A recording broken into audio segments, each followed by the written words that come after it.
Good evening, ladies and gentlemen, people from all over. Karibuni sana kwa hii show. Another interesting one, another good one, another fine one, another awesome show just about to happen in a few. All right, welcome to this great conversation we are about to have. Nijuze unanitazama ukiwa wapi, lakini zaidi ya yote karibu kwa hii show. Karibisha wawili watatu kwa kulike, kwa kusubscribe to Afric 24 and let us keep the conversation going. I'm your host Jex, the moderator. Jamaa mmekuja kupenda na show mumekuja kungojea. Show kali, show fiti, show yenyu. Asante sana. All right.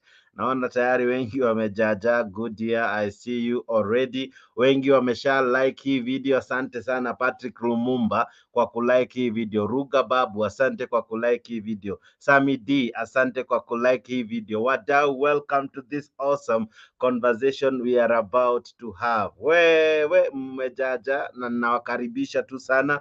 Welcome to this show. I see Dr. Rika unasema hi. Nijuze hapo kwa ujumbe unanitazama ukiwa wapi. This is your show. Namuona Paul Mwangi unasema vipi? Karibu sana Paul Mwangi. Like this video, subscribe to Afric 24. Let us have an awesome conversation. Tuko tayari kuwa na show kali, show fiti, show moja ya kishua. Naona mesha ako ndani. Asante sana. Asante.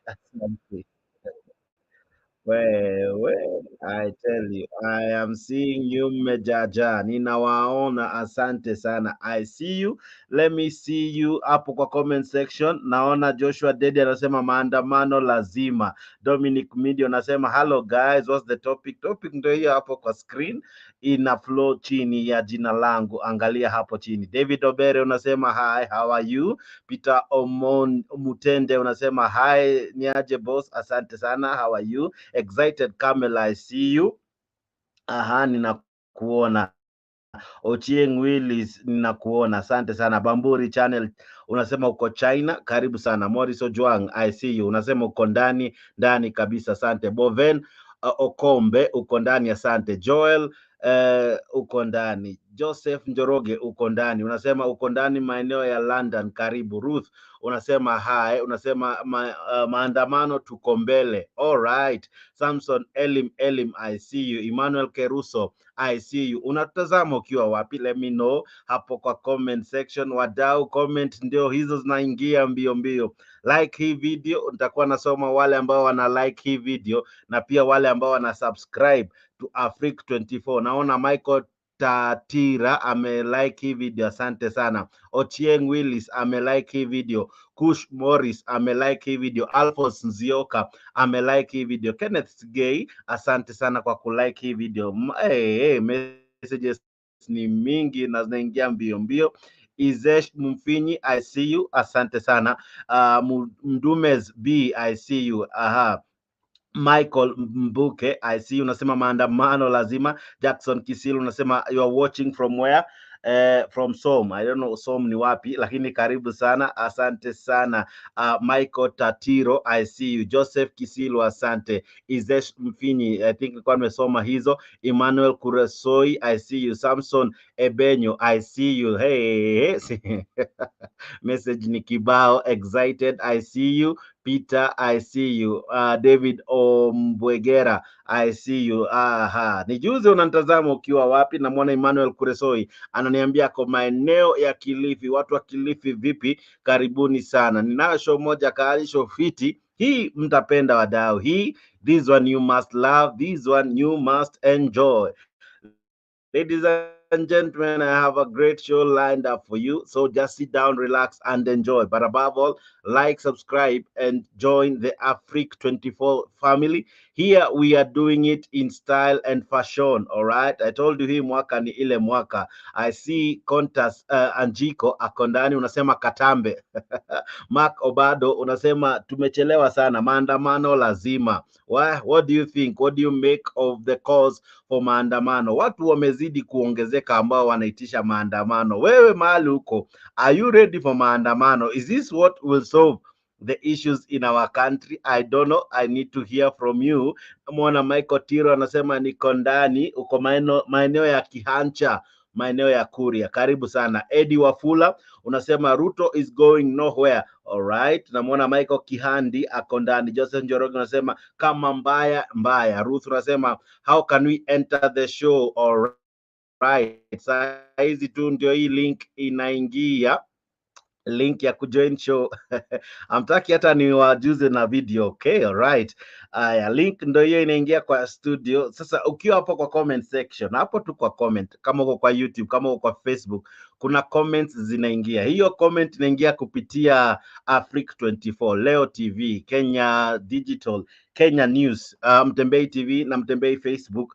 Ukiguza either hizo link inakutuma mahali panaitwa StreamYard. Ukifika hapo, washa kamera, washa mic, alafu andika jina, lazima uandike jina alafu click enter. Ukiclick enter unajikuta kwa studio. Narudia tena, hiyo link inakaa hivi. Hiyo link kwa comment section inakaa hivi.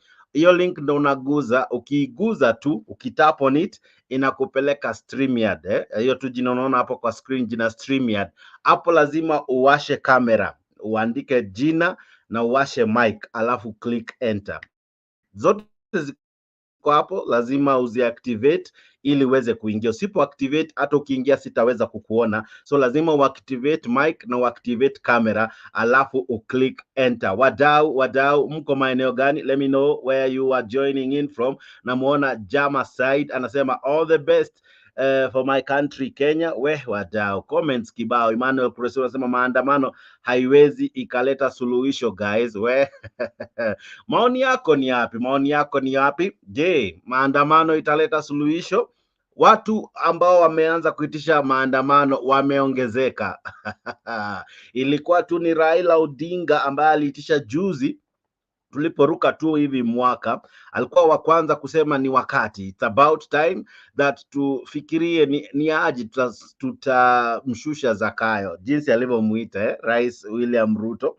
Akasema kwamba ni wakati umefika, muda na fursa ni hii ya kuhakikisha mwaka huu, kinyume na mwaka wa 2023, lazima mambo kadhaa zizingatiwe. Moja hapo ni ya kwamba lazima tusukishe gharama ya maisha, lazima kodi ishukishwe, lazima tax ishukishwe. Na anakaa ambaye ameambiwa shuke ni Zakayo. Namuona Shiko Atindike amelike hii video, asante sana Shiko. Namuona Mesh Kito amelike hii video, thank you very much. Richard Osoro asante kwa kulike hii video. Bernard Juma, Barnabas Juma sorry, amelike hii video. Namuona Raymond Salim amelike hii video. Jimmy Njuguna amelike hii video. Caleb Omom amelike hii video. Michael Tiro amelike hii video. Charles amelike hii video. Like hii video hapo kwa YouTube, like hii video hapo kwa Facebook. Like tu, kuguza kulike ni free of charge, so tafadhali like venye ninaona mnafanya, na nashukuru sana. Asante kwa mapenzi yenyu ya kulike. Alright, namuona Thomas anasema maandamano is the only language Ruto can listen to. I think I should project some of these sentiments. Thomas anasema maandamano is the only language Ruto can listen to. He's ruling this country like a supermarket, like his supermarket. All right, jamaa anajiita Juma anasema maandamano lazima. Good day anasema vipi? That some people have become professional protesters. Not a great idea, just dragging the country down. All right, maoni yenyu ni yapi? Nijuze hapo kwa comment section, unasema vipi Emmanuel Kuresoi anasema maandamano haiwezi ikaleta suluhisho. All right, maoni kinzani. Namuona Jamaa Said anasema all the best my country Kenya. Okay, all right, maoni yako ni yapi? Maoni yako ni yapi? Wewe unakubaliana na maandamano? Maandamano je, italeta suluhisho? Sijui maoni yako ni yapi, lakini nitajaribu kuyaleta hapo kwa screen ili wengi wakaona. Namuona Ruth anasema aje? Ruth anasema ya kwamba zimekuwa nyingi mpaka zinaruka lakini anasema hivi ya kwamba hello guys, maandamano tuko mbele. Jamaa anajiita nani? Samson ako maeneo ya Turkana County na anasema Turkana wako locked. Emmanuel Kreso anasema tuko ndani kabisa, asante. Jamaa anaitwa Mbake Michael anasema maandamano lazima. Ezesh anasema vipi? Let the lungs dance aka maandamano begin all right. Mapema ndio best, Ruto must go, even ndio bei, anasema. Jamaa anaitwa nani hapa? Jamaa anaitwa Jackson Kisuli, anasema I'm watching from Som, all right. Niko ndani, maandamano lazima. Huyu jamaa akiwa Kuria anaitwa Michael Tatiro, asante sana Michael. Namuona jamaa anaitwa nani hapa, anaitwa Michael Kahindi, nimekuona, asante, umetuma emoji, I see you. Na wengi ujumbe ni kibao. Nisipo project ni kwa sababu ujumbe ni kibao na inaingia kwa kasi sana. Nijuze tu hapo kwa comment section maoni yako ni yapi. Zaidi ya yote, like hii video kwa YouTube, like hii video kwa Facebook. Sana sana kabisa kabisa, like hii video. Alright, nianze na wapi? Wacha nianze na jinsi tulivyoanza mwaka. Tulianza hivi wadau. Kesho itakuwa 31, tutaanza mwaka mpya. Wakenya wameteseka mwaka hii 2022. Walianza hii mwaka 2023 ikiwa walikuwa na matumaini. Maana yake kulikuwa na ahadi ambayo ilitolewa na hawa jamaa. Walisema wakiingia katika serikali hadi mahasla watasikia vizuri. Mahasla, mama mboga, jua kali, boda boda, yale ikawa ni maneno peke yake. Yale yakuwa maneno tupu ambayo yalikuwa haina maana, ni kama kunyamba kwa punda. Kwa Wakenya wamesikia vibaya mwaka 2023, wana matumaini mwaka 24. Lakini sisi wenyewe tulisema gharama maisha ilikuwa ni juu, tukaambia serikali wasiongeze ushuru, wakazidi kuongeza ushuru, na hiyo ndio imeleta hasara kubwa kwa Wakenya. Tunasema mwaka mpya hii sheria ya kodi mpaka itolewe, ile finance bill mpaka itolewe. Usipotoa hiyo finance bill, tutarudi kwenye uwanja, tutaambia Wakenya turudi uwanjani. Tufanye namna hiyo. Nataka tufanye namna hiyo. Wakazi wanaunga mkono, nione mkono hapa. Tangenya ni unsane kisikukuma beji kumoria hii. Alright. So that is how turuka mwaka. Hiyo ilikuwa a day before turuke mwaka. Raila Odinga akasema mwaka huu itakuwa ni ile mwaka ambayo lazima vitu kama the financial bill zirejeshwe tena na ziangaliwe upya, la sivyo watu warudi uwanjani. Akasisitiza ya kwamba Zakayo shuka, wananchi wanaumia. Zakayo naambia washuka. Zakayo shuka, wananchi wanaumia.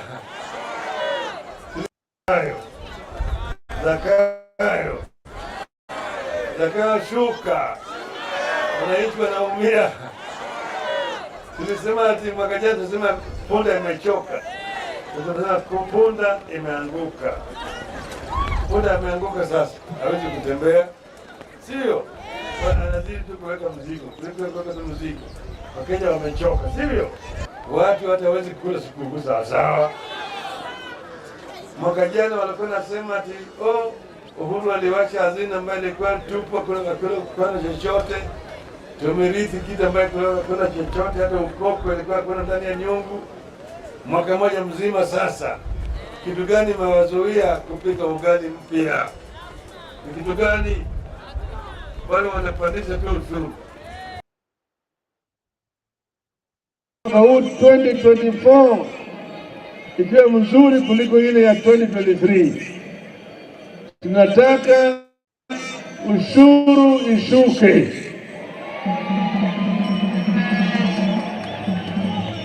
Gharama ya maisha irudi chini. Zakayo awache kutoza watu ushuru. Zakayo ashuke, aje hapa chini pamoja na sisi. All right, so that was what that's how we began the year. And we thought maybe hizo calls za kuitisha maandamano zitaisha, lakini next week next week kuna wajamaa tayari wamejipanga. Kuna wajamaa wameamua, unajua ni aje, umeamua kuvamia koti, umeamua kuvamia majaji. Now next week we must go on protest. Listen in before I bring you the latest person who has called for maandamano. Of Kenya has called for nationwide peaceful mass demonstrations against President William Ruto and his attacks on the judiciary. LSK President Eric Theuri says the president's attacks on the justice system, if allowed to continue, will slide the country into unprecedented anarchy. Stephen Leto reports. President William Ruto's remarks have rattled players in the justice system who have come out to take him on. The Law Society of Kenya says the president's attack on the judiciary are taking Kenyans towards a dangerous legal cliff that threatens to topple the rule of law. The president, therefore, as the foremost custodian of the rule of law, should refrain from undermining the judiciary and instead utilize legal avenues at his disposal to challenge decisions that he finds.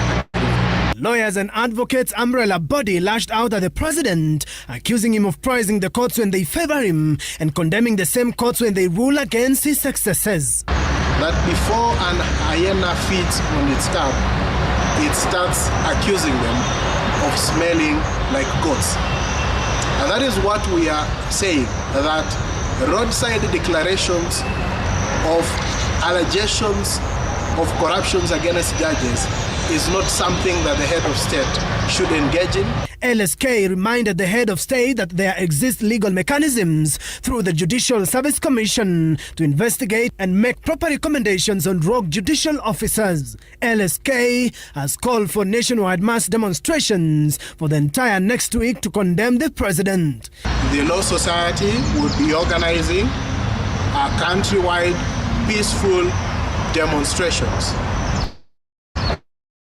where we will read and affirm the oath that each and every one of the advocates of the High Court of Kenya took. We therefore are calling upon all members of the Law Society of Kenya to don purple ribbons throughout the coming week.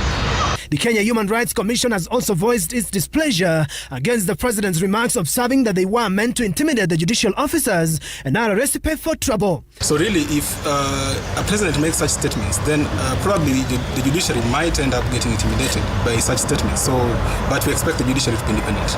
The International Commission of Jurists termed the president's remarks a sign of a growing bad blood between the executive and the judiciary, accusing the former of sinister intentions. We have to obey judicial orders, and so when the president says that projects will continue regardless, it means that now we are moving outside the constitution into another realm that will bring anarchy. A majority of judicial actors have indicated support for LSK's push for a mass demos to present petitions to the office of the Attorney General. Stephen.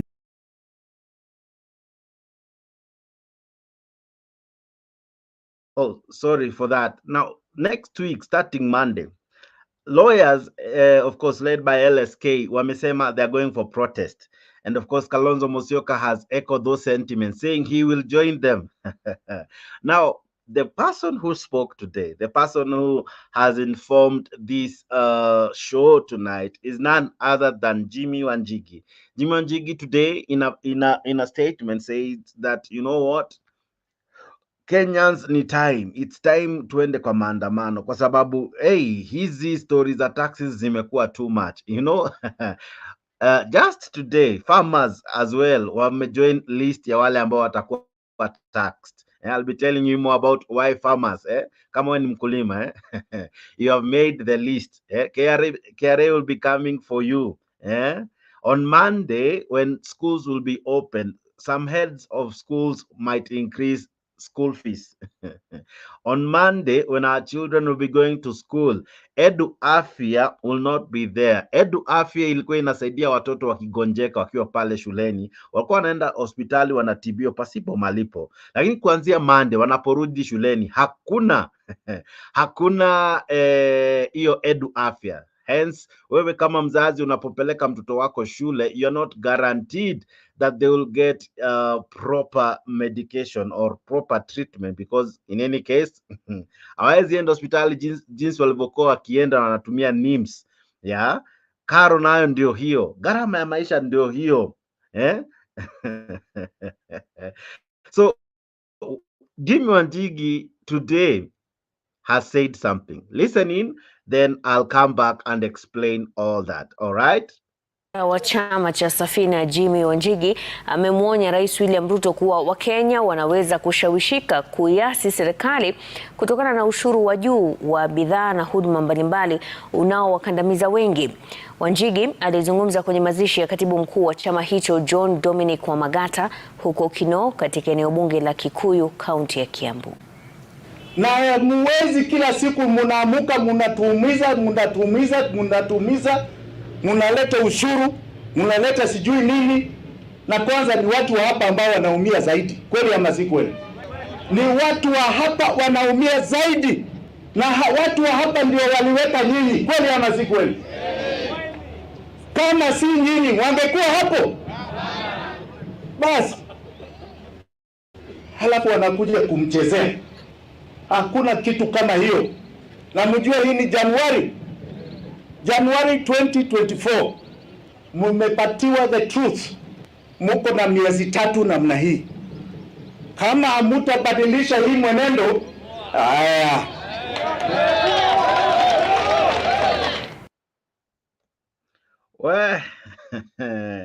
Kama hawatabadilisha kila siku ukiamka kuna katax mahali, kila siku ukiamka kodi fulani imepandishwa, kila siku ukiamka kuna kitu imeongezwa bei, kuna kitu imepanda.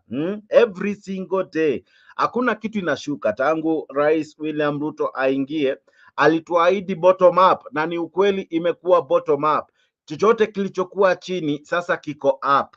All right, any price that was bottom now is struggling at up position.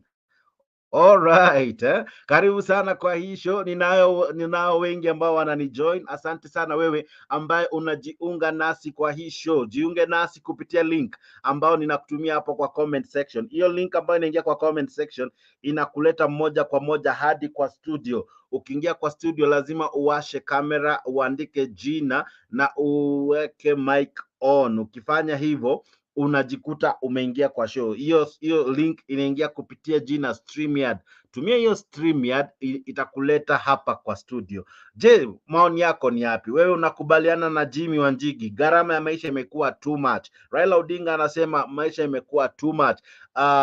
Of course pia LSK, ingawa wao wanazua kwa sababu ya vile koti wametishiwa, but wanasema kwamba kuanzia Jumatatu wiki ambayo inakuja, kuanzia Monday watu wanaingia kwa protest. Amewauliza mawakili wote wakavalie ribbons za purple. I will be googling what kuvaa ribbons ya purple inamaanisha, and I'll be telling you just now. And wameungwa mkono na pia senior counsel Kalonzo Musyoka kwamba next week Monday wajiunge na hiyo protest. Now sijui maoni yako ni yapi, lakini hivyo ndio tunaanza show. Lakini hapo kwa comment section pia unaweza kutumia ujumbe na ukatueleza kama unakubaliana na semi za Jimmy Wanjigi, semi za Raila Odinga, semi za Kalonzo Musyoka, semi za mawakili ya kwamba it's time twende maandamano ili Ruto ajue ghadhabu ya Wakenya, ajue ya kwamba Wakenya hawafurahishwi na taxes. Sijui maoni yako ni yapi. Hiyo ndio show ya leo. Pia tutazingatia stories za Governor Kawira Mwangaza kuhusiana na kifo chake ama mauaji ya jamaa aliyeitwa Snipper kule Meru. All right? I'll be telling you more about that. Lakini kwanza, sehemu ya kwanza ya hii show tuna discuss hizi stories za maandamano. Zimekuwa nyingi, wengi wanaitisha. Sasa sijui kama ni joto bado haijashika vizuri ama ni wewe raia hauyuko tayari. Nijuze tu ili tujue ni nini natuma these calls zinaongezeka kila uchao. Itakapotimia, are you ready for it? Alright, ninaye jamaa beshte yangu ambaye amenijoin, anaitwa Mr. G. Mr. G, vipi? Mr. G kaka, vipi? Poa sana Jex. Aha, za kushinda kaka, uko vipi? Niko poa, habari yako? Sisi tu wazima. Sasa watu wengi wanaongezeka, idadi ya wanaoitisha maandamano inazidi kupanda kila uchao. Watu wanadai ya kwamba unajua ni aje, ni wakati raia wajitokeze ili waweze kushurutisha hii serikali kwa sababu ya kuharibu uchumi, kwa sababu ya kuongeza kodi, kwa sababu ya increase taxes left, right and center. From where you sit, maandamano unaona kama ndio suluhu? Okay, you know Jex, mimi ni supporter wa baba. Okay, angalia kwanza, just look at my network kama iko sawa ama haiko sawa. Nasika vizuri ama kwa sababu nasikia kikatakata Uko saa. I don't sawa know if it is kabisa, on my side. uko sawa kabisa. Okay, sawa. So I was saying that I'm a baba supporter. Na mimi nakubaliana sana na maandamano. But now the question that I have ni kuwa with Jimmy Wanjigi and all this issue ya maandamano, what is the end game? Hiyo ndio kitu ambacho najiuliza, kwa sababu tumekuwa na hii maandamano for a long time, but kumbuka tukiwa na maandamano it is our guys from Nyanza, Wajaluo and from Western, Wabaluya ndo wanauliwa sana. You see, kila wakati tunakuwa nao au jamaa wanakuwa targeted kuuliwa. So tukiwa na maandamano sahi, what is the end game ya hii maandamano? Na people ready for this maandamano ama tu ni kuongea? Because me I thought it was better tungeongea mostly on revolution than this issue of maandamano, because maandamano hawa jamaa watakuja tu kuuliwa na sioni kama kutakuwa na any suluhu. Yeah. Alright. Now, Jimmy Wanjigi anasema hii gharama imekuwa too much. Hii gharama ama kodi ambao mwananchi anatozwa kila uchao ime-increase, na hiyo ndio sababu kamili ambayo inafanya wengi wajitokeze kwa barabara ama wengi wanaitwa wakajitokeza kwa barabara. Wewe huoni kama hilo ni swala tosha la kufanya wengi wakajitokeza endapo watu wataitwa maandamano? No, kujitokeza watu watajitokeza, but kumbuka wale ambao wanajitokeza ni wale wale ndo watajitokeza. Those people ambao wanatoka kila wakati, that is from Nyanza, from Western and from Kisii. Those are the people ambao watajitokeza. Hao wengine I'm not sure kama wako ready, even though wanaitisha maandamano, but I'm not sure if they are really ready for this maandamano. Yeah. Okay, hali ni ngumu na kila mtu amefinywa. Yeah, kila mtu amefinywa na watu wanalia kwa sababu kidogo tu kupitia link ambao nimekutumia hapo kwa comment section, unaingia kupitia StreamYard. StreamYard ndio itakuleta hapa. Ukiguza tu hiyo link itakufungulia kitu kingine inaitwa StreamYard. Ukiifungua, asha kamera, andika jina, asha mic, alafu click enter, unajikuta uko kwa show. Jamaa anaitwa Senteu. Senteu, vipi?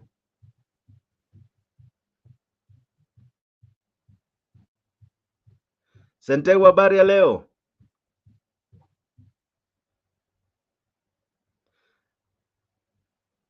Mic yako iko sawa, endelea sasa. Alright, Senteu wanapojiandaa. Jamaa, NM Fight, habari ya leo? Niko salama, mambo? Niko fine, karibu sana kwa show. Oh, that's good, thank you. Asante sana. Senteu, sasa unanisikia?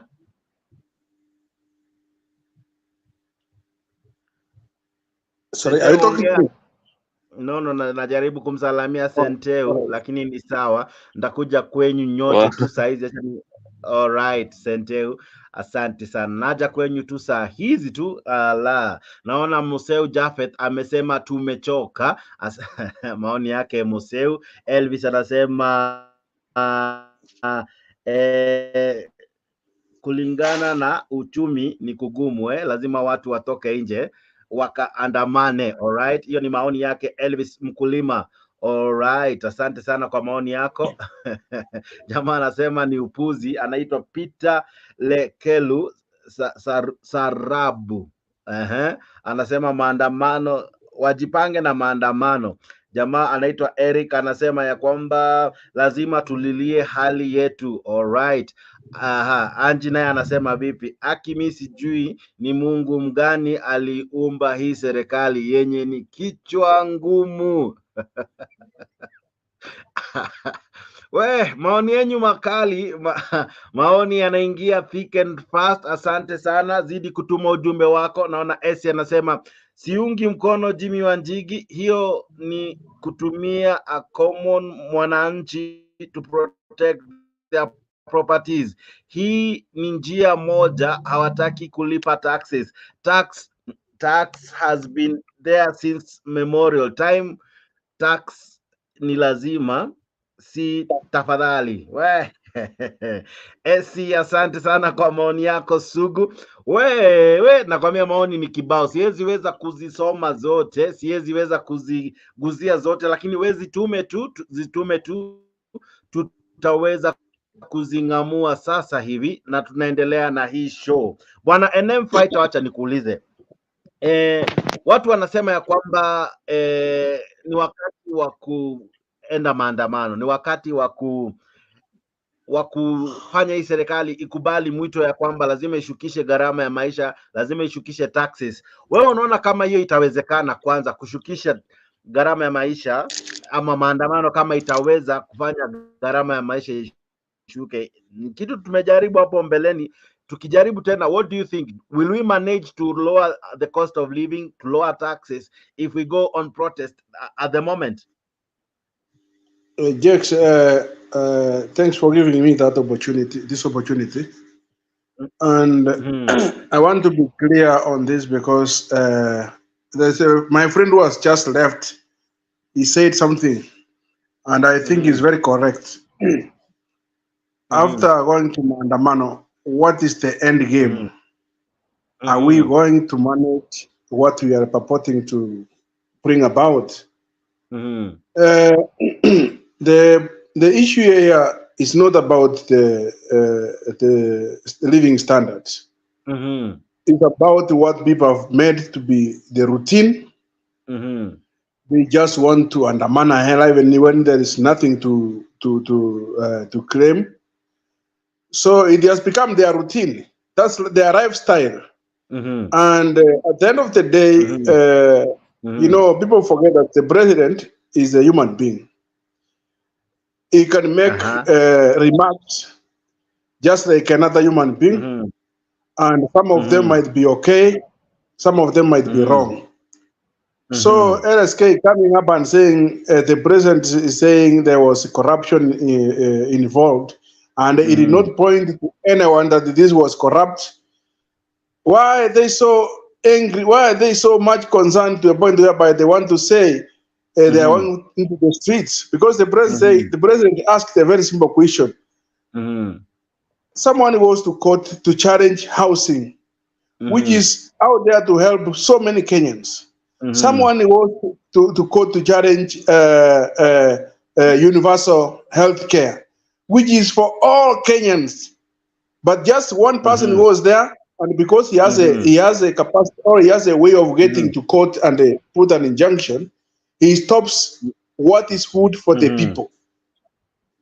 Then he says, no, we are going to do what is good for the people. So I don't know why people, but because people are fond of Maandamano, and there are people who are waiting to see what can make us, what excuse can we have so they can get to the Maandamano or into the streets. They will always go to the streets even when things are not, even when it's not worth it. So to me, Maandamano, in the Kenyan way, we are used to it. Some of us, we vote so much for this government, but there's nothing that I'm benefiting personally.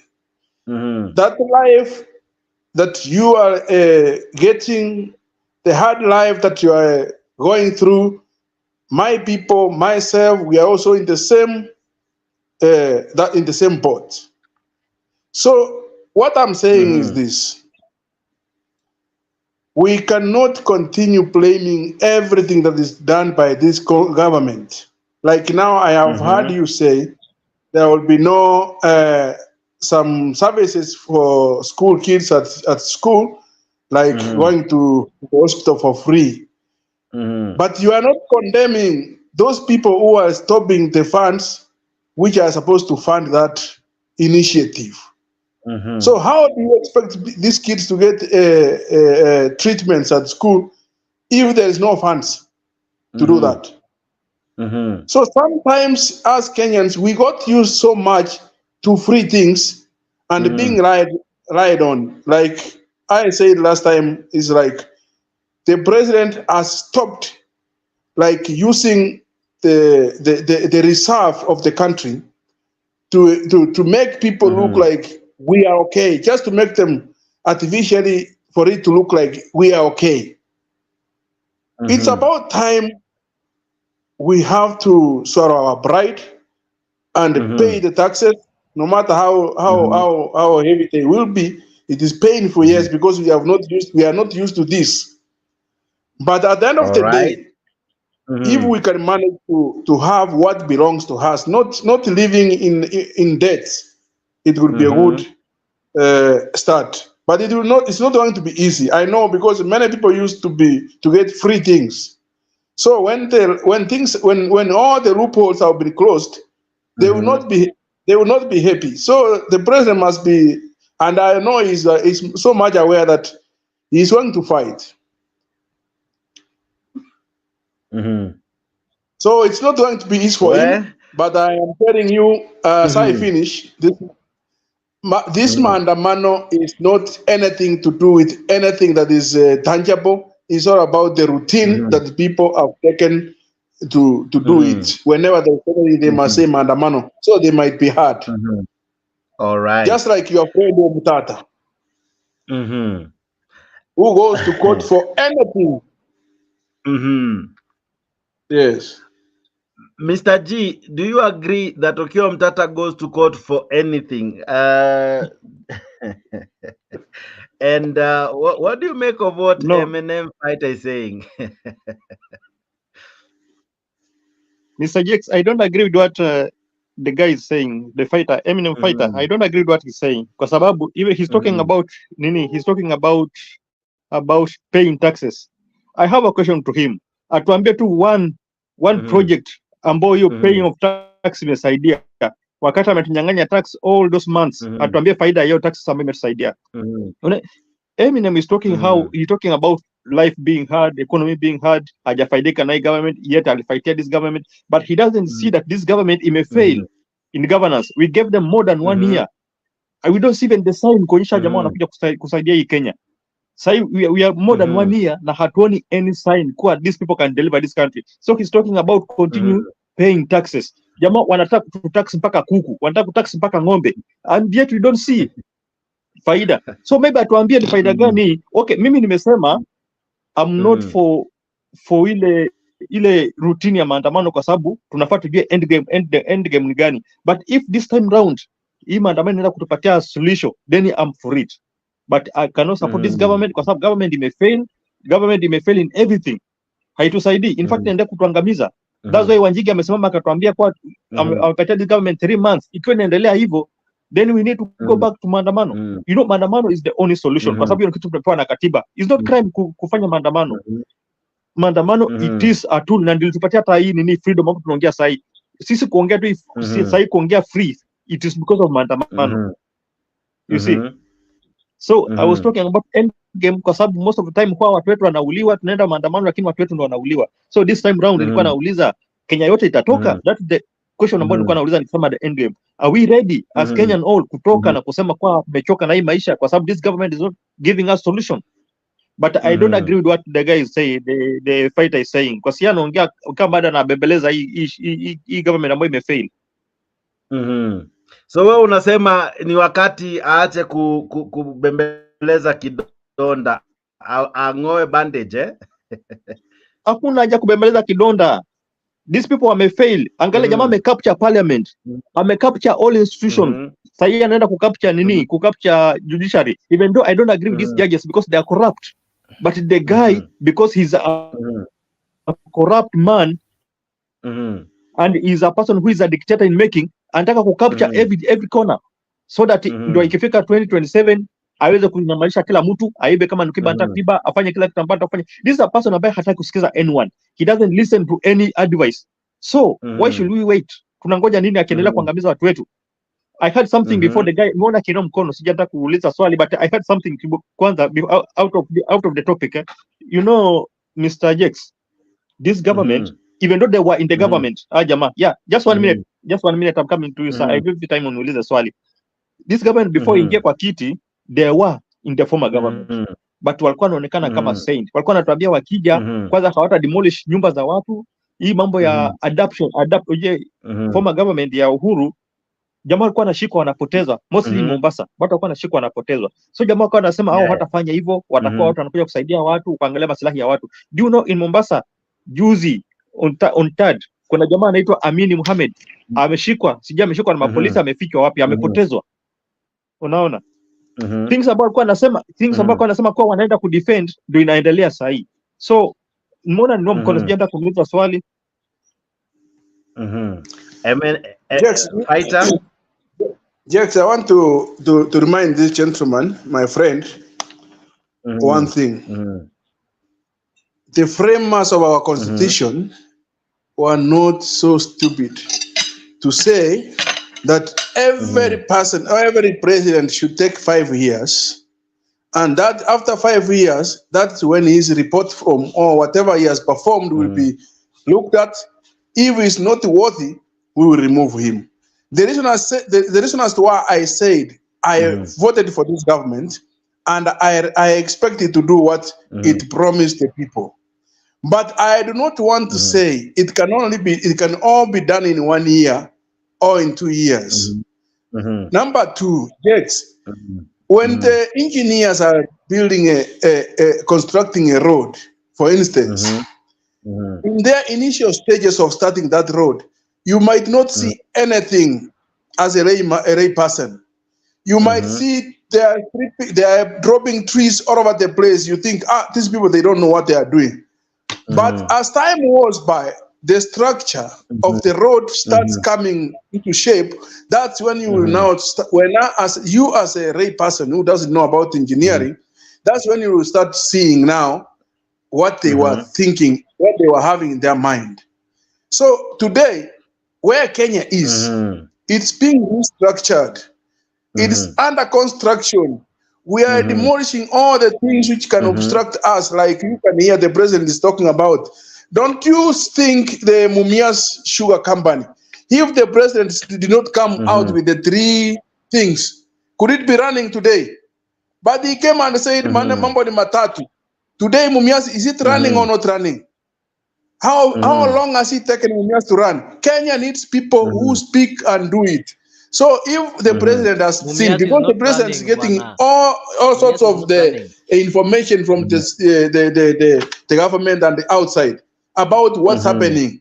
So if he has got the inner information as in what is happening and is coming out to tell them, no, your days are numbered, then people start making noise out there. That is, we are going to listen to them, but we are the government has to perform what it gave us their how do you call this? This government that is in place had a manifesto, and it cannot be that whenever they want to deliver what they promised Kenyans, someone is always on the road. So to me, I know it's going to be painful, Jex, but we must cross the river. Yes. And Leo, you seem not to agree. What are you saying? Now, Mezima mic us camera. But Jex.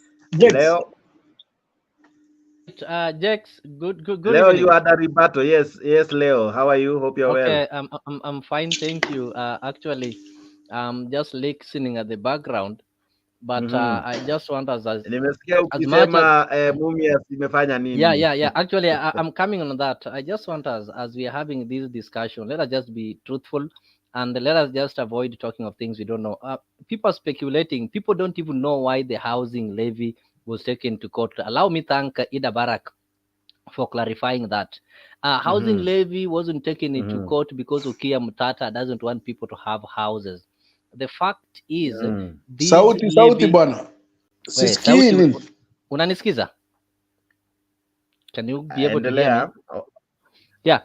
So this thing, this scheme is discriminatory, unlike things like NHIF, unlike things like NHIF, whereby even if you are not salaried. I'll come back to you, Dodoma Indi. Kama unisikii, then there's a problem with your connection. I think I guess something like that. So Jax, are you able to hear me? Lakini leo haushout kama venye wewe una shout vizuri, sijui shida iko. Okay. No, he's audible. Uko sawa leo. Nakusikia vizuri sana. Uko sawa. Audible lakini hauna sijui ni kuchoka ama ni kaugali akajafika center stage, lakini haina shida. So I'm saying this, a housing levy, unlike these other schemes that we do have, like the NHIF. Hakuna sauti. NHIF, everybody can be able to participate or can be able to contribute for NHIF. Hadi mwenye anauza mboga pale. But when it comes to housing levy, the people who are deducted are the ones who are salaried. Na sio mtu ako salaried kwa muhindi mwenye analipwa weekly, because remember the employer is also going to pay some deductions. So it is discriminatory because the majority of people who don't have houses, they don't have pay slips. So you are discriminating against them. There is no way they are going to get these houses without the pay slips. So it doesn't make sense totally. And the people with the pay slips, most of them are having houses, unless they are too lazy to build houses, of which even if you build for them houses, they will still have to sell it. So the majority who don't have houses in this country are the poor who are not having pay slips. So you cannot say you are building houses for the poor who don't have pay slips, yet they are not contributing for it. And you know very well, the first qualification to own this house is that you must have contributed, and you will be given after contributing a certain percentage. Number two, we don't have a problem of houses in this country. When you walk around all the corridors from the slums to the well-established estates, you can't walk 200 meters before you see vacant house. That one tells you there are more houses that they can accommodate people. So the problem is people don't have money. So building houses is not going. We are not having a problem of housing in the country. We're having more houses actually. We're having excess. So the problem is people cannot be able to afford these houses. Even if you build these houses to these are people you're telling me that mortgage is, for example, 1.5 million. So you have to like raise 15% of it for you to move in and start paying. Like you'll be paying 4,000 per month. And somebody mwenye hawezi lipa rent ya 1,500 pale Kawangware, atalipaje 4,000 yapate nyumba? So let us be realistic. This is not a matter of the political sides, but this is a matter of we look at it, its sustainability and the reality in it. It's just being driven as a populist agenda, which will end nowhere. Actually, it was supposed to be killed after the elections. Now people are not campaigning. The president should now concentrate on real issues. Uhuru Kenyatta built houses. The people are not taxed because this is a choice. Jex, we cannot force you to have a house. There are people who value cars. They will buy a Mercedes Benz before building even a Simba back at home. So that is what they value. So things like housing, we cannot force you to have it. It is a choice. It is a choice. Let us be forced to pay NHIF, but not houses. Thank you. All right. Mr. G, pia nilisikia ukiwa na what do you call it, na argument kidogo. Mr. G. All right. Bwana Eminem Fighter. Mr. Leo anasema watu hawana shida za nyumba. Ya kwamba tuko na nyumba hata zaidi. Kulingana na wewe, hii Kenya tushatosheka nyumba kweli. Jana tulikuwa na video kali hapa ya jamaa wanaishi kwa makeshift tents zenye ni za makaratasi mpaka zinanyeshewa ndani. Hawa jamaa hawahitaji nyumba, lakini sijui labda Lakini me maoni tell you, yako ni Jax. yapi bwana NM? Kwa sababu mimi Jax, nafaa tu let me tell you. This gentleman here is smart, but his argument, I don't know, he's misled by some political realignment that he has been aligned to another political party that is against something. So he has to find something which is at least how he can argue it. Let me ask you, Jax. There is no one, and I've never heard this, that someone, the person who's going to receive these houses must have a pay slip. I have never heard that. I have heard it from him. Now, what I heard the president say is that these houses are going to be made available to people from the slums, for instance, who are staying nearby. They who have been staying in those slums, and they are going to be paying. That is house renting to buy. Let me ask you, Jax. You have been staying in Nairobi for a while now, for instance, and you have been paying whatever you have been paying. Do you have any intention or any thinking that one day the house that you have been staying for 10 years, it's gonna be your house in any time given? No. But today, someone is giving you a attitude that you are going to pay this house for 4,500, and at the end of the day, it's going to remain to be your house. You are renting to buy. That means on its own, number one, there is no one who is going to come and tell you, now you have to move out of this house, because this house, you have a contract with it, you are buying, you are renting to buy.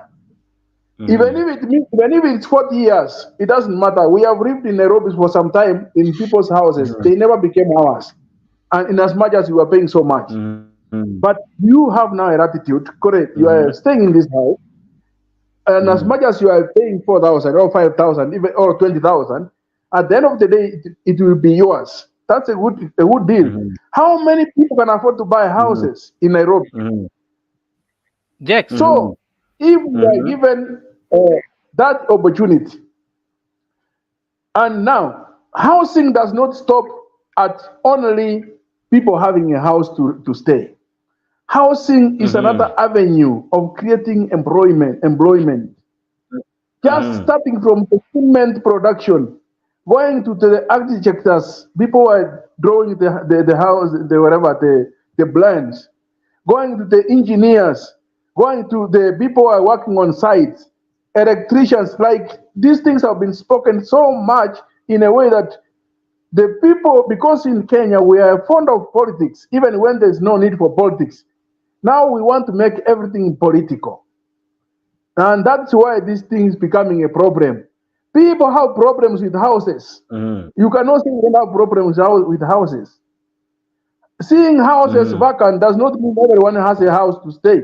You have just said people who are staying in papers, in plastics.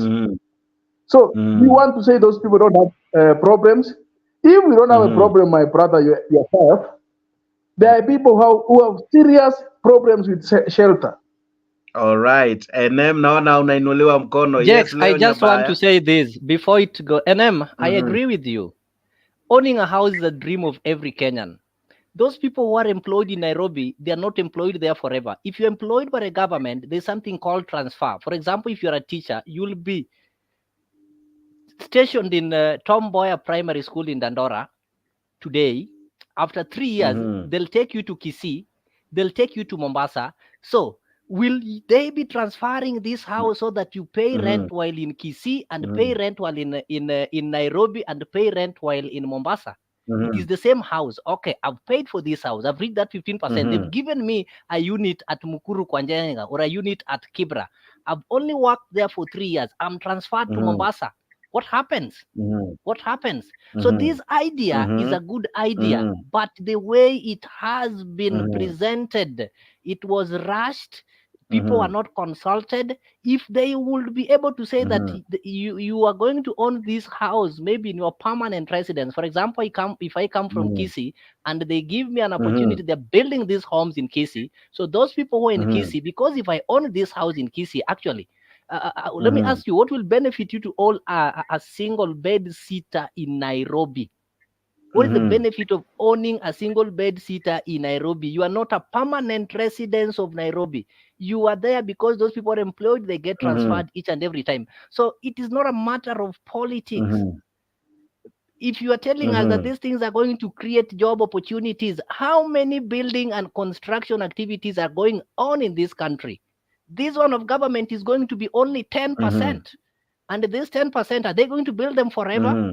So what will happen once the units are over? So these guys are only going to be paid for a year when this construction is taking place. After that, what is going to happen to them? So this building and construction is not going to solve the problem of employment in this country. That is a lie.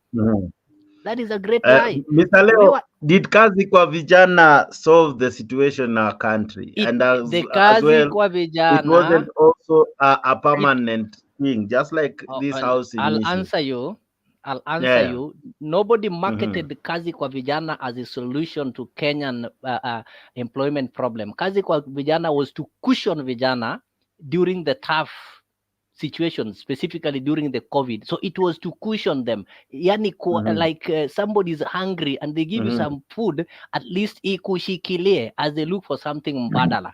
So they did not, I never had William Ruto, Uhuru Kenyatta during the regime when they had the kazi kwa vijana telling us that now you see this kazi kwa vijana inaenda kumaliza hii nini yote. You get it? So is the same argument can not applicable now? Just one moment. The houses that can be built. Can be said now. Like me, I come from western parts of the country. Even if I build a bungalow in Nairobi and I don't have a house, a permanent residence backed in my in my home in Siaya, it is considered useless. So there is no way you are going to convince Onyango from Busia or you are going to convince Wekesa from Kakamega that they need to buy as a bed sitter at 1.5 million instead of building one at home. No, it doesn't make sense, actually. We are in Nairobi temporarily, so we have to consider that. All right. We anaitwa Leo Nyabaya, niko naye Omolo, Fred Joseph, Mr. G, NM Fighter na wengi ambao ujumbe leo ni kibao. I'm unable to keep up. Ziko tu kibao, hata nikiweka link inazama tu like immediately. Likes nazo ni nyingi tu sana, naona likes kibao, naona like ya nani? Ya Edu, asante sana kwa kulike hii video. Derek Wandera, asante kwa kulike hii video. Malvali Melvin, asante kwa kulike hii video. Charlie Chaplin, asante sana. Selma Henok, asante sana. Jamaa anaitwa Kim Peter, I see you. John Wawero, I see you. Angie Angela ambaye pia anajiunga nasi kwa studio. Karibu sana Angie Angela. Omolo karibu. Fred Joseph karibu. Ali Angie pia karibu. Kabla sijarejea kwa Eminem Fight, allow me to give Fred dakika mbili tu. Fred, maoni yako ni yapi? Je, ni wakati wa Kenya wajitokeze kwa maandamano sababu ya taxes, sababu ya hali ya uchumi? Is it something that can solve the situation or will it make it worse? Okay, can you hear me? We can hear you loud and clear. Okay, thanks. And I say hi to every panelist. And to answer your question,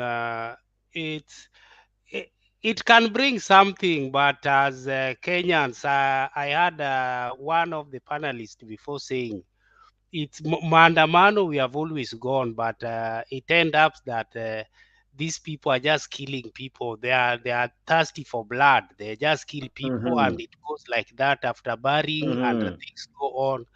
So me, Maandamano, yes, it can do some few things, but it won't do what we want. Now we want change. Now, the reason why I'm here first is I want to tell sorry to the Voi community that today also the government decided that they should not be staying inside the house. They are supposed to stay outside like, I don't know, like dogs. This is the government that is called AN Fighter is fighting for. And I heard the fighter say something that I wanted to help him to reason a little bit. I know he's like my elder. I don't know we are age mates or elder, but in a panelist like this, when you want to defend the government, pretend that your worst enemy now is in the government, and you should ask yourself now where you are. Are you happy with the government that is in power now? Is your neighbor next to you happy with the government that is in power now? Because the government will always be there after 5 years. 5 years, the other time Trump was in power is now out. Tomorrow also, Ruto will not be in power. But at the moment, are you happy with this reign? The way he's leading other Kenyans, not even you, because you now you are thinking of my tribesmen. Think of now the government was somebody like another tribe. Now, are you happy with it? That is what, because today what the government did was not good to Kenyans. People are fighting first what to eat, to take people, their children to school. Yet you wake up in the morning, pop, your house is down. Building a house is not easy. Yesterday we saw people living in gunias in Nairobi, capital city of Kenya, that you are proud of being a Kenyan. People are living in gunia. Yet you have, maybe you have your bungalow somewhere, thanks to the government. But think of your neighbor. And another thing I want to say hi to Leo is I always like the way he argues. Leo, kudos, nimekuona. And then another thing that I want to say, that as Kenyans, like we should come together and fight for our country. Kenya is a very good country. But the leaders know very well that when they divide us, you find people like Fighter, that when they go to their cocoa now, this is our people in power. Now, even if you are unamfinya mpaka unamfinya, it doesn't say, just say, oh, Kenya is good, Kenya is good. Kenya is not good, my friend. Yes, remind this guy that I'm not the Karenchine. I'm just supporting the government. Please. I'm not saying that you're I didn't say you call me a tribe, my tribeman. Please. We are not here for that. When you are arguing Okay. here, you said that you voted this government. That's why I said it's your government. When you are arguing, you said that you voted this government that is in power. And I'm trying to say that your government that is in power, they are not ruling the right way. All right. Everybody's like today in the papers, there is a auditor general saying, I don't know how much money that has been squandered for taxpayers' money is gone. You are not even talking about that, and you are not seeing. If we could if we could just remove that thing called corruption, the drag on corruption only, Kenya can be a heaven. But since all right, shikilia tu hapo kwa sababu tuko wengi. Fred, shikilia tu hapo. 1 minute. Fred, I'll be coming to you. Okay. All Thank right. you. Okay. I'll be coming to you so that tuko wengi ili tuwe na muda mzuri na kila mtu aweze kuchangia mbio mbio. Tutarudiana mara kadhaa, all right? Okay. So let me come first to Angie kwa sababu pia nizingatie gender. Angie, maoni yako ni yapi? Ni vyema kwamba tunaitisha maandamano, na tukiitisha maandamano unaona kama round hii itasaidia kuzaa benefits ambazo tunataka, kwa sababu watu wasema gharama maisha imepanda, taxes zimekuwa kibao. So maybe tukiandamana, unaona kama sasa tutaleta tofauti na hapo mbeleni?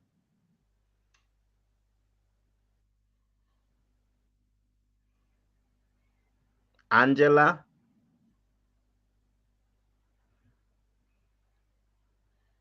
Okay, asha mic yako sasa.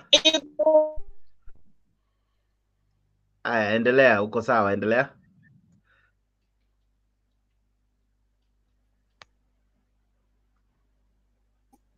Guza tu mara moja alafu endelee.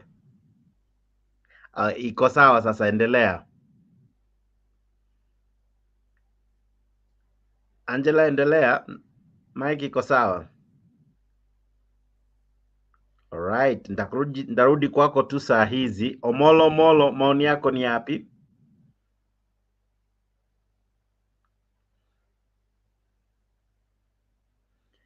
We, sikusikii. Uko, hujamute lakini sikusikii.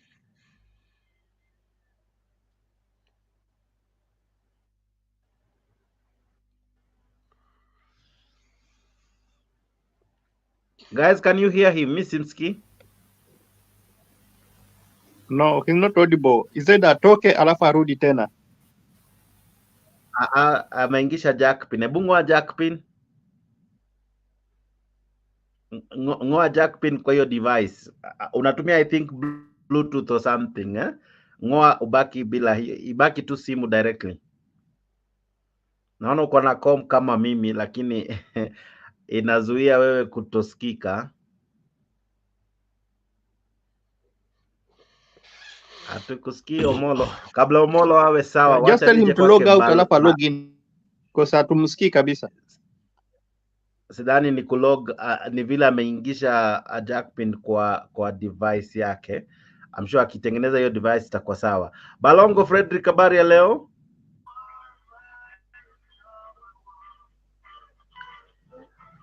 Frederick, habari ya saa hizi? Asha mic yako. Wewe nimeanza kupata challenge na mic. Uko sawa. Salama sana. Habari ya leo, maoni yako ni yapi? Maoni yako ni yapi? Wewe unakubaliana ni wakati ya wajamaa waende maandamano? Kabisa, mimi naunga mkono.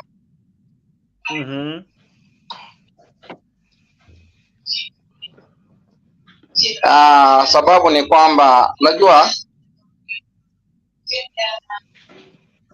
unanisikiza? Nakusikiza. Ukiangalia hapo awali ile maandamano ambayo ilikuwa imepangwa kitambo hapo mwanzo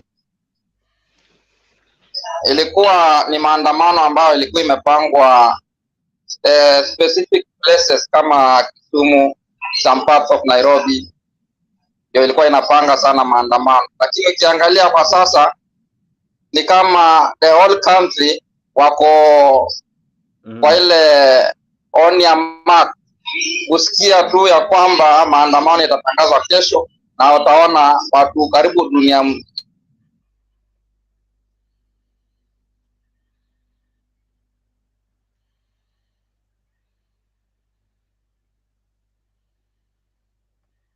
Alright, ni kama Barongo akona mshki katika sauti yake. Jamaa anajiita Ambani. Ambani, habari ya leo kaka, natumai mzima.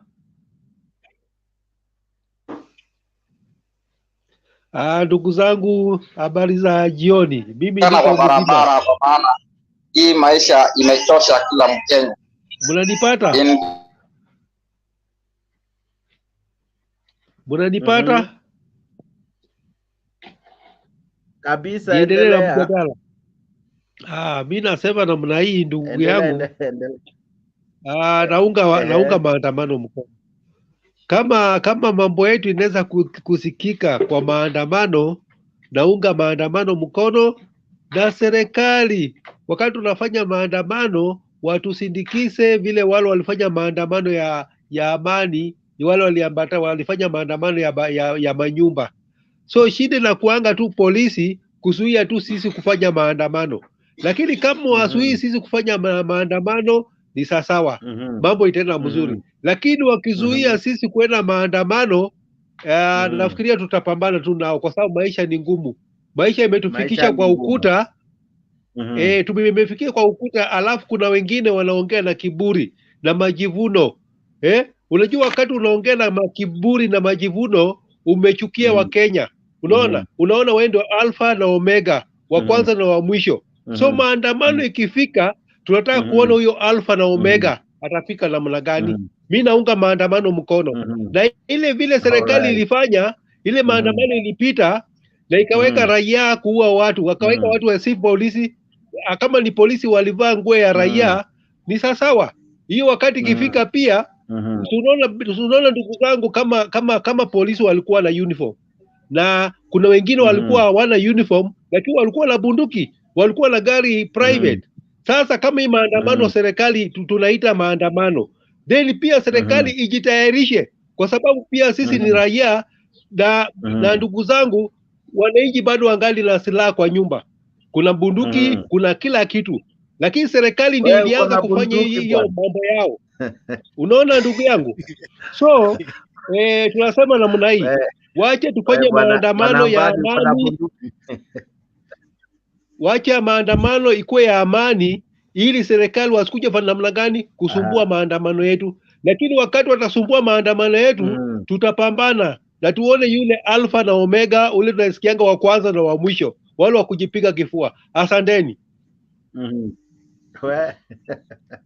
Ambani umenishtua, lakini ni sawa, nitakuja kwako. Leo naona una comment na main studio imeenda kwa message huku nje. Kashindo sawa, lakini maoni yako ni yapi? Pole. Mimi hata maoni yangu sio mingi, nimejikuta napiga kelele lakini sikustahili kupiga kelele. Maoni yangu wameita maandamano. But what I can say is that somebody is I've not muted his microphone. Let me say his because I can only see the males here. Okay, that's okay. So maandamano, I can say my comment is I'll not say yes, at the same time I'll not say no. I will only support a maandamano that is going to be initiated by the people, but not a maandamano that people are going to misuse the same Raila to call maandamano so that they can smear him and get some tags to and some names to call him Mutu ya maandamano and such kind of thing. So if Kenyans themselves feel that they are really tired with what is happening and they feel that they need change, and they've realized that they have some power in the article, in the first chapter of the Constitution, and they can exercise this power directly, and because they are not in the parliament, they can demonstrate to communicate, then let Kenyans go on the road. But this idea of some fellow Kenyans sitting, taking back seats, allowing a section of Kenyans, maybe specific communities and people who are aligned to specific political views. The people who normally go for maandamano are those people who are aligned to the Azimio and Raila Odinga. If you see maandamano in Kiambu, those guys ni watu wa baba. If you see maandamano in Kisumu, they are either watu wa baba or they are Luos who've been going for these demonstrations since independence. Actually, we do appreciate the majority of people who came from Mount Kenya through the Mau Mau, which was uncivilized form of maandamano.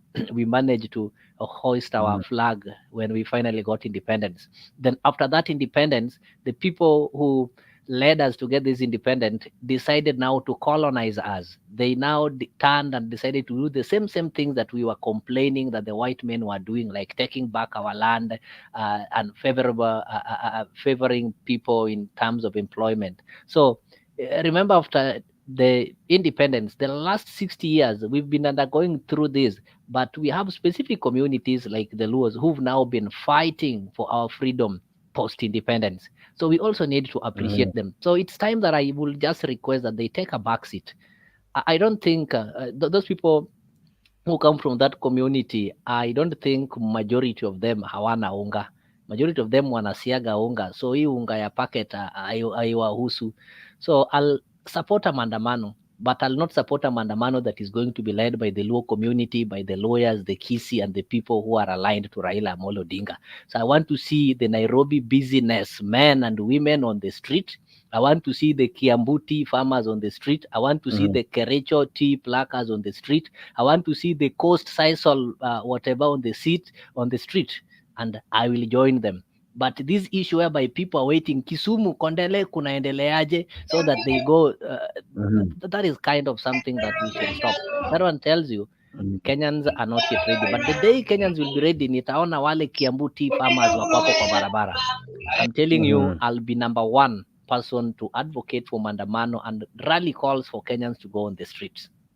All right. Shikilia tu hapo. Angie, sijui sasa kama uko sawa.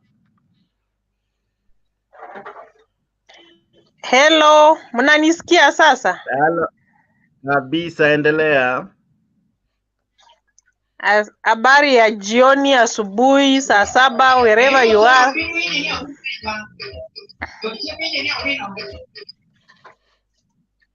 Tuko salama, endelea Anji. Asante sana kwa kuwa kwa show. Tunakusikia vizuri, endelea. Sawa, asanti. Mi nimekuja kujibu Amy Fighter. Yeye ndiye amefanya ni join show. I was just kukua kwa comments but nimekuja specific hadi nimeweka camera on. Yaani anione hivi. Amy Fighter, wacha kusikia vile kitu Ruto anaongea. Kitu cha kwanza hauishi Kenya. We uko nje. Saa hii nimekuwa Mama Lucy Hospital na mgonjwa ako na NHIF, wameniambia hawachukui saa hii NHIF haifanyi, meaning haina pesa. Fighter, unanisikia? Kitu cha pili Fighter, unasema Ruto amefanya vizuri. Alisema alileta mbolea yenye iko at the cheapest price, watu wakalima mahindi, kuna chakula. Fighter, kutoka kwetu mpaka Kitale it's 300 shillings. Fanya hesabu, unaenda Kitale kila siku in a week kwenda kuqueue mbolea ya 3500. Why can't you just buy your electricity then ukwe uko sawa? Jex, you need to tell just a minute. You need to tell there is this Balongo Frederick.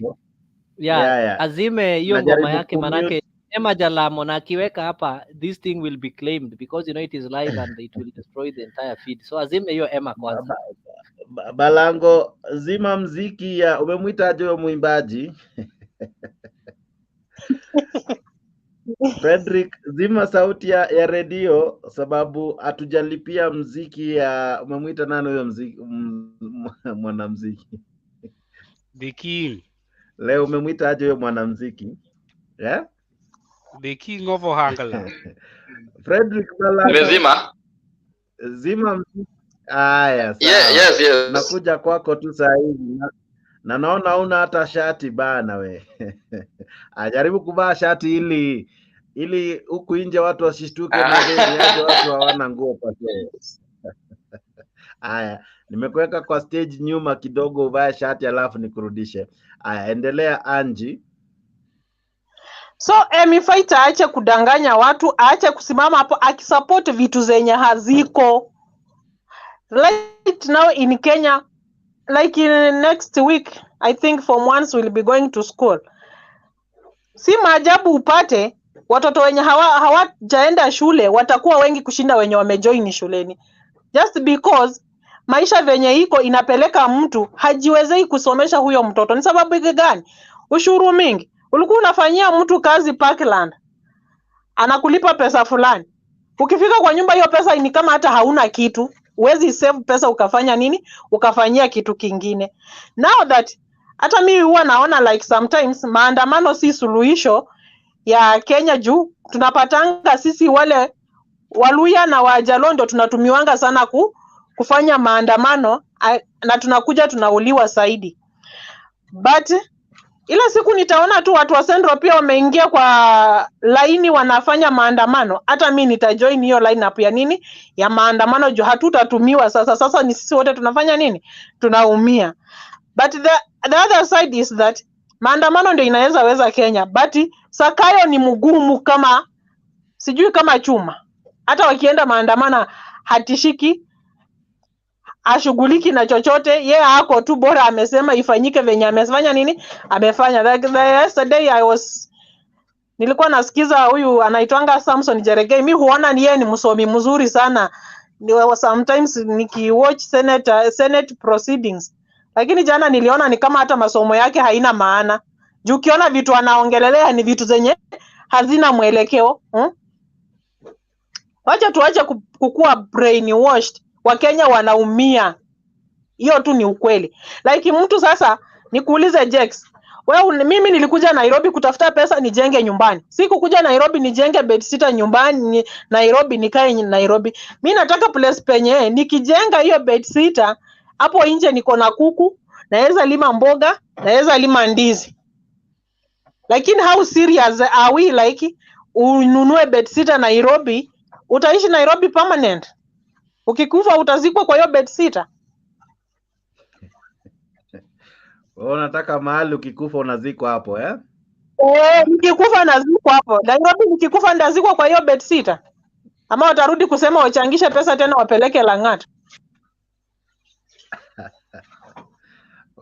Sawa. Wakenya wadau mnanibamba tu mbaya. Balango, habari ya leo? Asha sasa Mike, nipe maoni yako kabla sijakuja kwa Omolo na Mr. G. Vipi kaka, habari ya leo? Ulikuwa umewasha tena. Guza tu mara moja iwake alafu. Haya basi, endelea sasa. Habari ya kila mtu. Tuko wazima, habari yako?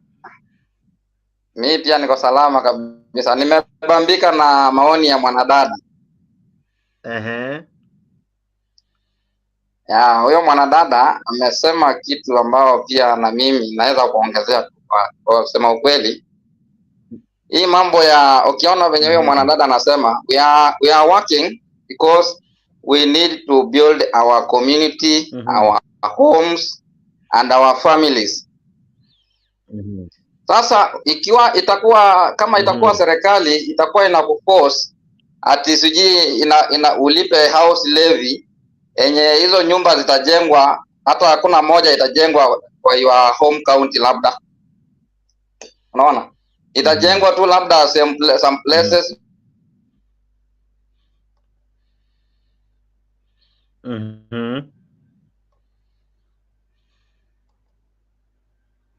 Umejimute tena kaka. Balango, unmute. Umejimute tena. Endelea, uko sawa sasa. Alright, so ndio nilikuwa nasema.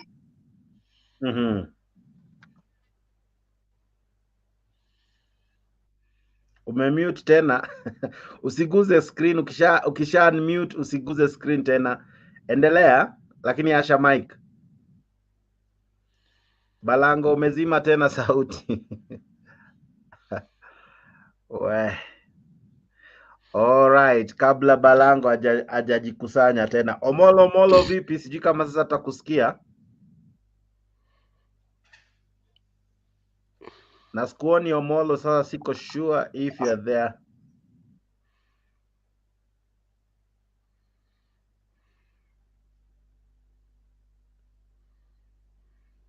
Endelea, nione kama sauti imerudi. Why? Leo sijui umefanywa nini na device yako, haina sauti. Inakufanya ile kitu.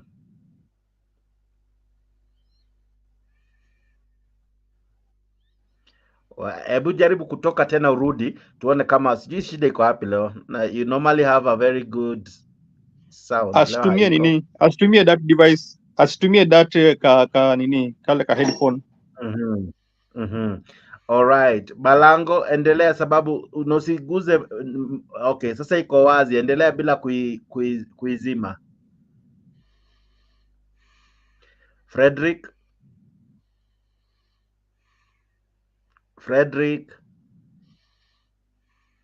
Alright.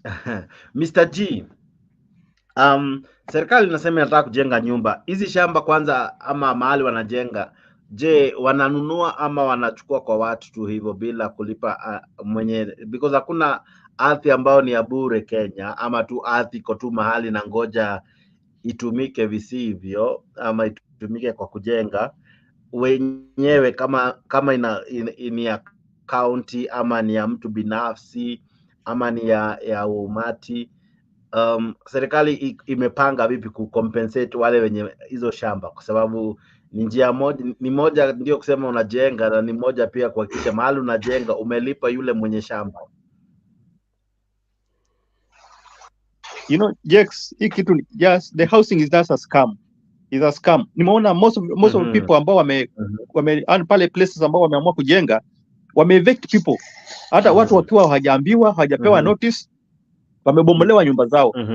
I think kuna mics ambazo ziko on na kuna echo mingi sana. Kuna mics mingi ziko on hapo. Okay, what I'm saying ni kuwa house levy, yani hii issue ya housing is just a scam.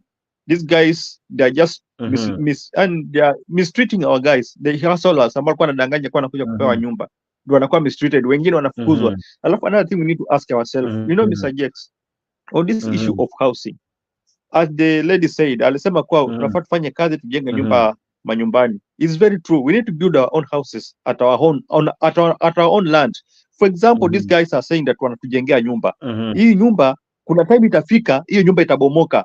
Who will compensate it? Who will compensate us? Maybe mimi sana nimenunua hiyo nyumba, alafu imefika time fulani hiyo nyumba imebomoka.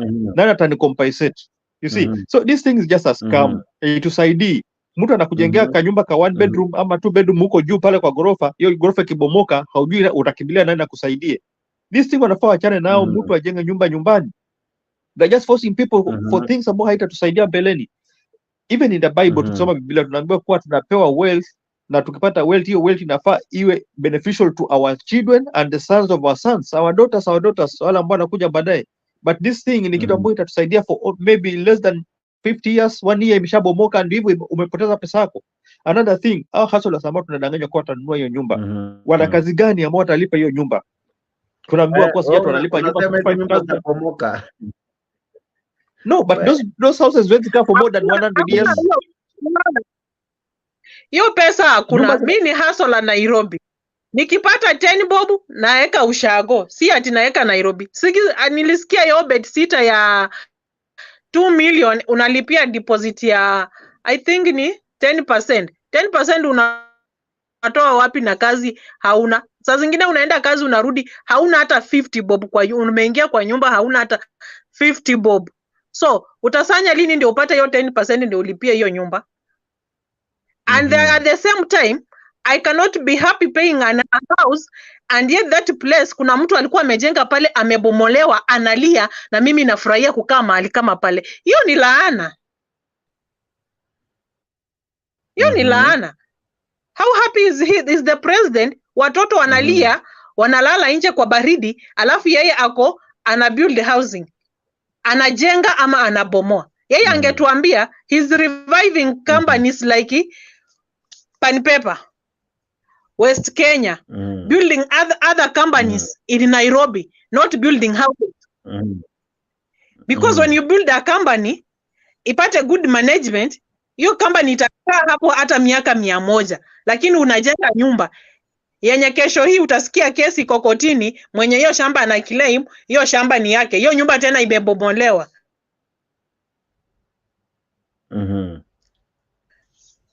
Yeah, aseme tu anatafuta njia ya kukula pesa hizi mwenyewe.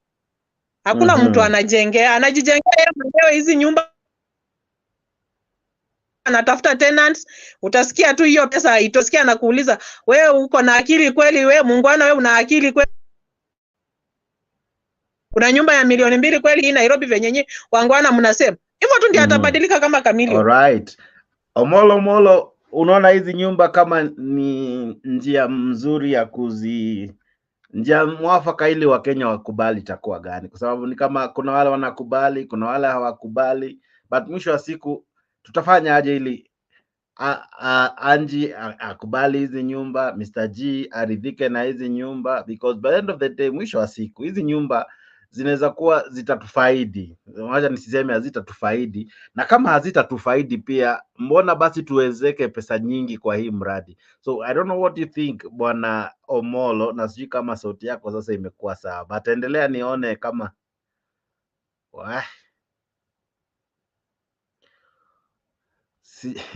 sina maoni kwa sababu sijui kwa nini sikusikii leo.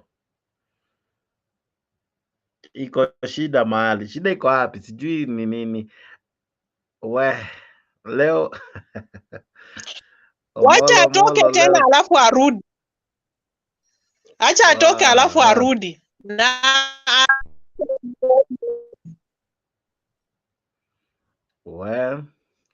all right. Bwana Fred, how will these houses be accepted? What needs to be done? Is it them being built without us being taxed? How will Kenyans accept these houses? Because by the end of the day, we all agree we need the houses. We all agree. Most of us agree these houses need to be constructed somehow.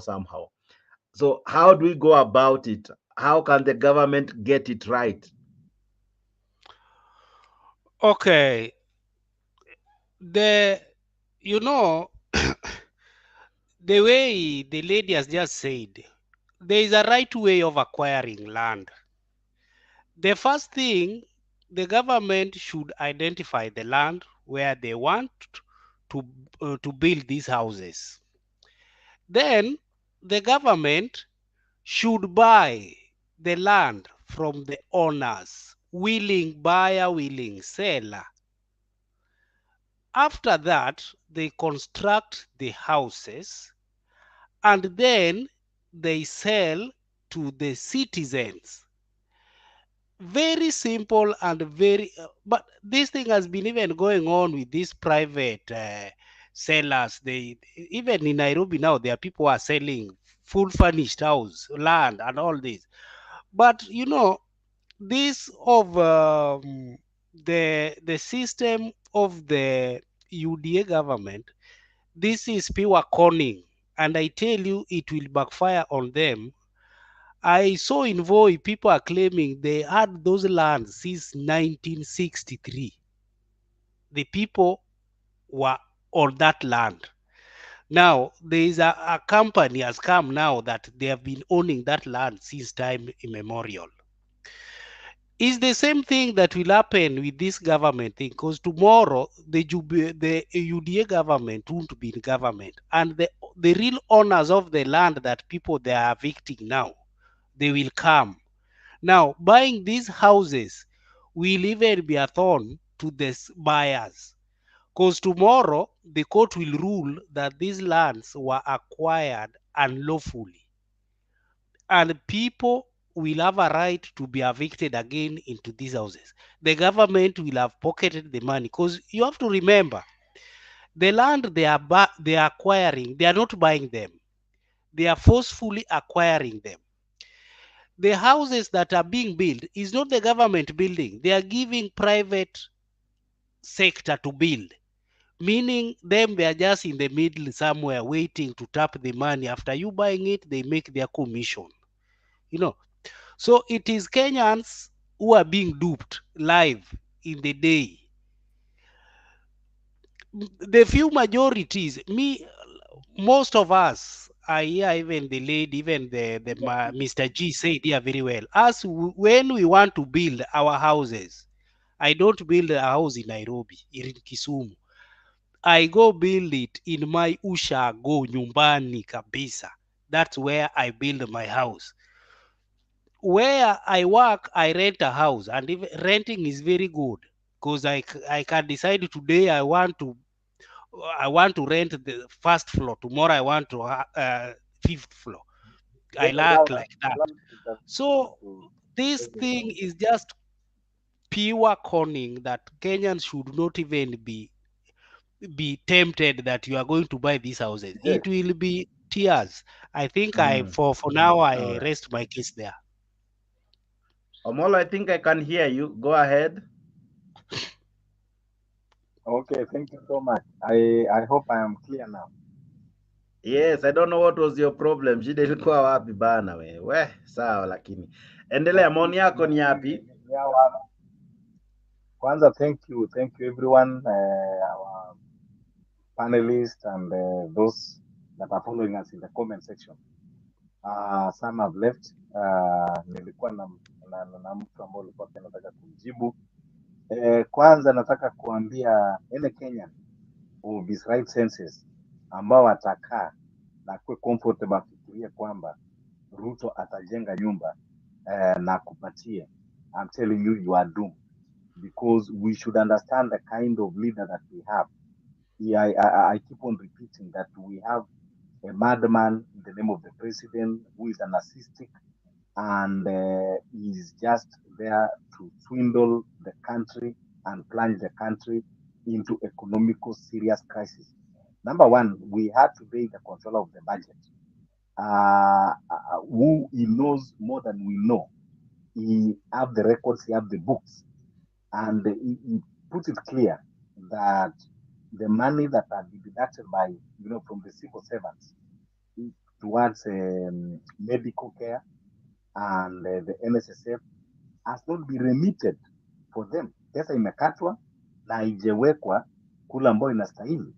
So hiyo tayari ni kuonyesha kwamba it is a red flag. Sasa ikiwa pesa ya NSSF ya NHIF ya medical inakatwa na haiwezi kukusaidia kukutibu, what would make you think that nyumba utajengewa? Number 2, hata hizi nyumba kawaida zinajengwa na plan.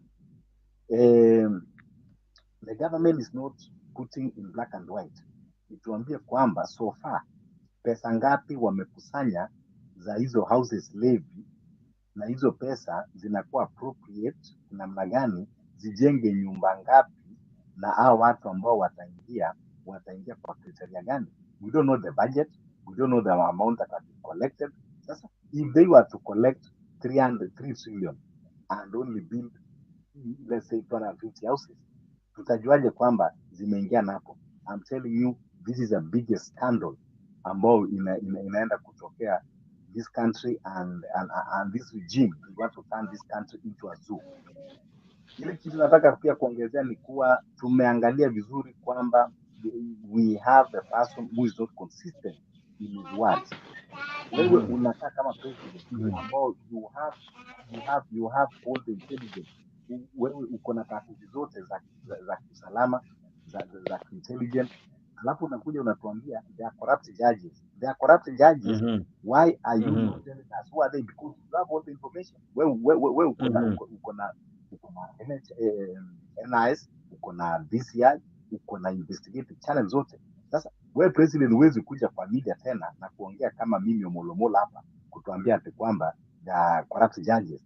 Bring them out, let them face the law, let them go to prosecute them and take them to prison. So you see this kind of fooling Kenyans, in a broad daylight. So nothing good will come from this regime. We are led by people who are either blatantly liars and corrupt to the core, or they don't have idea on how to lead the country. Number 2, what is the way forward? The way forward, kama tukisema kwamba ni maandamano, I support maandamano 100%, and that all Kenyans should come in large numbers and say no, enough to this regime. Say enough is enough to these heartless leaders, capitalists, corrupt, name them, liars. Say no to all of them. Sababu tunaona kwamba it is a one man show. Ruto anataka kuwa yeye ndio Chief Justice, anataka kuwa yeye ndio Spika wa National Assembly, anataka kuwa yeye ndio IG, anataka kuwa you cannot tell me that kwamba what you think that is good for the country, only him, is good for 50 million Kenyans. This country does not belong to William Ruto. This country does not belong to William Ruto's mother. This country does not belong to Ruto's family. This country belongs to all of us, 50 million Kenyans plus, and the generation to come. And with or without Ruto, this country must continue. But what we will not accept, what Kenyans should say no, is to let a person like Ruto to plunge this country into a serious economic crisis that our generation will suffer immensely, and they will be beggars forever. You see, even what he's doing by saying that he's exporting human capital. The other day, you was telling us that you want to enhance something that is called, production, and that you cannot subsidize consumption. When you talk of houses, is that not consumption? You can categorize in terms of consumption. It is not production. So instead of looking for how to enhance manufacturing, production, and anything that at least can sell the products that can be sold and bring foreign currency to this country and grow the economy. Kwanza unachukua ma expertise unaanza kupeleka nje in the name ya kwenda waende wafanye kazi, things that does not add up. And the way, and number 2, and my last statement is, we see now that our country is going to be isolated. We fought since 1979 to regain the East Africa community, and it has been growing ever since. But you see, Ruto now is taking all those down to drain. Now we are not in good books with Uganda. In fact, even Uganda have taken us to East Africa court, demanding about the fuel issue. We are not in good books with Tanzania. We are not in good books with Rwanda either. Our neighbors are becoming now our enemies. Relationship that we have fought for many. So many things that you see is not adding up. He's a blatant liar. The other day he said that he's going to release visa to the rest of the world, later to come and change that it is still in the process while he gives the deadline. So all these lies, which kind of lies do you expect again until you prove that he's a liar? So anybody that is sitting and waiting to leave to build you a house, you are doomed.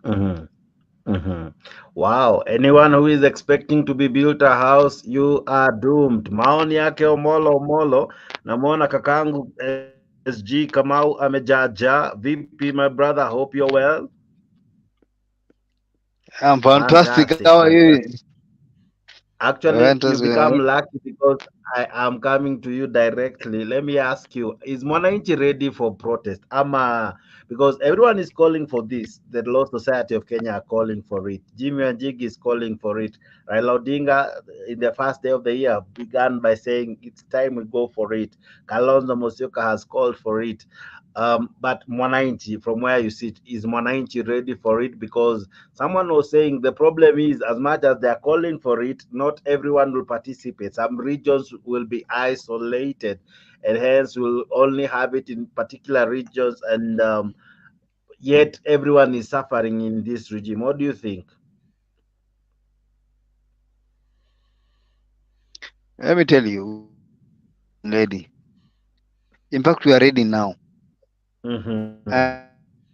Because the last Maandamano, my brother, I witnessed something that I've never seen in the all Maandamanos from 1960s.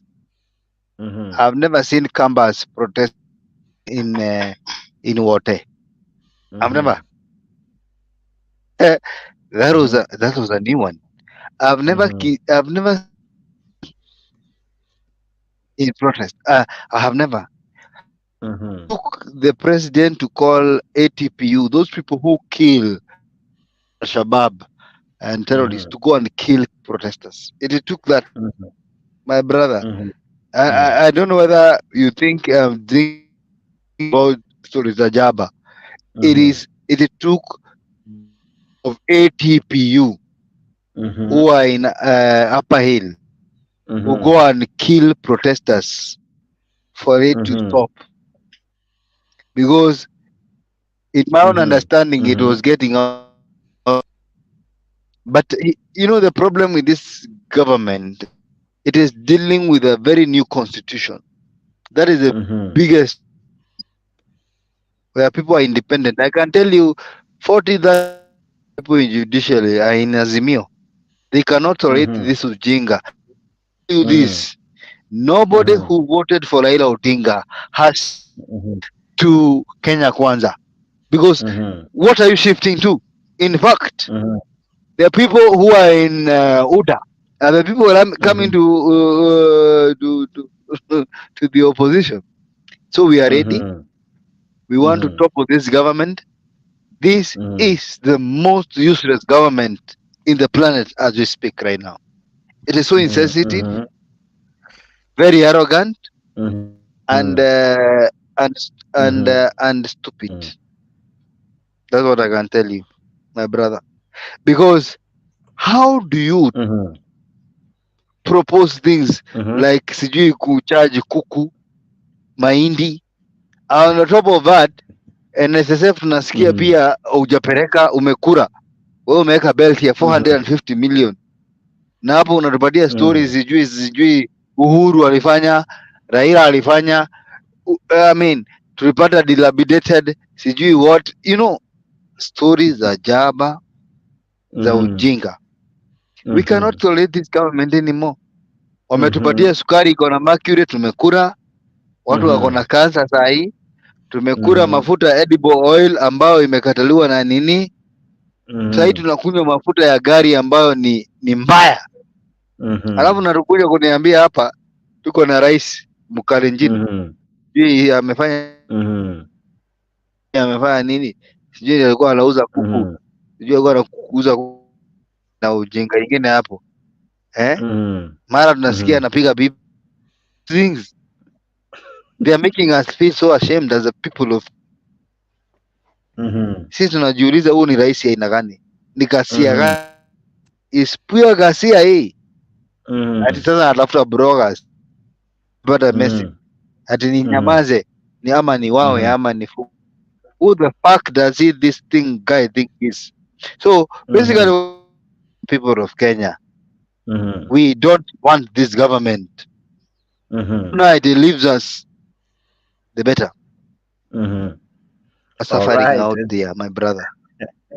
Sijui ni nani anaweza naona umekasirika, even the words you're using are too tough, but sawa. You're cussing on live TV. Corrupt Judge, how are you? Corrupt Judge, how Sema are you? Jake. Unaweza washa mic? Sema Jake. You're good? Niko salama, Yeah. unaendeleaje? Niko sawa, niko sawa. Mimi nasikia tu kidogo kidogo hapa. Sasa anaitwa Kenya Rebel, lakini sasa leo amekuja na Corrupt Judge. But vipi lakini? Mimi niko fiti. Mimi nasikia tu watu wanasema maandamano. Aha. Lakini Kenya mko na hii Kenya yetu kweli tuko na we are clowns. Tunafaa kwenda Hollywood. Tunafaa kwenda Hollywood tutengeneze movie inaitwa Kenya. Tuna content kibao Kabisa. Top content creator wakosi. Huyu mzee atawapeleka maandamano tena. Hiki kakaono man. Mwende mkatupe mawe, alafu mchape bunduki. Alafu mtaenda NTV ati wameua watu. Alafu kesho utasikia ati Ruto wamesikizana na Raila tena. Waende wamekaa chini nadi kwa sijui ujinga. Alafu utaanza kusikia watu wanapiga makelele hapa kama SG kama ati saa Ruto is a good president now. Sio ndio ujinga walikuanga nao siku za Uhuru. Vile Uhuru alikuwa mbaya, alafu after ninio wakashikana mkono sasa ati Ruto ni mzuri, ati Uhuru ni mzuri. This foolishness tuache bwana. When are you going to open your mind? Mimi nawaambianga hapa kila siku.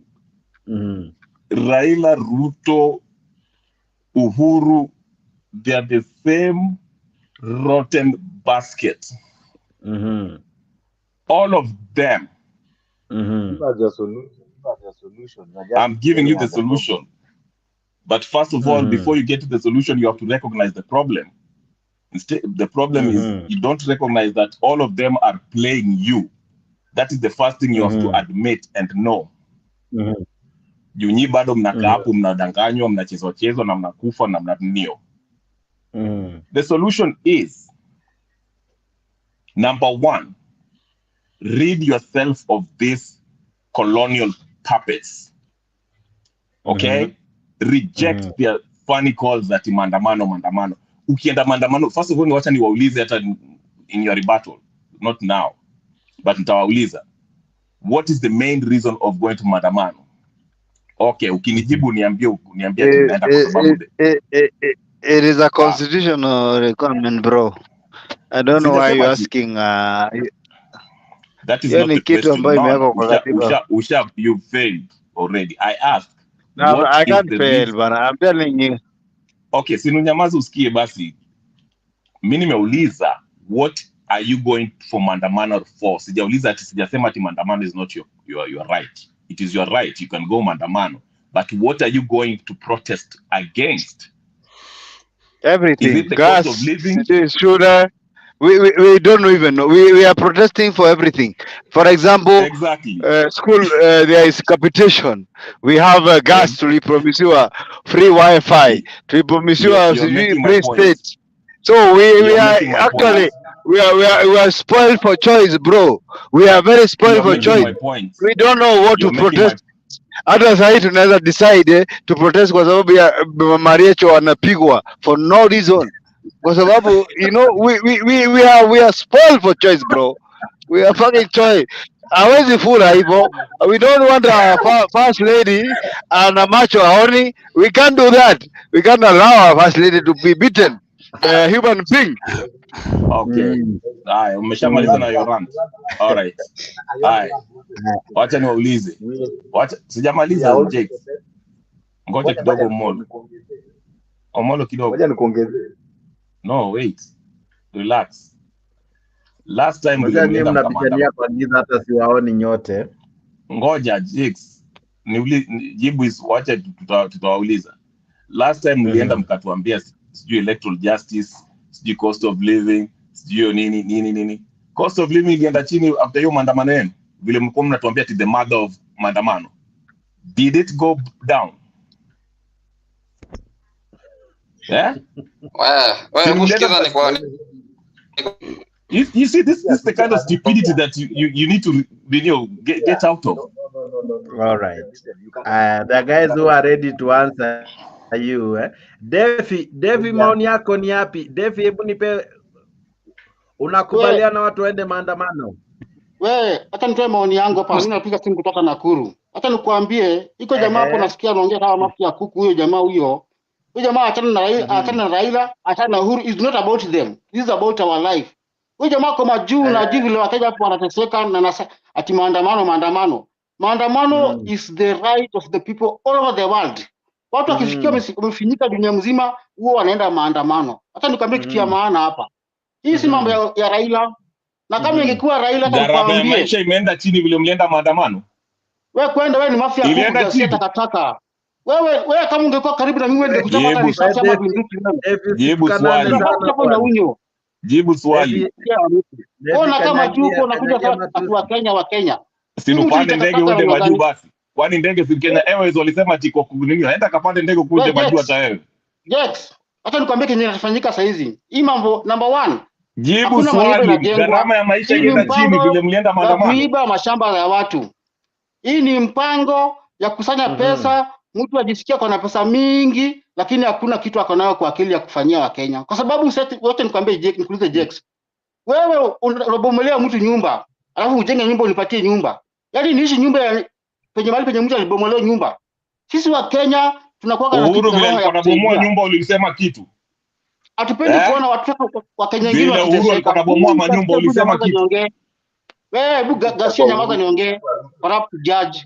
Wewe ni uko katakata ya mtu. Tukanane, wacha tu participate bila matusi, lakini endelea. Hawataka na Raila Odinga. Acha nikwambie huyo mganga. Wakenya wanaumia. Wakenya wanaumia. Mimi niko sawa mimi lakini Wakenya wanalia. Acha nikwambie wakati nchi maandamano wacha kupigia makelele kwa internet hapa, enda maandamano. Hata mimi nitoe maoni yangu nikuwe productive. Enda maandamano. Umesema unataka kwenda maandamano, acha kutoa maoni, enda maandamano. Kenya rebel kidogo tu, acha Defi amalize. I'll give you time to rebuttal.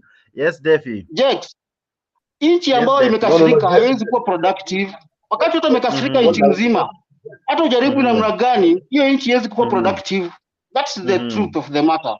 Wewe na bibi yako ndio mmekasirika, si nchi yote. Acha kusema bibi yako. Kama wewe na bibi yako mmekasirika useme nchi yote. Kila mimi nimekasirika, wewe. Wacha kusema yeye na bibi yake, ni kila mtu bro. What the fuck man? Hii mambo ya kusema unatuambia nini? Unajua sisi tunakasirika, wewe unajua unakaa na afro huko US unafikiri kila kitu ni mzuri. Hapa ni mbaya bro. Maandamano kama usikuonagi kwa maandamano. Wewe unalea mafro huko unafikiri hapa ni mambo. Hapa kumechemuka bro. Hapa ni mbaya bro. We don't want that stupidity of Ndio maandamano mnangoja Raila nini? Sikuonagi maandamano. Mimi niko maandamano naendaga. Hata maoni yangu nimalize. Huyu jamaa ni nani huyo kwanza? Jex. Haya Defi endelea. Hii Kenya kila mtu akona kwao. Hakuna ule mtu mwenye ana kwao. Hata mtu anaishi Kibira lazima akona kwao huko nyumbani. Unashika? So hii mambo ya kusema eti unataka kunijengea nyumba bila hata bila mimi kama nataka kama sitaki, hiyo ni hujuma kwa mwanadamu. Na hiyo ni ile mambo ambayo unafaa inasemagwa kulazimisha watu kitu yenye hawataki. Hata nikwambie Jex, mimi hata we are living in we are supposed to live in a competitive country whereby I want to build house wakati wangu umefika. Nataka kuona wakati umejenga nyumba mzuri, nataka kujenga nyumba mzuri zaidi yako ama nijenge kiasia yako. Na kwa maisha ya mwanadamu, hata nikwambie tu kweli, kuna zile vitu za muhimu sana. Yeah? Chakula. Mimi mzazi wangu alikuwa na shamba kubwa sana. Shamba kubwa. Tulikuwa naishi nyumba ya matope. Unaona? Lakini kitu ya kwanza tunaenda shule, tunakula. Unaona? Nyumba kujenga. Sasa shamba ya baba yako na maandamano inaingiana wapi? Semanga poja maana, patiana mtu mwingine, hata kutuharibia wakati hapa. Mambo ya manyumba bwana. Hata kulipia mambo ya shamba ya babako. Kama una story toka, please. Hii ni mambo ya manyumba hii. So, kulazimisha watu ati nitoke ushago nikuje niishi town kwa nyumba yenye imejengwa na serikali, hiyo sio haki.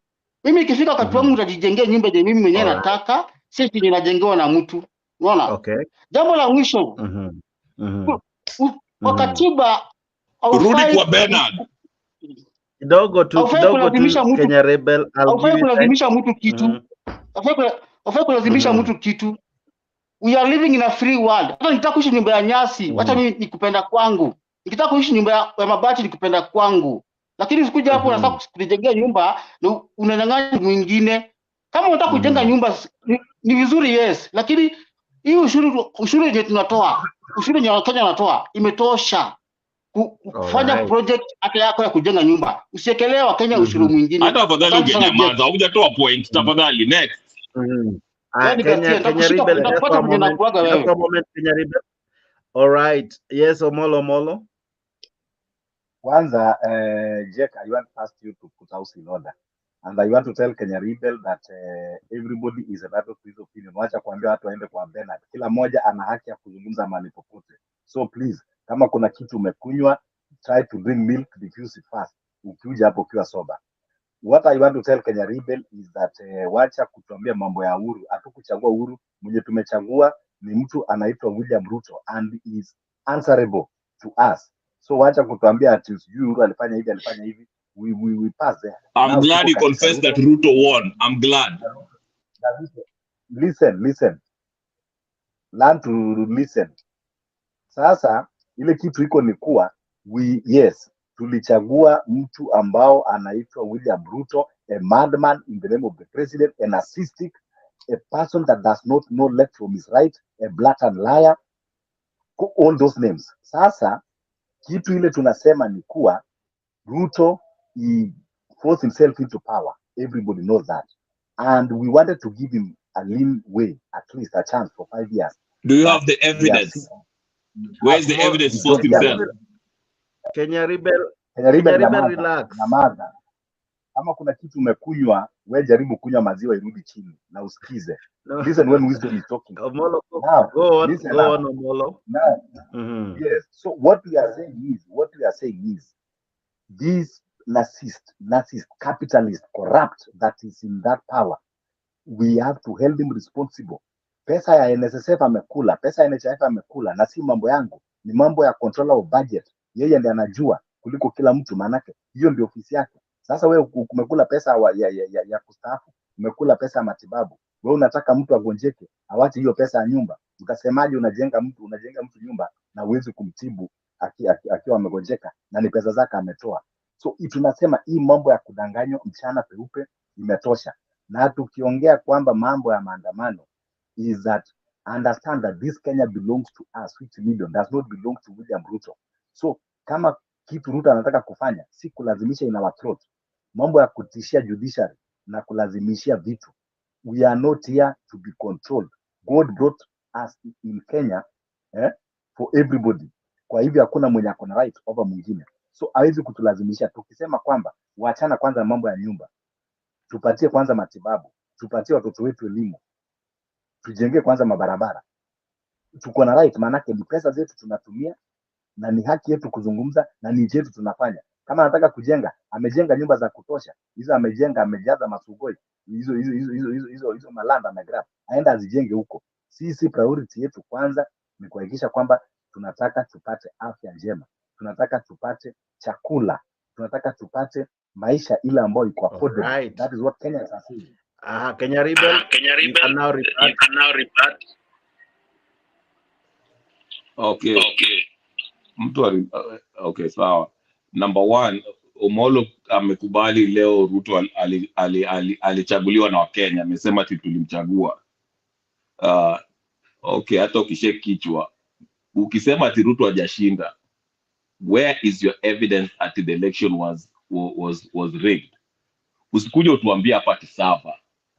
The electoral the presidential election results was not to be determined at the server. It was at the polling station. Okay?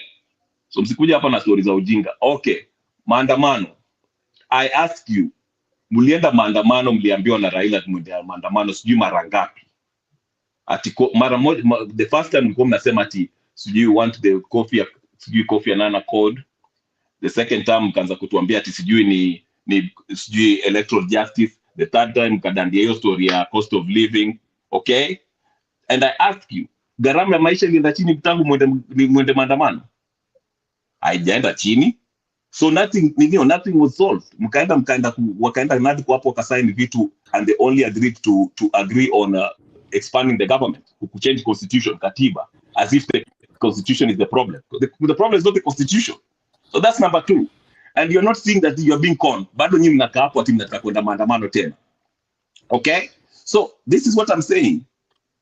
I keep on telling you, hizi maandamano mshakuwa mkienda enda. Hata sisi tulienda kwa hizo maandamano 2017 huko, Raila akatudanganya kashikana na Uhuru. It bears nothing. The people who gain from this maandamano is Raila Odinga and his cronies. Ndio maana Junet anaita ng'ombe. I'm sorry, and I'm not calling you that. I'm saying that's what Junet anasema. Okay? Because they keep on wanawadanganya, and you can't see past this. Ndio maana nasema, wacha nimalize. I'm concluding my point. I'm concluding my point. No. Okay, I'm making it clear. Okay. Na maandamano because of Raila, ama kuna shida na maandamano because Kenyans are suffering. Be precise. No, okay. This is what I'm saying. I'm glad you asked. Wacha nimalize. Moja nimalize. Maandamano hutaki, kila kitu hutaki. Give us the best way to go. Wakenya wafanye nini? Exactly.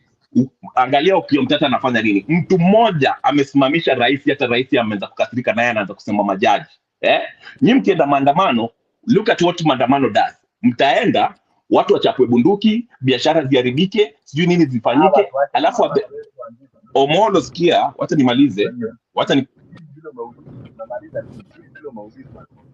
Wacha maandamano tufanye nini? Sio nimekuambia, sio kuna koti. Kwani unafikiri Ukiomtata anasimamisha hizo nini za anajaribu kusimamisha hizo maneno ya kujenga manyumba? Hiyo story haijaisha. Koti amesema hata heshimu Kotoda, amesema ni hawaizi, ni corrupt. Sasa Kotoda gani ukampatia heshimu? Kwani koti of course, okay. Lakini sikia, listen to me. Koti amesema hivyo, hiyo ni matamshi yake, amesema kibinafsi kama Ruto. He cannot implement that. If the court wakisema hivyo, that's when it will become anarchy. We hold him accountable and we can start by our representative going up. Because that will mean that he has absolved his position as the president soon as he stops following the constitution. That's why I'm saying, going to the court, kama vile Ukiomtata, mtu mmoja tu anajaribu amesimamisha hizo mapolisi zake. Wewe sikia, wacha nikimaliza. Ngoja, nyumba zilibomolewa Western na ilikuwa na Kotoda na haikuheshimiwa. Sikia, okay. Sikia. No, mimi nakupatia, listen, nimekupatia comparison between two idinio. Mtaenda maandamano, lives will die, or mtaenda kotini, mupate a legal right to stop Ruto. Which one would you prefer? Mwende mkufu hapo alafu mtalia. Na Raila hata wapatia hata ndururu moja kwa wale watu walienda kukufa. Mpaka saizi Raila Odinga hajatoa hata ninyo moja. Na ameitisha hizo maandamano ameitisha. So saizi nyingine, tumieni akili. Alright. Bwana Kuri, habari ya leo na kuona who's this guy? Mzuri sana. Aha, maoni yako ni yapi? Wakenya wameambiwa wajiandae ili waweze kujitokeza kwa maandamano kwa sababu ya gharama ya maisha na kodi ambayo mwananchi anatozwa. Kulingana na wewe mahali umeketi, je, maoni yako itakuwa gani? Mimi alifanya niingia hapo studio ni hii ng'ombe hiyo yenye maafro kama nguruwe. Maandamano yeye hajui iko kwa katiba, yeye anapinga watu wafanye maandamano. Kwa nini ng'ombe hii? Ama hajui maandamano lazima unasikia vibaya. By the way, Jakes, ukisikia mtu ambaye anakuja na ujinga ya kitoto kuambia Wakenya ati wasiandamane, unashindwa mtu ni nini? Maandamano iko kwa katiba hii ng'ombe hii. Yeah. No one said that maandamano iko kwa katiba. Nilisema Mwambie huyo jamaa ni ng'ombe branget.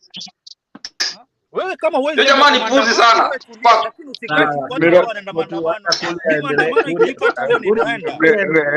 Ni rafiki yangu, ni bangi mingi.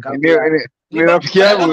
Hebu toweni hiyo jamaa anavuta bangi mingi. Jakes, huyu jamaa anaharibu studio. Anaharibia hii studio na angalau na lack of education is the problem. Education system has let you down. Then yes, Kuria. Jakes, huyu mtu anaharibia studio kwa sababu kitu yenye iko kwa katiba. Kwa nini anapinga? Anaumiza maroho za watu akiongea. Na ndio maana yuko Kenya. Na ni kweli ndio maana yuko Kenya. Ndio maana yuko Kenya. Hii ni brangeti kwa sababu anajua what is happening in Kenya. Anaepa alafu anaenda huko anaanza kutangatanga. Ni kama mtu mwenye huko kwao, unatoka kwenu unaenda kwa jirani alafu unaanza kulalamikia huko. Si uende kwenu kule, hiyo shida ya kwenu. Acha kutuambia ubilarfati ni hapo. Unakula huko vizuri. Unaenda unakula kwa jirani vizuri alafu unadarau kwenu unaanza kusema. Sisi wenyewe stupid man. Unajua. Can you come back to Kenya and then you suffer the way others are suffering? Yuko ng'ambo kwa hapa anatuletea upuzi hapa. Hii jamaa kama hata ungekuwa karibu hapa mimi ningekuuma na meno. Nimekusikiza sana my friend, lakini hata kumbe unajifanya hapo umesoma kitu gani? Umesoma kitu gani unakuja kuturingia hapa umesoma nini? Unaenda kunyemelea another country alafu unaacha nchi yako. Hata your brothers are fighting for the freedom. Wewe huko unapiga mamdomo huko. Satan. All right, enough. Huyo umetolewa wapi huyu? Enough, Frederick. I can feel mental health is an issue.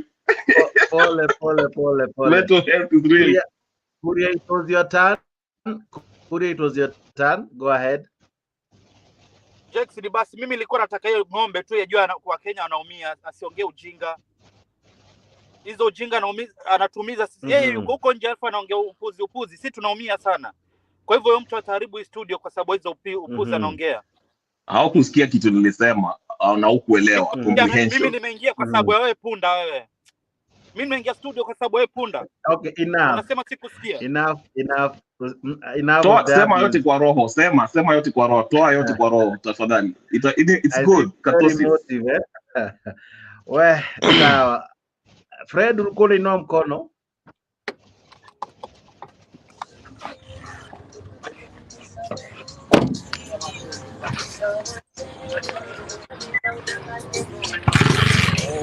Okay. Ule umeweka mziki na tuna license ya hiyo, lakini sawa, nimemute. Yes, Fred. Unmute yourself, sir. Unmute.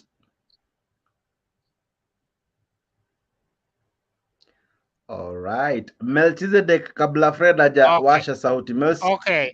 Can you hear me? Yeah, I can hear you. Yeah, what I'm trying to say that, people like corrupt judge, these are the people that are making us Kenyans be where we are now. As long as he has eaten, his stomach is full, he thinks that everybody has eaten. This government, first, he should even, I think he should, when he say that we chose this government, no Kenyan chose this government. This government was put here by the colonialist. It was not as Kenyans. Ruto forced himself to be a president. It was just that Kenyans love peace. That's why we left him to rule for 5 years. Because, you know, even Trump was bad, but when his time came, people removed him. The same like Ruto. We are just giving him time. Then he will go. By time, he will go. But Kenya never voted him. Another thing, being outside where you are now, I think you have traveled. When people say that you are somewhere outside Kenya, you should compare where you are and where your country is. Have you seen them living the way your brothers and sisters are living at home? This is what you should not think of yourself. You only your stomach and enough. Think also of your brothers. Today there are people who are going to sleep outside thanks to this government. They have just went there, demolished their houses without even a notice, and today they are outside sleeping. Not anybody, not terrorists. The government terrorizing his citizens. If you are a Kenya Mzalendo, you should stand with the Kenyan people. That what the government is doing is bad. You know. Can Okay. I rebut quickly after it's done? Yes. I'll give you. Yeah, go ahead. Okay. Another thing. Okay, I'll talk later. Let him talk. Let him talk. I give him time. Just a brief rebuttal, then before we go to Melchizedek. I just want to say this, Fred. Actually, I care much about you so much that I don't want you to go Maandamano to die for somebody else to get a position. But Maandamano is in the constitution. What are you talking I'm about? not disagreeing with you. I'm not disagreeing with you. Listen to me. This is where you get me wrong. I'm not saying that Maandamano is not in the constitution. You have the right to go for Maandamano. Can you please, Fred? I'll give you. Balango nitakupea dakika moja, ngoja tu amalize. Go ahead. Huyu jamaa hajui kitu anasema huyu bwana. Nakuelewa Fred, naelewa, tafuta time, ngojea tu. Okay. Yes. Thank you. Yes, Kenya Rebel. What I'm saying is this very quickly. Omonomono, can you mute please? Wait. You cannot mislead us kutuambia ati Maandamano is a death sentence. Instead of telling us that we have a terrorist government. That's not what I say. Omonomolo. So unaona ka comprehension ni shida. Unajua sijui hao watu walikaisha wapi. But anyway, Jakes, wacha ni ninio. What I was saying is this. I'm not saying that you don't have the right to go for Maandamano. What I'm saying is this. Let's be very clear. Every time we have a Maandamano, especially that is been called by none other than Raila Odinga, we always have atrocities, exchanges between police and the protesters. Watu wanarusha mawe, polisi inaua watu, and people die. That is the government terrorizing Kenyans. It is the government terrorizing Kenyans. We are doing things. Fred, we can't put your laws in the constitution. Okay, can you please listen? Say that everybody, you have a right to demonstrate. Okay, Fred, can you listen? Fred, let me ask you first. I was about to answer you so you can go. No. Wait. The way Kenya is run now, I want to ask you as an individual. The way Kenya is run, is it good for you? The way our Kenya country. I was about to answer you, but you interrupted me. Okay, I want you to answer me that. I will answer you. Can you listen? Even when we went to Maandamano while Uhuru was the president, there were atrocities. You can apportion blame from both sides. Brutal police, and there's also crimes that were happening. Vandalization of shops, business places, people being mugged. It happened. Let's not pretend. So we can apportion blame on both sides, okay? And this happened under Uhuru Kenyatta, and it's happening also when Ruto is president. That's why I'm saying every time we go to Maandamano, I'm answering your question. I'm coming to it. And that's why I was saying, when they call for Maandamano, Raila will call for Maandamano. Mtaenda, then people will be killed, butchered the way we saw in Nyalega and Kisumu. By who? By the police. The other police. time, the government, the other 2 days, the government had Maandamano. They were escorted by police. Nobody died. That's true. Yes, that's but true. why is it that when we are doing Maandamano, these people are killing us? Because they are terrorists. This is what we are saying. But the you have to government be. that is in power now, they are terrorizing Kenyans. It goes Not a both government ways elected because by they are youth who vandalize property. People get beaten up. We saw that on the news. Tusijifanye hapa bana. But those were the government. Those were wakina nani walikuwa nang'oa reli? Were they the government ng'oa reli? Was it the government was walikuwa nang'oa reli?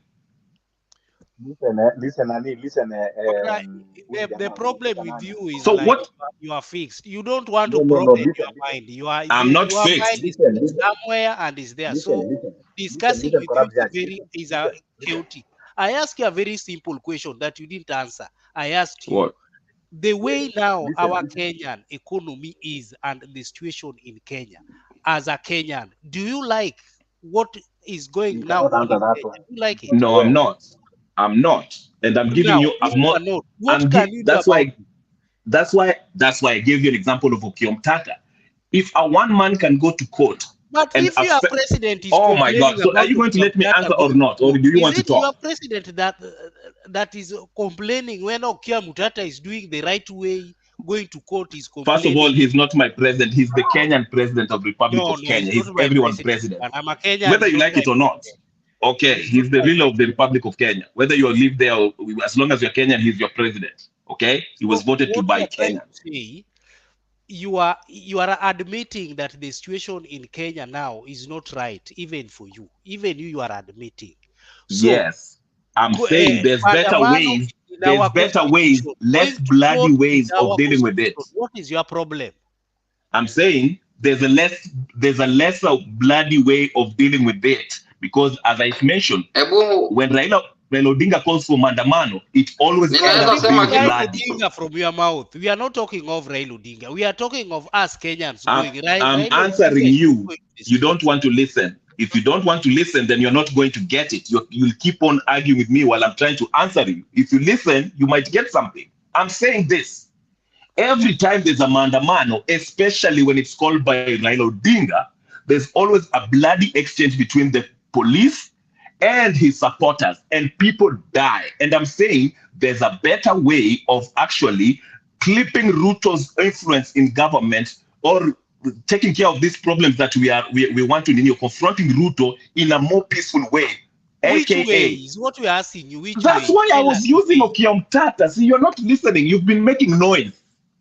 What is Okiomtata been doing? What is Okiomtata doing? You use the courts. You use the courts. That's why the courts are. That's why you hear Ruto is complaining about the judges because our judges they're using the constitution and telling the president, no, these policies are unconstitutional and we are not going to let you do that. And that's a more effective, more peaceful way than going to the Maandamano and shooting each other and killing each other. Alafu at the end of the day, watakutana hapo ndani kusenta wakitaka ku change the constitution to have them have new positions. That's the point I'm making. If you miss that point, I can't help you beyond that. Because your point is very shallow. Because me, I'm talking of constitution. You are talking of your individual things. The Maandamano thing is in the constitution. Going to court is also in the constitution. So what's the problem? This thing can be practiced without the problem. The only problem is when now the government start killing its own people. The government start killing its own people. When we go to Maandamano, there are many Maandamanos guys have gone without nobody getting killed. They go and they come back. Even nobody is being stolen. That is true. Problem starts when police but I'm saying the ones that Raila Odinga calls always end up bloody. The ones that Raila Odinga calls always end bloody. I'm not talking of Raila Odinga. I'm talking of him because he always leads this Maandamano. Okay, allow me to add that one, Jake. Allow me to add something. When I corrupt judge, now let me tell you one thing. You know, something that is called revolution is not for cowards. See, I want to aoga. Now, if you are a coward that you say you will not come because you will be brutally beaten or what, you cannot bring a freedom.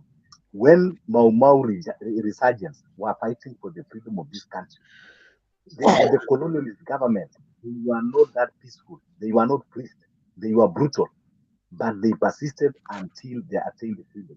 When you are talking of Maandamano and court, the other day we saw the government doing Maandamano. Why did they not go to court? And it is them that they get the court. Why did they come to the street? So it is to tell you that there are some things to sort out in court and there are some things to sort out in the street. And now let me tell you one thing that maybe you not want to hear. The Maandamano that is coming, nobody is expecting it to be peaceful. Let it be painful, but let it be the last and for freedom. So, you know, to bring freedom is not for cowards. If you are afraid, wewe kana mama yako, wacha wale watu ambao wako na moyo, watakuja barabarani, wataandamana. Kuleta freedom si waoga. Okay, Yes.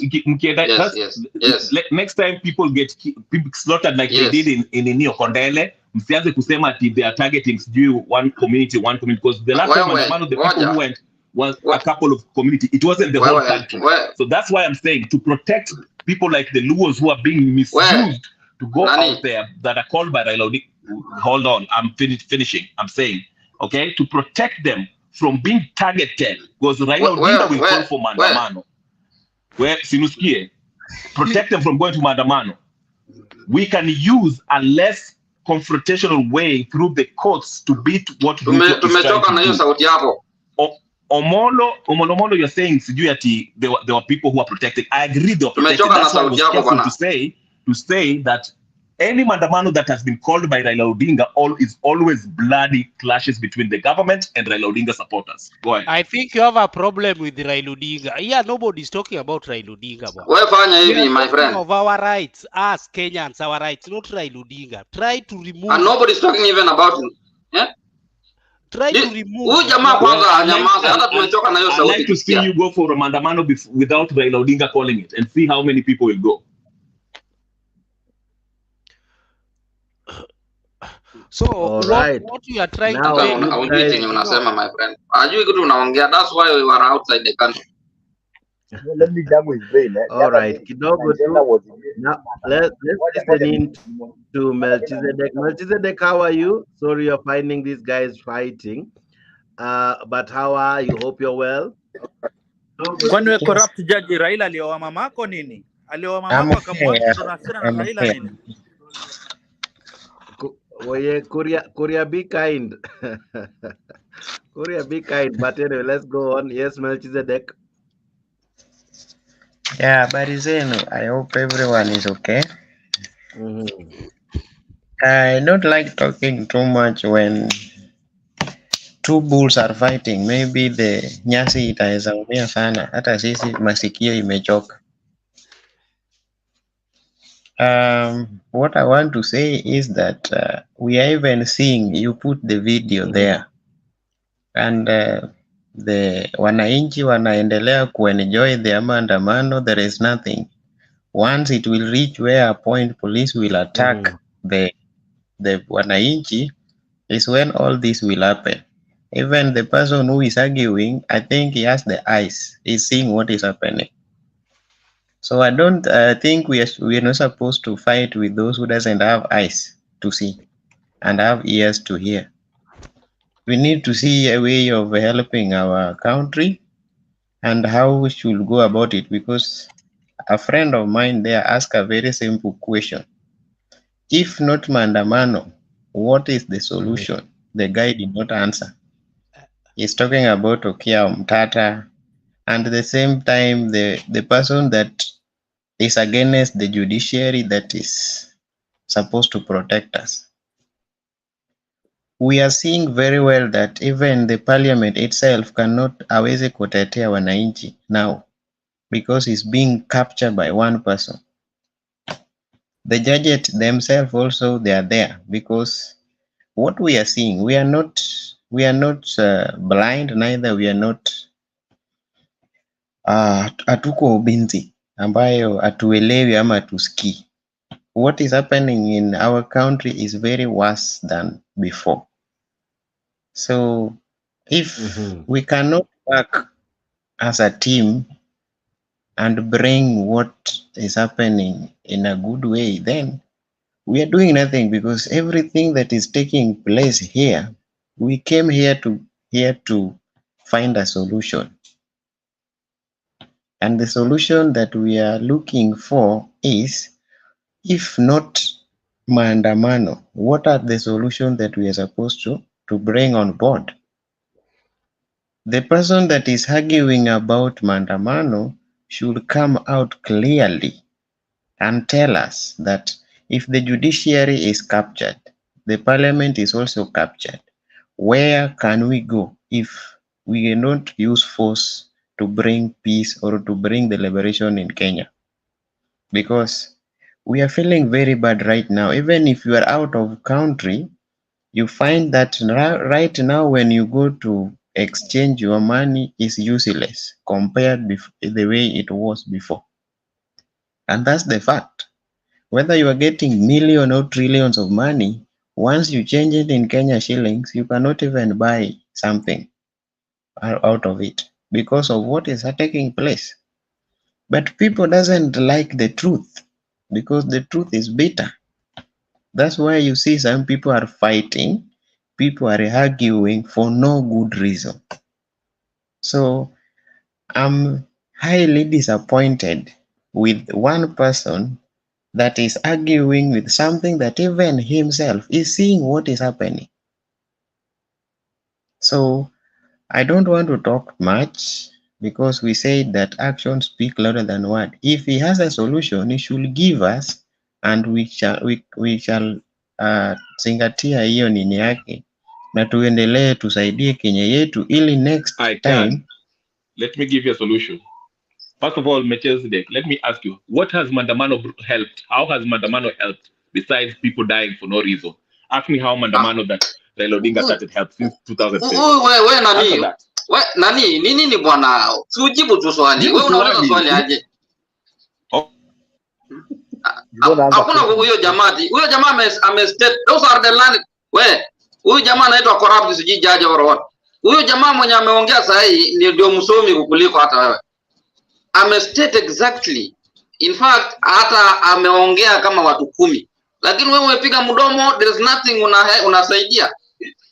Umeulizwa vizuri. Kama uelewi, sawa, you don't want us to go to maandamano. Then goja. I was the one talking. I've not given you a chance to talk, please. Can you just keep quiet, please, if you don't mind? Okay, I'll keep quiet. But I'm the one talking right now because this is my chance. So if you want to talk more, you can go after me, okay? Thank you. So, Mr. Jags, what I can say is we should find a easiest way of helping or liberate our Kenya by doing what is necessary. We are not the only people that are doing what is called maandamano. Even where I am, if there is something wrong, people are going for maandamano. But the police is there to protect and make sure that wale ambao wanafanya protest, they are in a safer part, vitu za watu hawajaibiwa, na tunaenda kwa njia ambayo inafaa.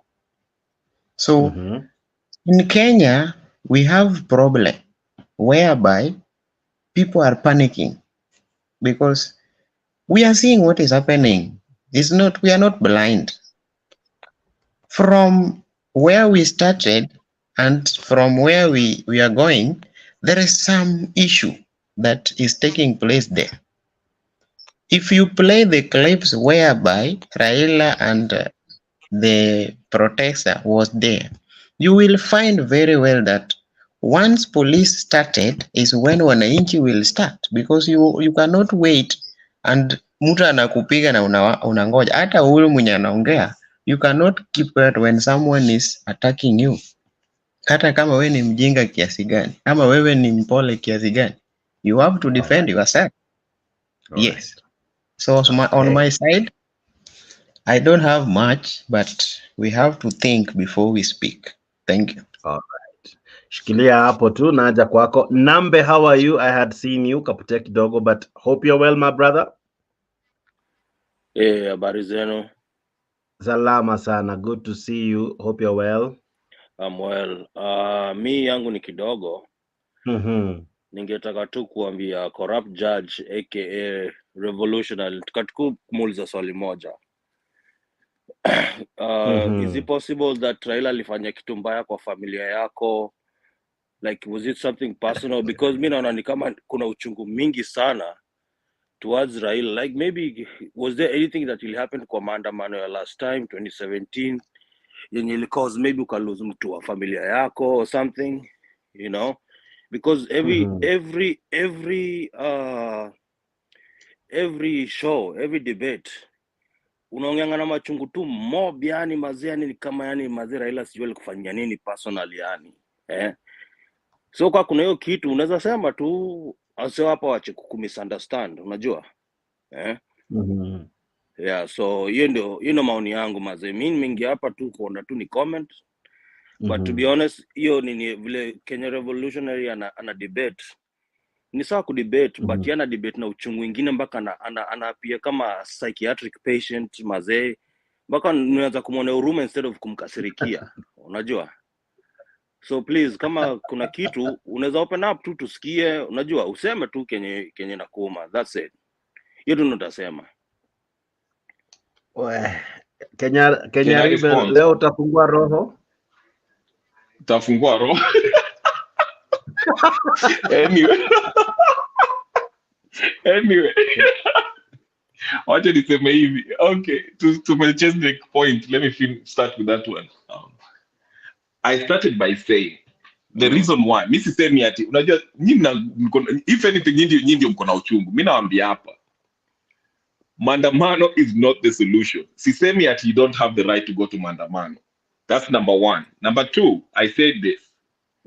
Every time Raila Odinga leads a maandamano, okay, there's a clash between his supporters and the police. You can sit here and start arguing police ndio walianza ama his supporters ndio. That's immaterial. The reality is there'll be clashes between the police and the wafuasi wake, and the people who will suffer the most ni wafuasi wake, most of them being Luos, because they are the majority who will go to this maandamano. So I'm saying this, you ask me what is the solution, what is the alternative? Okay, the alternative is, I pointed the finger at Nani Okiya Mtata, saying that you can use the judiciary. You can argue that, okay, he has captured the judiciary. If he had captured the judiciary, why is he complaining about the judiciary? Him complaining about the judiciary is evidence. It's a sign that he actually doesn't have control of them, and they are the ones who are stopping him from fully implementing his unconstitutional policies. That's why I'm using it, and I would prefer that, because it's a less violent, confrontational way. Please. Kuna mtu mute tafadhali. That's what I'm saying. Nasema hivi, using that through the courts, it's a more effective, less bloody way of confronting what Ruto is doing, rather than kungoja Raila waite tuende maandamano. Alafu we know, let's not pretend. Saizi unataka kutuuse example ya wale watu walienda wakakuwa protected. That's why I say the difference between wale watu walienda hapo walinunuliwa na probably serikali waende wakafanya maandamano ya affordable care. The difference between them and the people who go out when Raila calls them is that the ones that we are called when Raila calls the maandamano, vita itakuwa nini. That's what I'm saying. The only problem with you reason well, then you start calling Raila's name. Remove Raila from your mouth. No, I can't remove him because, listen, you can't divorce politics. When you No. I'll tell you why. Kujibu swali yangu. I'll tell you why. Unajibu swali yangu bado. Naweza ongea? Okay, ngoja. Raila alikufanyia nini? Raila hata yeye haendangi maandamano. Just talk your voice. Haendangi maandamano. So did we watch the last maandamano? Raila from your mouth, and then things will be okay. No, I will mention him because Every time he calls the Maandamano, it always gets bloody. So And is instead of is Maandamano in constitution? Yes or no? Is it in that is constitution? not in question. You are missing the Then what is point. the I'm not problem? So it is your the side that has a problem. Because if you the are doing the thing according to the law, why are you complaining? there's nothing Going lawful to about court is one here. of it. Fred, Going to Maandamano is listen. another one. Fred, there's nothing constitutional about destroying people's property No, and no. robbing It's people the and burning police cars. that destroy, my friend. It's It is you can say last time what you you want. talked of There's Kondele. You in fact talked there's of a video of no, in wait. fact You talked there's a of video Kondele, evidence the of killings in listen. Kondele. The There's a people video that were evidence. killed or were maimed in Kondele, they were being removed from in their houses, not in the street, in the houses. Yes. So it is And the they were police, maimed. the They were government. maimed in 2017 under Uhuru. They were maimed in 2007 by Kenyatta. So what's your point? My point Okay, is, listen. my Let me, point is, Fred. no, wait, you have asked me what is my point. My point is, constitution is in our, Maandamano is in our constitution. That Going is to not my court, dispute. wait. Okay, sorry. Go ahead. Finish. Court is in our constitution. So we can use either of these. The role of the police is to give protection. Many times, the people, when they go to Maandamano without police, nobody's getting killed, nobody's getting robbed, and all these things. The problem starts when police come in with tear gas, even go to people's houses to kill people in their houses, not outside in the street. So this is why I'm telling you, start reasoning, but remove Okay, Raila let me answer from you. Let me your answer you. discussion. Wait. Okay, let me answer you, and I'll be brief so Molomolo can say something. Okay. Let me say this. Hold on, then I'll let you Molomolo go. What I was trying to say is this, Fred. We've been to Maandamano before, and that's why I asked. Of all this Maandamano that we've been to, Yes, most of them being bloody, and most of them, Luos are being the ones who suffer the most atrocities. What has yielded? What have we gained from this Maandamano? Can I answer? No, I'll let you, please. You have please, asked please. me a question. Yes, Can I answer? but I'll finish, then I'll let you answer, okay? Okay. That's number one. What has this bloody Maandamano achieved? In my opinion, is nothing. Number two, you said it correctly. So, Maandamano is in the constitution, and also using the judiciary method, going through the judiciary, putting a petition and challenging and suing the government is also constitutional.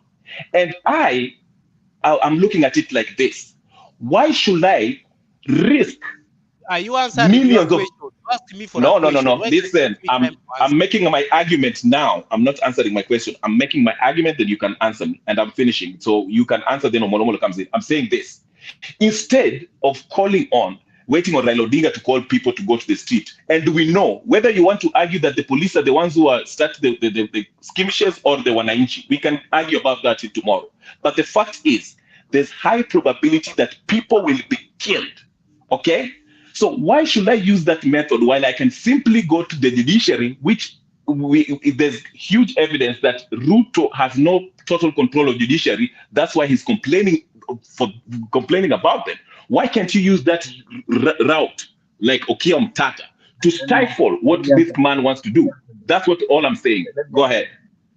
Okay, Okay, just now, let me just wait, answer it, then I let you more. Okay, go. Wait. Go on, Molo. Now, listen, you talk very well. I want to juggle your brain. Number one, there was someone called Raj. He took a case to court, and that is when the narrative of three things, vitu tatu, jela, mbinguni ama wame Kenya, it came from. Okay? Sasa, kumaanisha kwamba, even Okia Mtata the other day, he said his life is in danger. To tell you that when you have a terrorist in that office, kwa hivyo hakuna mahali utasema ati ni safe. Secondly, all of us cannot be Okia Mtata. There is nothing wrong. We can use all the avenue that is available. Any avenue that is available. All right. And then wait, the last one. Umesema every time Raila called for Maandamano it is blood. I asked you the other day, Maina Njenga was in Nyeri.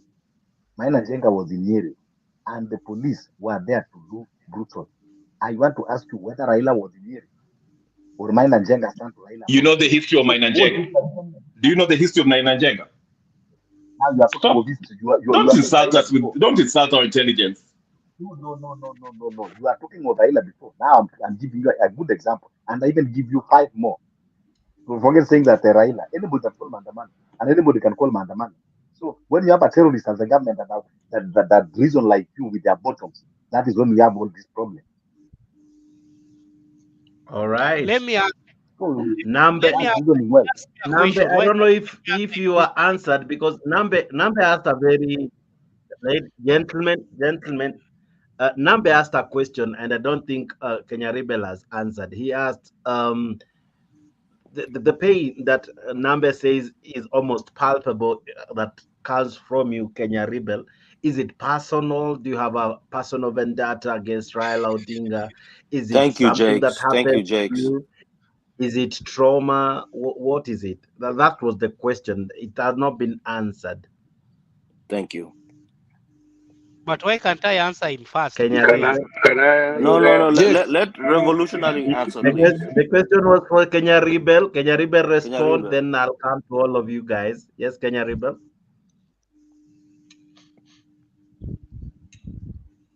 Kenya, sorry, can you Rebel, hear me? I hope you're still there. Yeah, I'm here. Can you hear Go me? ahead. Yeah, my answer was in my. I gave my answer. My answer was this: it pains me to see innocent young people who are being misused by this Raila Odinga, asking them to go for Maandamano for only him to apate kacheo. These people sacrifice their lives, their livelihoods to go Maandamano, thinking that they're fighting for their rights, and Raila is going to lead them to Canaan, as he called it. Okay, and every time they go there, they get butchered. Since 2007, 2017. Now, ile kitu ilifanyika Nyalenda in Kisumu, okay? But they can't see it. They can't see it, okay?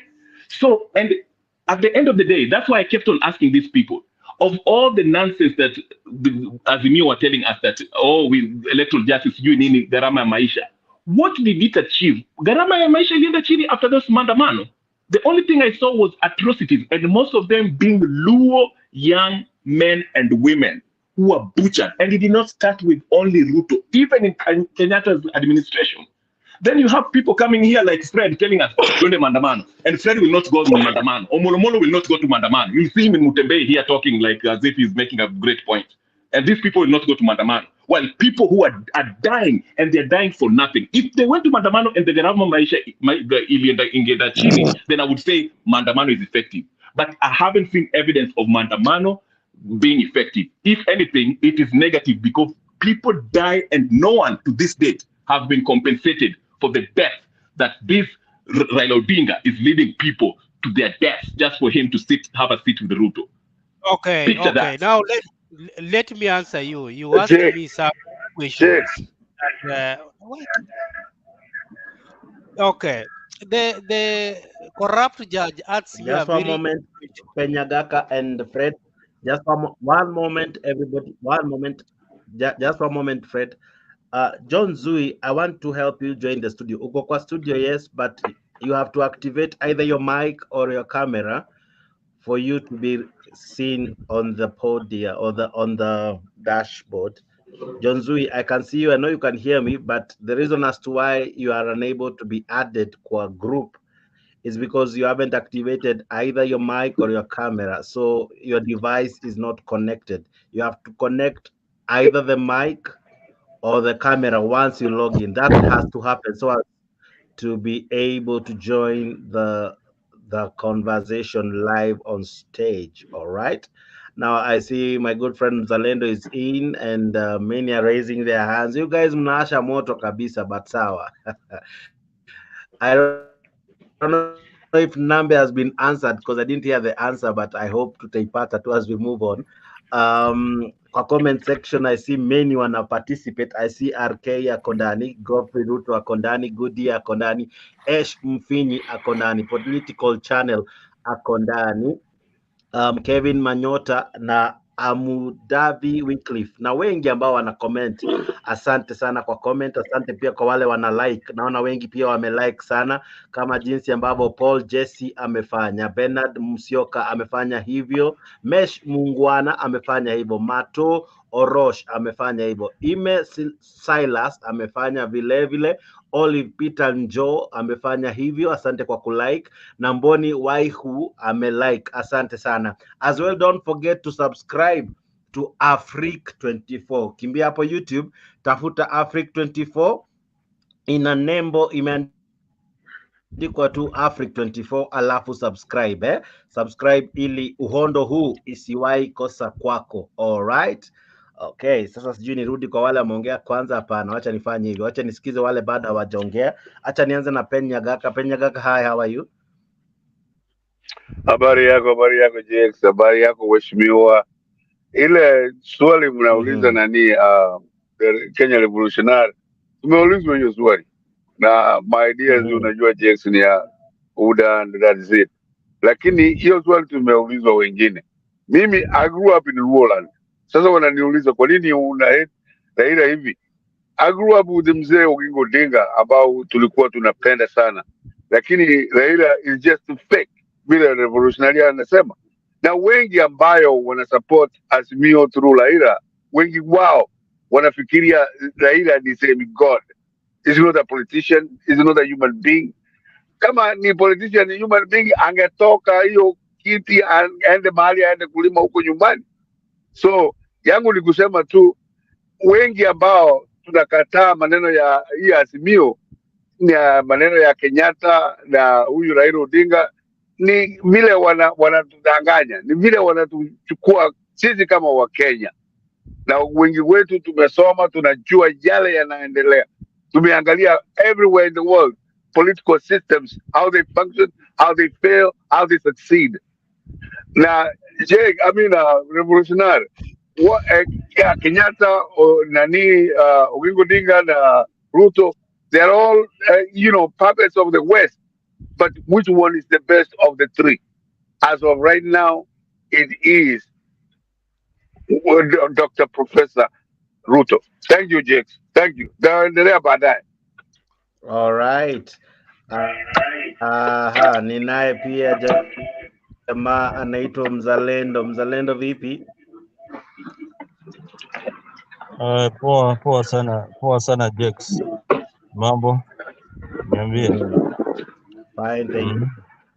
Hao watu wamewasha moto huku nyuma ya studio, lakini go ahead as I add some guys wako hapa kwa studio. Anyway, wacha ni wasalimu wote wale wako kwa panel, naona wako wengi sana. There are over maybe 8 people. I can't see all your names where I am, but na wasalimu popote mulipo. It's a good debate going on. Just picking up from where we left yesterday, and today I think I've not really seen the topic of the day, but I came in when somebody was talking about Maandamano and the way it is in the Constitution. Yes, Maandamano is in the Constitution, but we should also read what the police can do in case they feel that Maandamano threatens the movement of people, movement of traffic, business activities. The police have also the authority to stop such an activity.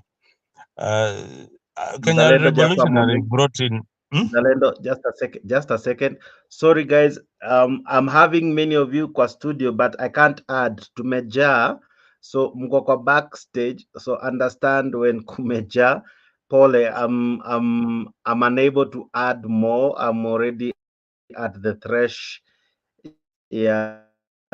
stream yard, so kindly mnielewe tu kwa sasa, but keep trying. Maybe you will join even as we go on. I am seeing so many. I have several backstage, and I have several trying. So Nijukumeja, so it's not anything wrong. But Mzalendo, go ahead. No, yeah, I've got just one point. I'll step out just to allow another Kenyan to come in and exercise his democratic right. What I was saying is that there's a limit to this, to the extent of demonstration. Although it's allowed, nobody is disputing that demonstrations are allowed in the Constitution. But what they're saying is that if you are demonstrating, don't destroy people's property. What we are telling the police is that if people are demonstrating, then you should not kill them. Yeah, you should not kill them. You should allow them to demonstrate, because the the worst part of it is that most of the people who are dying today in these demonstrations are dying from Raila's stronghold, who are majorly Luos. Now, what happened in the last demonstration in Kondele? You saw the mass, the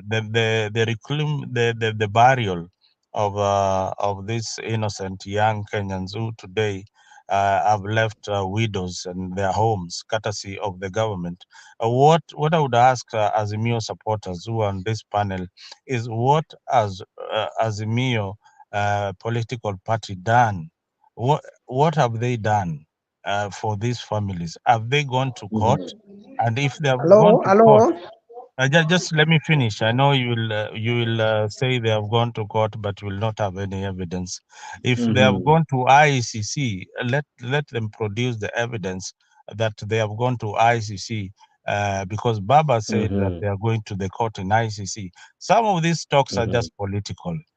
They're just political talks, and it is high time that tuache kutumiwa na watu wa siasa. You have got a mind and a brain. Don't let your brain be controlled by politicians. You have got a conscience. When you leave that house, carry a stone to kupiga polisi.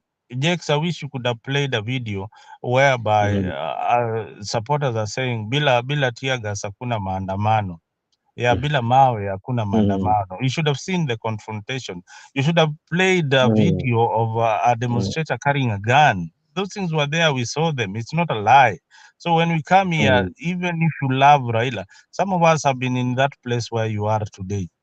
We loved, we have got scars that you don't even have. So we have been there and we understand the game. This game is just for numbers and election. This game is just to make you consistent, to make you feel that there is something that the government is doing against you. But in the real sense, you've got a brain, you've got a conscience. When you step out of that home with a stone, don't come back in a coffin. Your children need you tomorrow. Otherwise, thank you. Lawrence? Yeah, Jake Zabari. Nico fine, how are you? Yeah, I'm good. Mi naongea nikiwa Jamaica. Yes, watu wa Jamaica. Yeah, si tuko poa huku bwana. So I have been following your channel, and such an inspiration to see you all there. All I can say is I love politics. Hiyo namba moja. Hiyo mimi napenda politics. Nilikuwa na support Raila so much.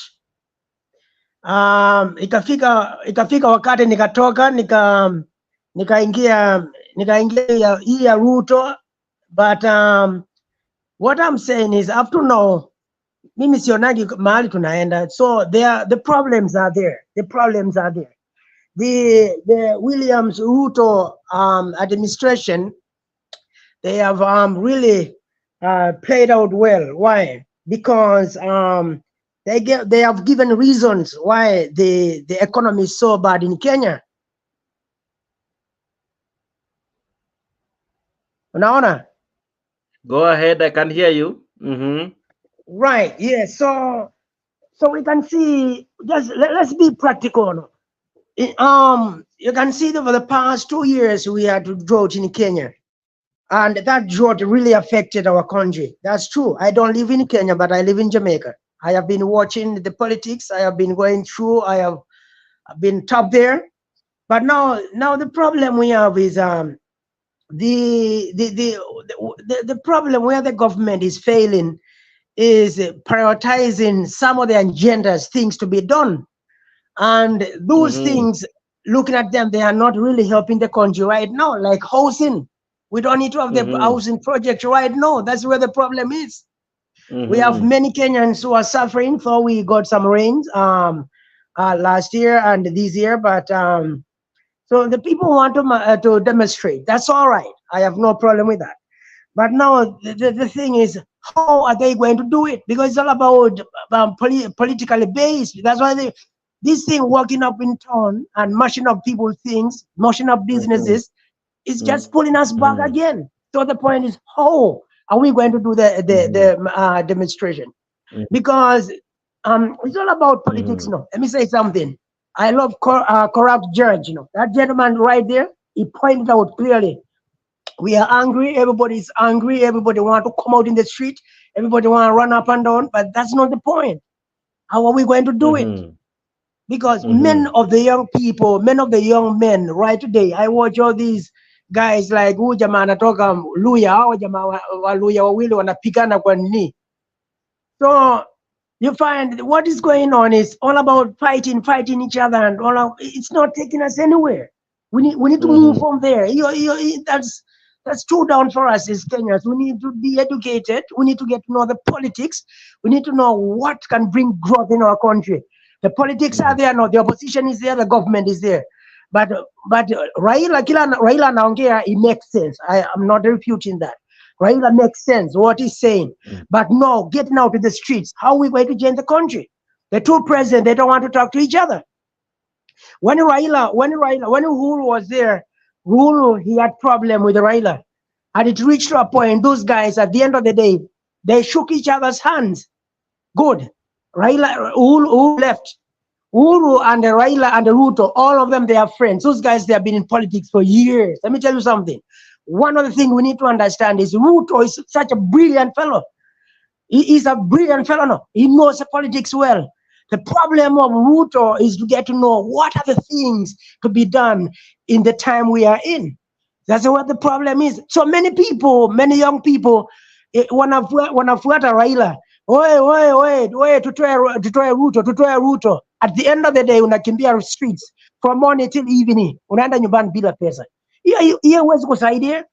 So it makes no sense. Even if Ruto goes there with the way economy is in Kenya right now, Ruto and Raila is not going to change the country within 1 year or within two months. I know, Mr. Fred, give me a little time. It's not going to change the country within 3 months' time. So we as Kenyans, we need to see where we are, and we need to think like mature men. Unakimbizana na Raila, when election comes 2027, maybe Raila will pass or whichever.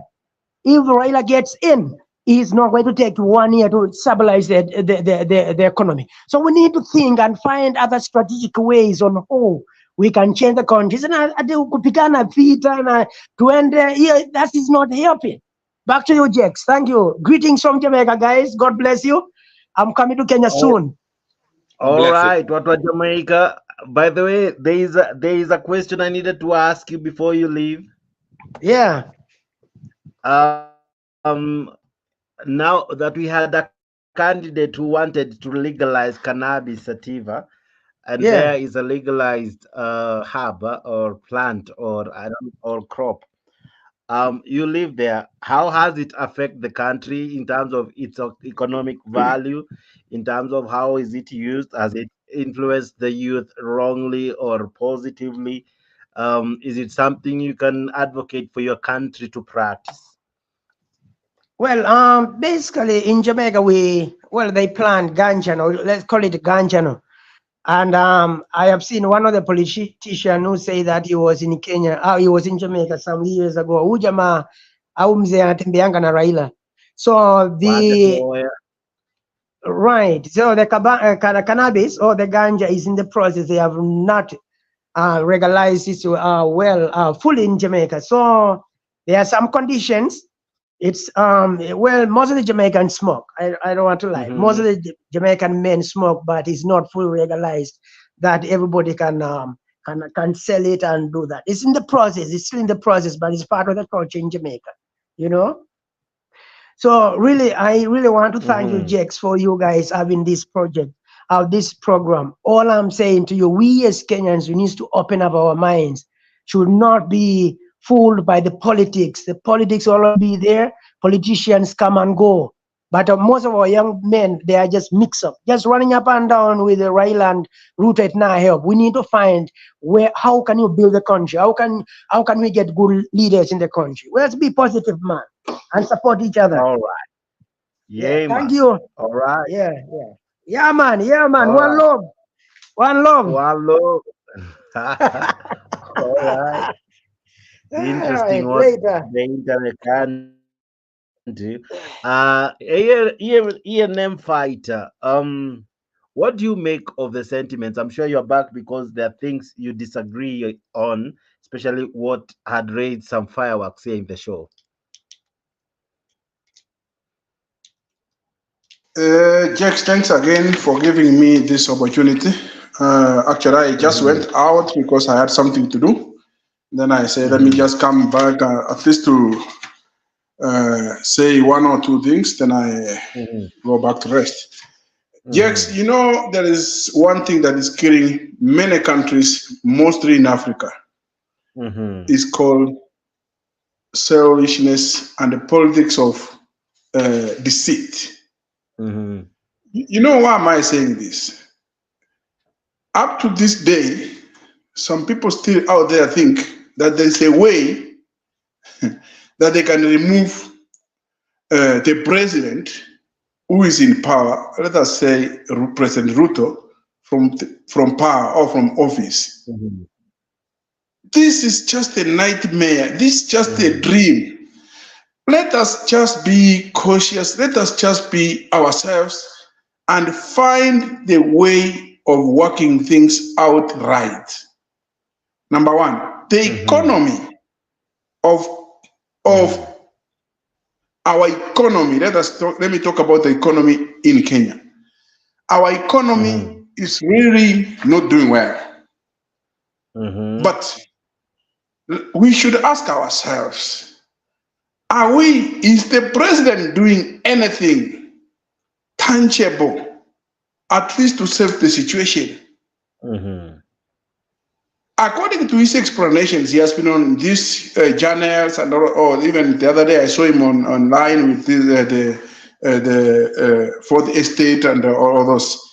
But the question that we have to ask ourselves, is there anything being done in the right way to try and rectify issues to do with economy? Number two, Maandamano is in our constitution. Kenyans have rights to go for Maandamano. Don't forget, when you go to Maandamano, it's not you don't have a right to step over other people's rights. Like, for instance, you come to my properties, you destroy my property because your intention is Maandamano to make someone do something, but you are not doing anything wrong to that person. You are doing those things. You are destroying my property. We must understand that the government or the police, the duty of the police, in as much as they must produce the conducive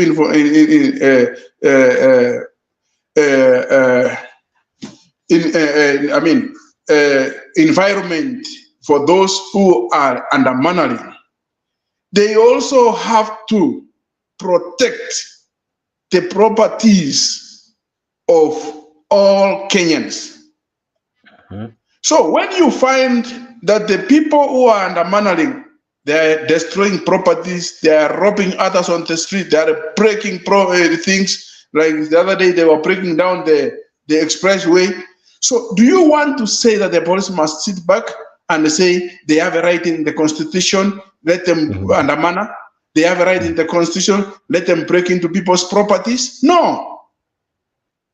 When you find people who are undermanaging, carrying guns, carrying stones as a police officer, so you must go there and tell my brother, you are undermanaging, it's okay, let us not stop or just continue undermining. When he wants to kill you, we are not very, very happy about what has happened to many Kenyans since this Maandamano has been around. But let me tell you one thing. The Mau Mau people succeeded in what they wanted because they had a common goal. Their agenda was for freedom. Only that. But this kind of Maandamanos, which are being called, they are just for they are just for selfish reasons. And that is why they will never go anywhere. At the end of the day, when you see these people, they are given a chance in some positions in the government. Some of them, they are given some positions in those dialogue platforms. When they sit there, they are not sitting there for nothing. And let me tell you, the more we stay in Maandamano, the more our economy continue going down and down and down. So it's all about us now. It's upon us as Kenyans to think. Yes, things are not right. I am not in Kenya. Maybe many of us here, we are not in Kenya. Even where we are right now, we can feel the pinch of the economy. Why do we want to make it so ugly that in Kenya is the only place where things are not okay? Who can tell me that where he is, even in this platform, the panelists over here, that where he is or where they are, things are just pretty well? No. We are right on with these selfish people. And these selfish people, they make us do things the wrong way. After all, they want to score. They are just looking at 2027. We are just from elections a year and some months ago. You can hear them rearranging themselves for 2027. I am the one who's going to be. They don't even see 2025. They don't see 2026. They are seeing 2027. This is rubbish. And that's why I say the framers of the Constitution of Kenya found it worthy to say elections will be after 5 years. Whoever has come in place, I pity someone who said that the Ruto was not elected. Ruto was elected by Kenyans like me and some other Kenyans who are 6+ millions. And when they were given a chance to argue their case in court, they did not argue their case to satisfactory. So they should live with that. And according to me, as I finish, things might not be so good, but we are going to give this government a chance. Let him do his things. Let us see if he doesn't perform in the 5 years to come, which he has been given constitutionally. We must remove him. But for now, we are supposed to come together as Kenyans. If you have an idea of what can be done, bring it on board. If you have something that you can assist, like we are here, these people, even the president and some other people who are in the leadership, it's not that they are acting in a vacuum. They listen to these sentiments which we put over here. But if we tell them, it's not that they will not hear. They hear what people are saying. So Maandamano will not bring anything at all in Kenya. Only what it can bring is just more of damage to our economy. Therefore, my dear brothers and sisters, it's about time to accept that we have a government. And according to me, this guy, he might not be an angel, but he's trying his best. Let us give him a chance. Let him try. When 5 years goes and we see that he has done nothing, we will bring someone else. As per for the Raila issue, the guy was echoed here so much about Raila. I am also worried. It cannot be that we are 50 years old, but since we were born, we can only hear of Raila Odinga. When we have youngsters in place who should be occupying those spaces also of leadership. It's about time for these people to give space to young people also to come up and run the government or the country. Thank you. All right. Bwana Omolo, do you agree with the sentiments? Yes, Bernard. This is Jake's. No. The guy that just leave. What is the name? I forget. Because what is just M fighter. Yes, I don't know which kind of fight he is in, but I want to tell him one thing, because all this thing that he's talking. Number one is that you cannot tell me, because what is not practical at all. When we say that things is not working well, you cannot tell me to wait my child to drop out of school, and I should wait for 5 years so that I remove the one now that mess economy and my child to start class 1. We say things is not working. The school fees is now being raised triple. I don't know whether you have a child in school. We are talking of, when we talk that things are not working, you know, the cost of living is skyrocketing, that it is beyond reach for many people. Now, when you go to the medication, you know, we are living by God's grace. So when we say that the economy is not doing well and people are overtaxed, it's not even overtaxed again. People are being robbed.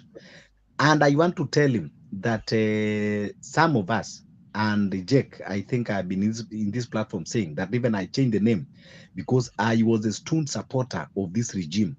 But I cannot be led like a cow. When you are going wrong, I will tell you in your face that you are going wrong. What we are saying is that William Ruto is not a leader.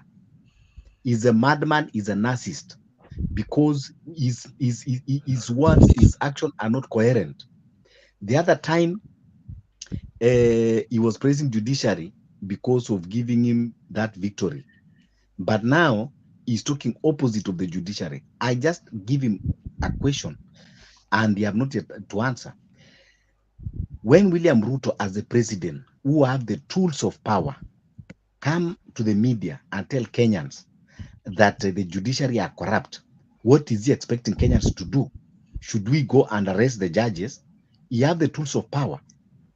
You know, instead of pointing out, use his intelligence, use his mechanism, bring the judge that is corrupt, arrest him, take him to court, take him to jail. Then we know that you are talking. It is the same thing that he has been telling us, that, oh, Uhuru stole this, Uhuru stole that.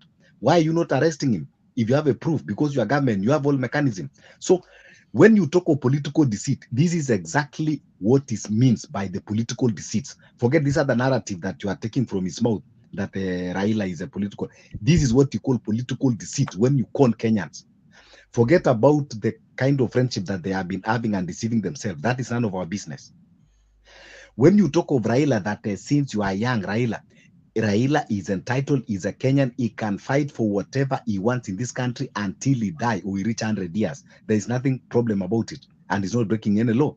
You are allowed to pursue your dream. How many years? No matter how long it takes. So Raila is a career politician and is pursuing his dream. There is nothing wrong on that. The paradox of it is that when we talk of bad economy, you want to pin Raila into it. When we talk of Kenyans are frustrated and they want to go to the street to, you know, to register their disappointment, you bring the name of Raila in. People are not demonstrating for Raila. People are demonstrating for their well-being to improve. When we talk of the Maandamano, when it is in the constitutional and it is a right cannot be curtailed, a right cannot be infringed. It is not debatable when you talk of a right. So the work of the police is to protect other Kenyans, but not to come and fight the protesters. That is their work. The other day, the government itself, for the first time in history, that the government are protesting, that people are protesting for the government. It can only happen in Hollywood, not in another place, not in another country, that the government now is protesting against who, when you have all the powers. So you see, this is what I call now deceit.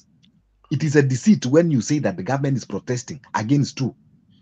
You know, people are protesting to register the disappointments into the public offices. But when the public office now come and protest against who? So you see, taking Kenyans for fools. We are saying today, the controller of budget came out clearly and said that the remittance that Kenyans are paying for NSSF, for NHIF, has not been disbursed to where it's supposed to be. And the government is quiet on that. The money has been hidden. And when we talk, you want to bring the name of Raila in. So let us, you know, this hypocrisy. So let us not be brainwashed by the conman in the name of a president. And you are told that the economy is doing well, economy is doing well. The other day, one boy, huyu anaitwa Ndindi Nyoro, anaenda hata kudanganya wa Kenya, hata kama mtu ni mpumbavu namna gani, anasimama na kusema ati Kenya economy is doing better than China. Hata kama wewe ni mtu mpumbavu namna gani, unafananisha Kenya na China. Si kama kufananisha kifo na usingizi. So bwana EM Fighter, please don't be just a follower bila kuchuja ile mambo inafanyika. This country is not heading well, na ikikaa tena mwaka ingine moja tutakuwa I think worse than Sri Lanka. So ile kitu iko ni kuwa Wakenya wakiamua kuandamana, wana haki ya kuandamana, ni nchi yao, ni nchi yetu, na tuko na haki, na hata hao mapolisi tunawalipa. Hata tukasema tulipe tax na tunaweza kuandamana hata na kwenda sita, tunakumwambia ni sisi ndio tunalipa, na hatuwezi kulipa mtu aje atutawale na atufanyie roho mbaya na akatae kutusikiza. Okay, wewe unakuja unasema hapa Judiciary ni corrupt na uwezi kuwashika. Unakuja unasema, so kama wewe uwezi kushika mtu ambaye ni corrupt na tulikupatia uongozi, juzi ulikuwa unaenda kujisifu ukisema ulipatiwa panga kukata watu kichwa. Si uende ukate basi hao majaji kwanza wako corrupt kichwa, utuletee useme ulipata wakiwa wanaiba na ndio hii umekata na panga. Lakini panga unatumia kukata wale watu ambao wanakuambia kwamba you are doing wrong. Kwa hivyo tukiongea sio tu kwamba tunaongea, hatuna, we don't have anything against anyone. Sisi hatuna anything against Ruto. Sijafanya biashara na yeye, lakini Kenya ni nchi yangu, lazima ni take responsibility sababu ya generation hii ambayo inakuja. So Ruto tumempatia hiyo nafasi. Okay, wacha tuseme tulimchagua. Yes, tulimchagua. Sasa tumempatia hiyo nafasi. Kama atekelezi ile ambayo anafaa kutekeleza, siwezi kusimama na kuangalia ati haribu nchi yangu, but in the name of kusema ati sijui politics. And ule mtu anasema ati sijui politics. Politics is a part of life. Na haiwezi kukat maisha na politics. Politics ndio kila, hata kwetu nyumbani kuna politics. Ukitaka kwenda kufanya shopping, lazima utaconsult familia yako, waambie tunaenda supermarket, tunaenda kuchukua nini na nini. That is part of politics.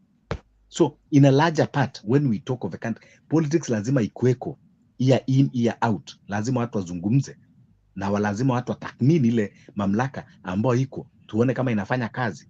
So tukisema kwamba Ruto is a failure, Ruto is a failure and it's open that is a failure. Kwa hivyo huyu EM Fighter, I think he need to study what is happening in the country first. Kuna huyu jamaa ameongea, huyu alikuwa anaongea wa Jamaica. Amolo, you are talking too much. Can you give us yes, time? We have to talk too much. We deal with you. Give us time, we deal with you. You will leave your time. You will have your time to deal with me. I will be patient and I listen to you. So please cool down your horses. Now, ile kitu tunasema maandamano litafanyika, si lazima hata Raila akuweko. Na hata nyingi zimefanya. Tunaweza enda hata hiyo state house na kuwatoa. Na kuna a lot of option ya kufanya wa Kenya because nchi ni yetu. Tunaweza amua ile kitu tunafanya. Kuongoza watu si kutumia nguvu. Tunaongozwa sababu sisi wenyewe ndio tunaamua kwamba tunataka kuongozwa. Haiti ndio walikasirika wakakaa bila serikali. Somalia wamekaa bila serikali for many years na wakaamua kwamba zile problems zitatokea zitokee. So huwezi una nguvu ya kuongoza watu kilazima. The constitution envisaged very well that there is something called public participation. lakini Ruto anafikiria what he thinks is good for the country by himself is good for everybody. So you cannot force Kenyans, and you are making their life difficult, and you are saying that you know what you are doing. There is nothing like you know what you are doing. Kenya belongs to all of us, and any decision making should involve all Kenyans. Like hii mambo ya manyumba, it was not even in this manifesto in the first place. Alafu unakuja umeona Msambweni pale Voi 3,500 homesteads, unaenda unabomoa, alafu huku unasema unataka kujenga nyumba. How do you demolish a house to build another house? How do you render another person homeless to give another person home? Does it even add up? Which school did you go? You subtract 2, you add 1. Alafu unatuambia kwamba you know what you are doing. So when we say that the country is going in a wrong direction, we are right. Kwani tuchukie serikali? Serikali tumekuwa na serikali kwa hizo miaka zote. Kwa nini tukae tuchukie? I don't want to be a president. Na hakuna siku nitasimama kwa president. I don't qualify, and even I'm not interested. But what I just want is to see that the country kuna mtu amekuja amesema economy of other countries is not doing well, but you cannot compare with ours. The hospitals are working, institutions are working, manyumba, stima ziko affordable, vyakula, mikate ziko affordable. But sasa Kenyans wameshindwa hata kukula. School fees ambao it is a mandate of the government to provide at least basic education. That is a minimum they can do. Unakuja unalipisha 3 times ya vile ambao imekuweko. So please msikuje mtuadae hapa na mtuambie ati sijui mnajua nini. This country hata huyu jamaa umpatie another 10 years, it will not be better. Okay. Yes, Captain.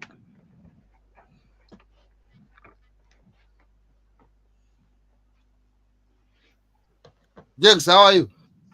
I'm fantastic. How are you? Even from your face, you are so fantastic. You are shining like, I don't know. Like a diamond in the sky. All right, go ahead. Very good, very good. I was trying to challenge Omolo, but now because I've forgotten what I was to say, I want Musalendo. Musalendo is coming here with a new cap and a new I don't know whatever. But Musalendo, give Musalendo to continue. I'll come back. Okay. Mzalendo, as you are continuing, allow me to leave for 15 minutes. I'll be back.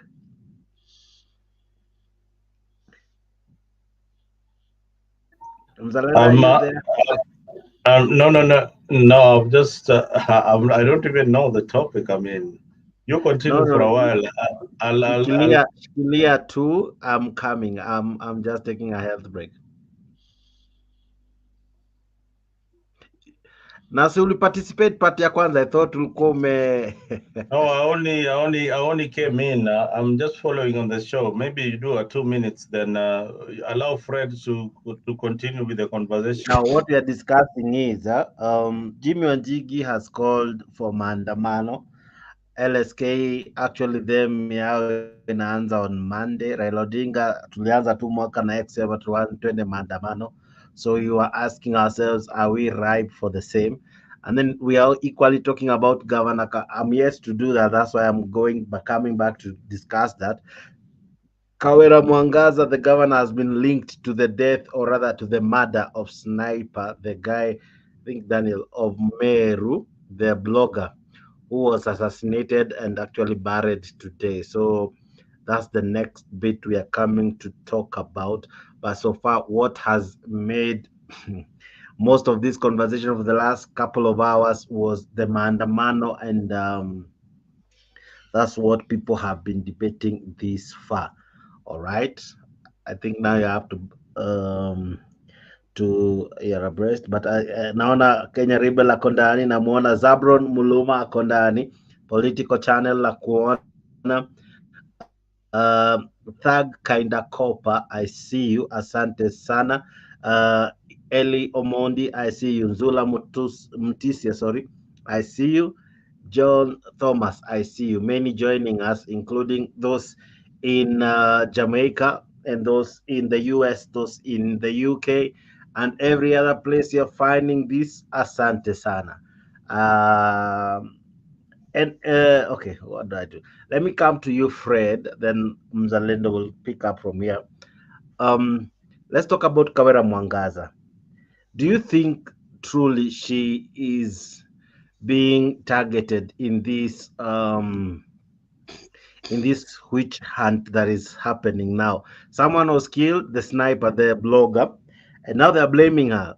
Rather, today we saw her home being cordoned by police and the CID and the DCI, saying that you know what, probably kutapatikana evidence that would link either the governor, of course we have suspects for the same, who have been linked to the death of this blogger.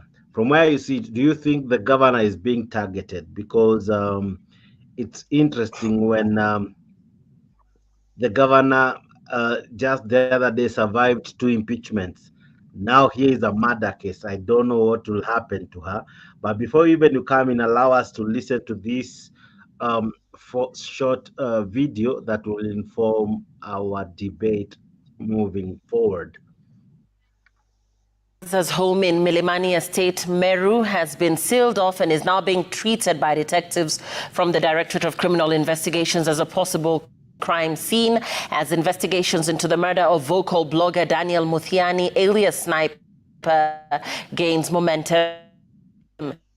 6 people believed to be close associates of Governor Mwangaza are in custody, with police seeking to hold them for 21 days to enable completion of investigations. Seth Olala with the latest update on Daniel Muthiani's murder.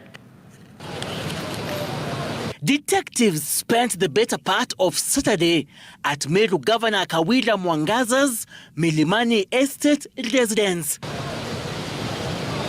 They had walked in the morning, cordoning off the homestead. The officers could be seen arriving with their paraphernalia at various times of the day as some departed. The media kept at a distance as the officers, some of who had traveled all the way from DCI headquarters in Nairobi, went about their work. I want to assure you that the investigations are at a very advanced stage, and we believe that justice to that family will be very, very important to the nation of this country. To the nation called Kenya. With preliminary evidence indicating that the deceased was lured by the 5 suspects through a phone call, police are seeking to establish whether the late Muthiani turned up for the meeting at the governor's residence or whether a planning meeting was hatched at the venue before the disappearance of the vocal blogger. Homicide detectives, using the advanced crime mapping forecasting to locate places of interest which have been captured by radio call satellite GPRS to establish who the deceased met prior to his death. In addition, detectives are reviewing CCTV footage from various establishments, including Governor Kawira Mwangaza's home, to ascertain whether the deceased or suspects visited the scenes. There are 6 suspects presently in custody. The latest 5 to be arrested are Kenneth Mutua Matiri, a former ward administrator believed to be the head of protocol at the governor's office; Frederick Muliuki, said to be a loyal follower of the governor and what is termed Mama Defense Forces; Franklin Kimathi alias Doduras, who was reportedly seen in several meetings attended by the governor; Timothy Kinoti and Murangiri Kenneth Gwantai, who is said to be a security officer and also close associate of the governor. DCI is seeking 21 days to interrogate the suspects linked with Snipper's murder. The court in Kiambu will give directions on the detective's request on Monday. The vocal blogger disappeared on December 2nd, 2023, and his body was discovered on December 16th, 2023. Seth Olale, Citizen. Muthiani, Bernard alias Snipper, a blogger whose body was found in a thicket in Tharaka Nithi, has vowed not to lay their son to rest until justice is served. Muthiani mysteriously disappeared on December the 2nd, 2023, and his body discovered 2 weeks later on December 16th. Martin Mwangi with the details. A somber mood engulfs the home of the late Daniel Muthiani, alias Snipper, with the long blank stares conveying the shared burden of grief. The family lost one of theirs through strangulation, as per the post-mortem examination report conducted on the body that also revealed that he was tortured before his death. However, they have vowed not to bury his body until they get justice for his death, regardless of how long it takes. Kutoka tarehe 15 mpaka wa leo hakuna ripoti hata yoyote wanatuletea. Sasa sisi tunashindwa kama mwili itaishi kwa mochari sababu hatutaipumzisha kama hatujapata haki zetu. The family accused the government of taking too long to conclude the investigations and not properly updating them on the progress, hence only getting information through social media. Ukweli walifanya uchunguzi kabisa na wakatuandikisha ma-statement. Sasa tunashindwa, tulikuwa tunaandika statement tuonekane tumeandika ama tulikuwa tunaandika tuonekane kweli tunashughulikiwa. Kama mimi kwa sababu mimi ni analog, hakuna kitu mimi najua. Wale wanajua ni watu wa mitandao, maana kila mara nasikia kwa radio, nasikia kwa mitandao. Na mimi sina mtandao, sijui chochote. The Office of the Director of Public Prosecutions, through a statement released on Wednesday, said that the main suspect was arrested and arraigned in court on Tuesday, January 2nd. He was presented before the Chief Magistrate's Court in Kiambu through a miscellaneous application seeking to hold him in custody for a period of 21 days pending conclusion of investigations. The matter was adjourned to January 8th when a ruling will be delivered. Meanwhile, the suspect will remain in custody until then. Muthiani was reported missing on December 2nd, 2023, before he was found dead on December 16 on the banks of Mutonga River in Tharaka Nithi County. Martin Mwangaza. Now, meanwhile, Meru Governor Kawira Mwangaza's brother is the latest to be arrested as a suspect in the murder of slain Meru blogger Daniel Muthiani, alias Snipper. The arrest brings to 5 the total number of those arrested in connection with the murder. This as the DCI filed an application seeking to detain the 5 suspects for the murder of the Meru blogger. And as KTN's Daniel Karaoke reports, a historical requiem mass for the late blogger was conducted at Kinoru Stadium.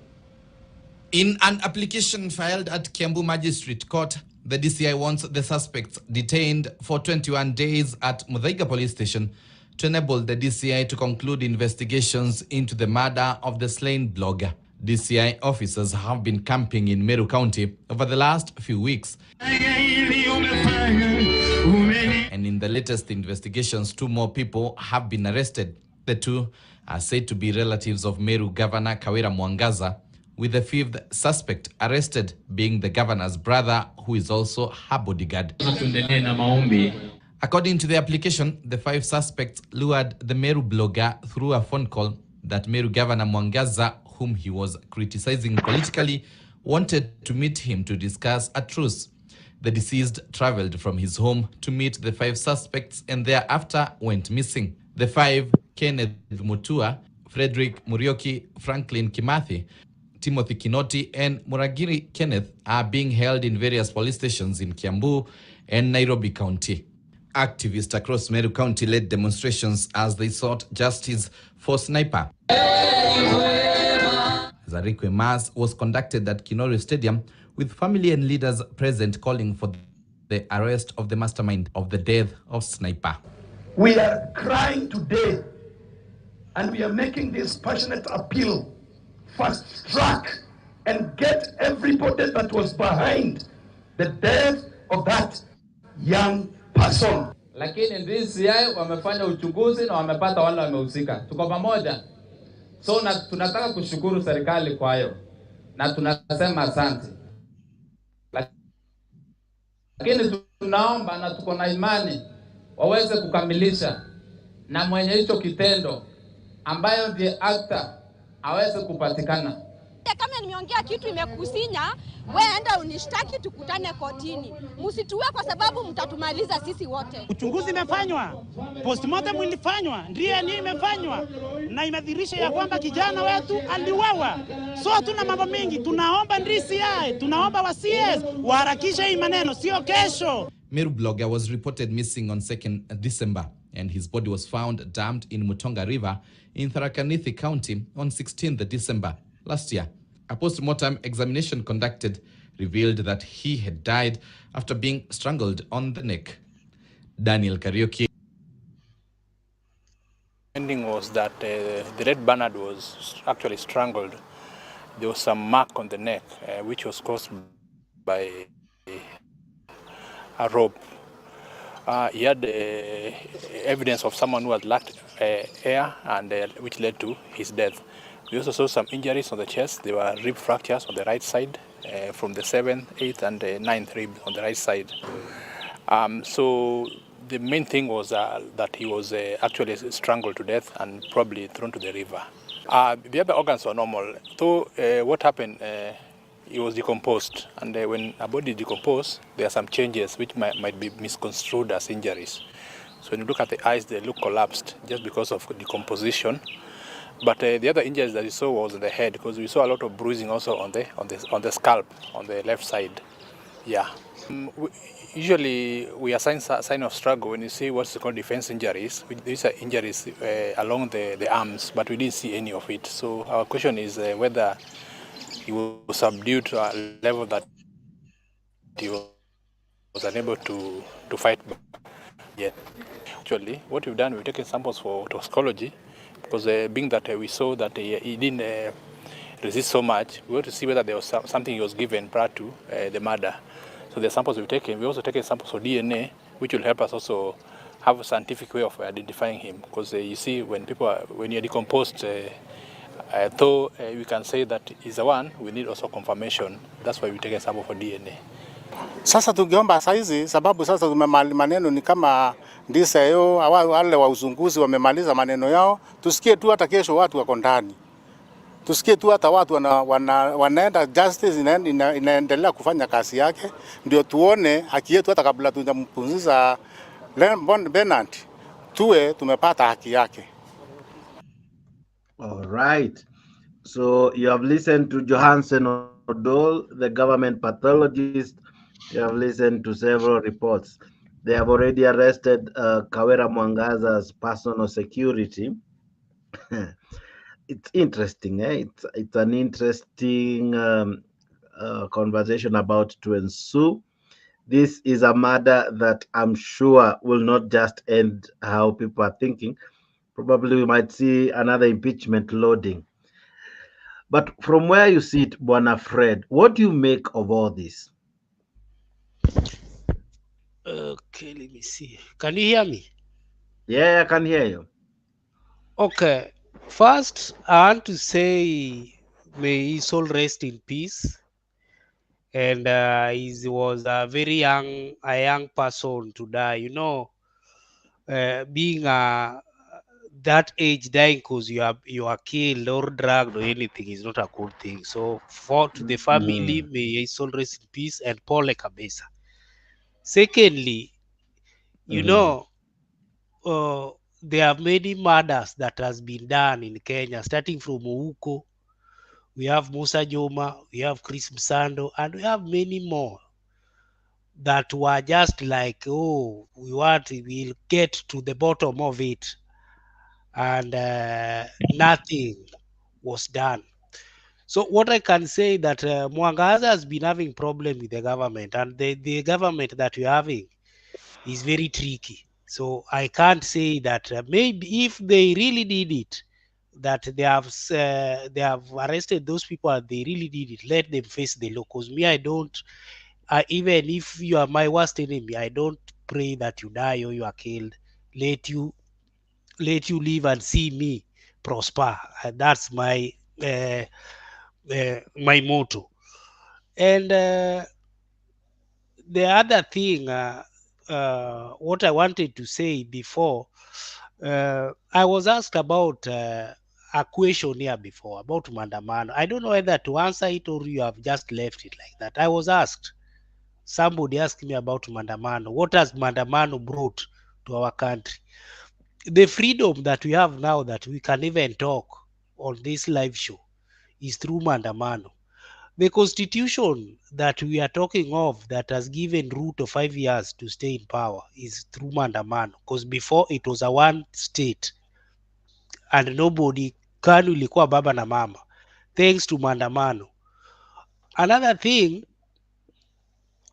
this Maandamano also has given us right to go and make a petition, even to impeach president, to impeach governor, to impeach, thanks to Maandamano. So when somebody comes and say that, oh, Maandamano is bad, he doesn't know what he's saying. Another thing, what I want to say to all the panelists here, you know, the other time when Uhuru was in power, Baby Pendo was killed. I think everybody here knows about Baby Pendo. And there were some people that were really happy about it.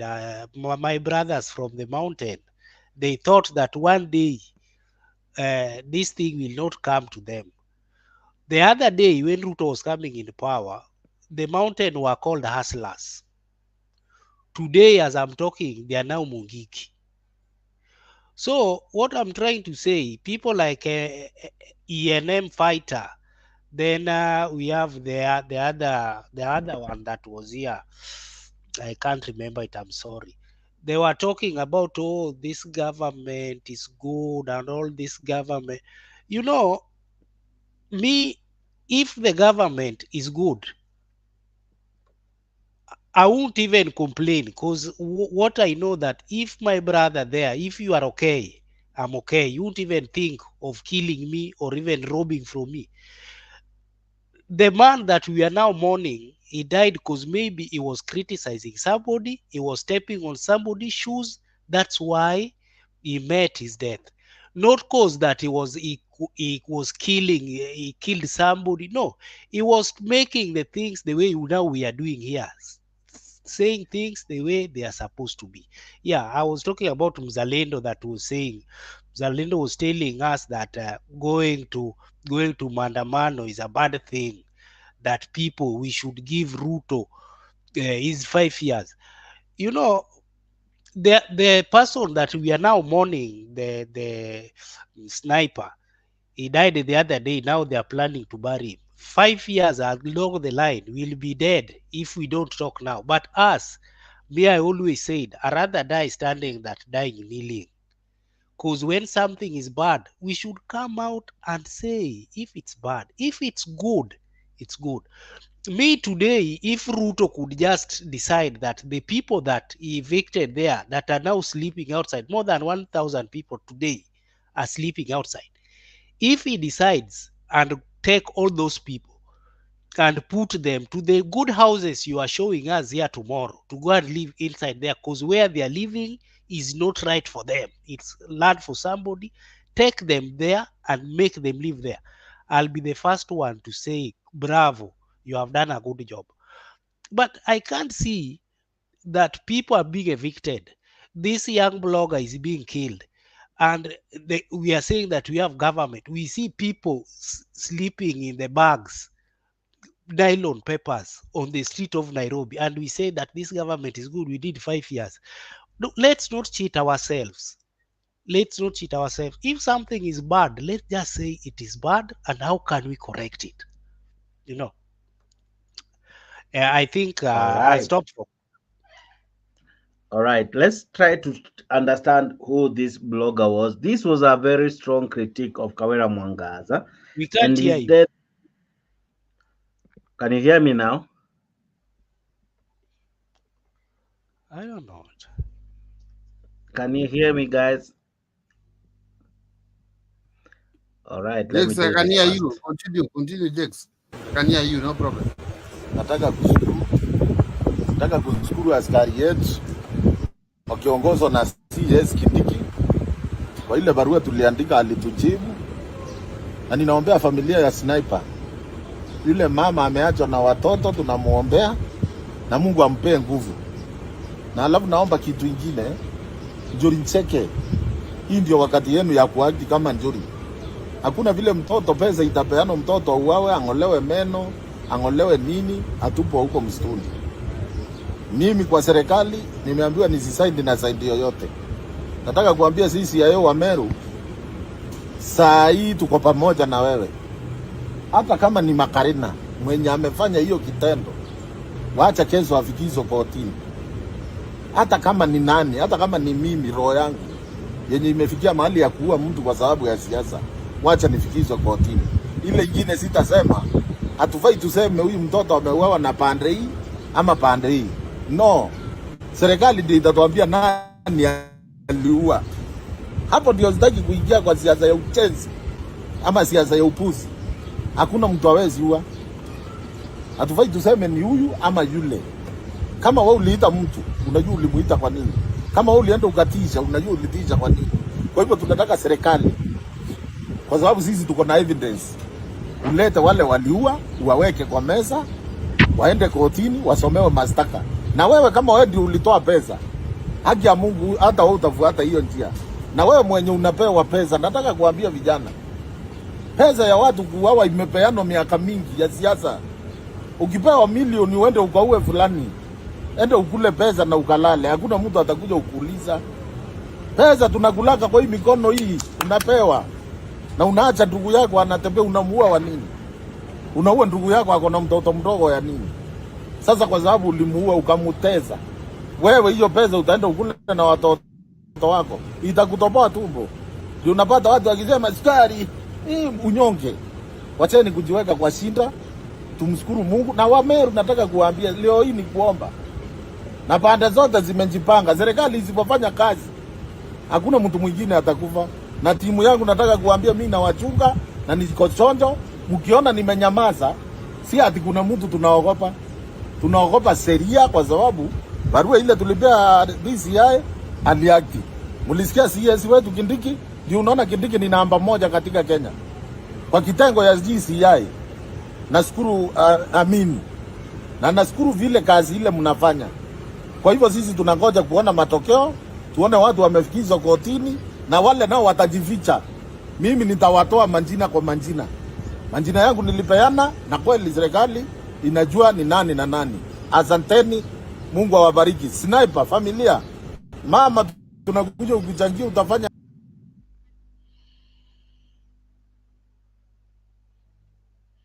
staged protests over the murder of blogger Daniel Mithiani Bernard, popularly known as Snipper. The residents are demanding justice even as they raised concerns over the handling of the investigation into the death and the release of a suspect who had been arrested over his disappearance. The Director of Public Prosecutions says the suspect was released after the court declined to grant the custodial orders as sought and that it awaits a new file with new facts after the death of the blogger. Safina Cheng Oma reports.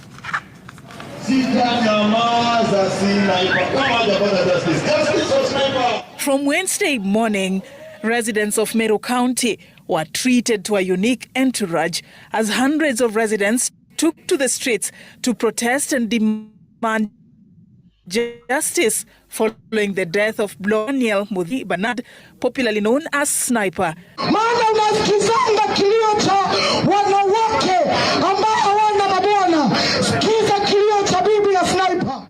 From Mitungu through Nkubu, Mutindwa, Makutano, Murire, making stopovers as it headed to Kangeta, Lare, Maili Tatu to Maua town. The irate residents condemned the untimely death of the young blogger, blaming investigative agencies of not doing enough to expedite the case. Uchunguzi imefanywa, postmortem ilifanywa, DNA imefanywa na imedhihirisha ya kwamba kijana wetu aliuawa. So I want to ask the DCI, I want to ask the EACC, I want to ask the homicide team, we shall not embarrass Snipper until such a time, until such a justice is served. The Office of the Director of Public Prosecutions, however, dismissed social media reports that a suspect was arrested for abduction of Daniel Muthiani Bernard, but the ODPP did not give directions to the DCI on how to proceed with the case. In its clarification, the ODPP stated that following the abduction of Daniel Muthiani Bernard, now deceased, one suspect who goes by the name Vincent Murithi Kirimi, also known as Supu Wamioro, was arrested on suspicion of the offense of abduction.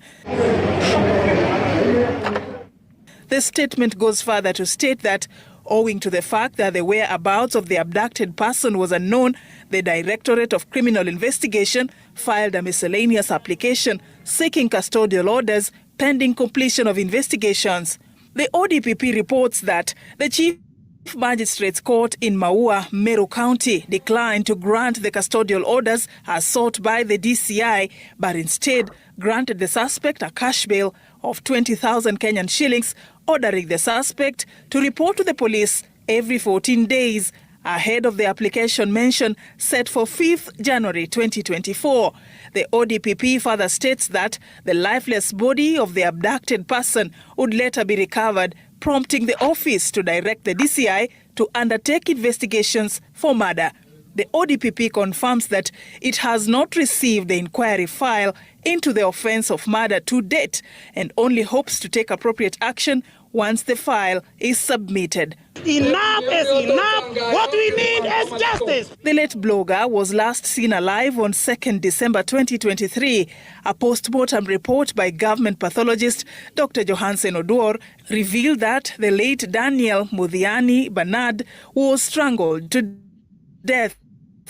Even I am a politician. I got ambitions.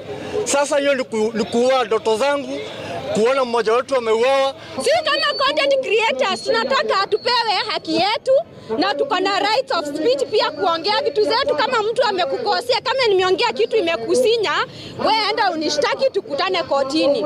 Safin Achieng Oma. All right, I'm back now.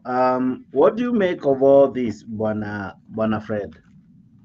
This is a man trying to make a living. A man, of course, he was a critic. He was a harsh critic of the governor.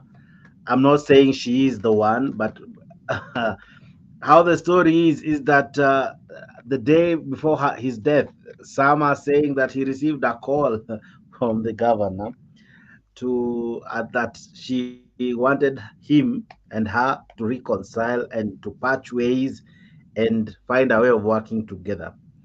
And that was around 2nd of December. And then days later, he went missing, and then days later he's found dead. 14 days later, now around the 16th of December. Now, in this country, such happens, and we we are not even sure that this case will really see the justice it deserves. But what do you make of this? Despite us having the freedom of expression, the freedom of airing out ourselves, what do you make of this? What has happened to this young man is really a bad thing and should not happen to anybody. If there is any way, there is a video you have just played here, another former Mheshimiwa saying that he knows who killed him. I think he said it on camera, Now, if he knows the person who killed, and these people should be jailed, because me, as I've said, even my worst enemy, I would not love that he dies, the death that this boy has died. He was a young boy, a young man with his family, a young wife, maybe. He was even somehow a breadwinner somewhere. So if the governor has anything to do with it, she should be in jail by even today. But if it's just a witch hunt, then that's another thing. But me, for sure, I don't. And it's a bad thing. I'm really sorry for the family. I don't pray for anybody to pass what the boy went through. Because you know what? Just 1 minute. You know what? Being something called free speech it's a good thing because it even make you, when you are doing, me, I like my enemy more than my friend, because your enemy will tell you when you are walking without clothes, he will come and tell you, oh, anatembea na hata ana manguo, tomorrow I'll go and buy. But your friend will just pamper you, oh, you are okay, don't go, don't worry about them. So your enemy or your critic should be your best friend somehow. But this is the thing that many people don't know. A normal human being will find a enemy or a critic will try and kill. So if for sure the people who killed this young man should be brought to book, and All I right. pray for that. Thank you. ENM fighter, what do you make of this? And now the stories is out there, and we even have the residence of Kawira Mwangaza. Today it had been cordoned off because DCI and detectives were all over searching for key evidence that many are saying would link either her or people close to her to this murder.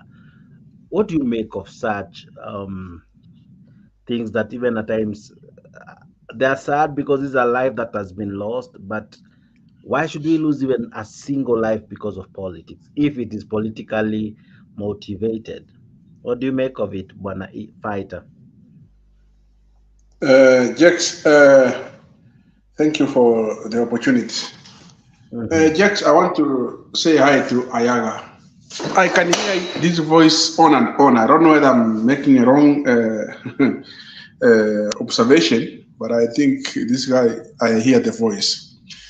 Fred, is this Ayaga, the one I know? Anyway, that's for another day. No, it's not Ayaga, but Ayaga will be coming soon. Ayaga will be coming soon. Yeah. His voice is it relates so much to that guy because we had a lot of commotion in the last platforms where we used to sound meet. like him, but it does sound like Ayaga. I can agree. Go ahead. All right. So now, what I'm saying, Jax, is so sad. So sad, and this is what I say, that politicians, they're just, I am not saying she is guilty, and I do not intend to say that, but what I'm saying is that how could it be good if justice could be served in the right way?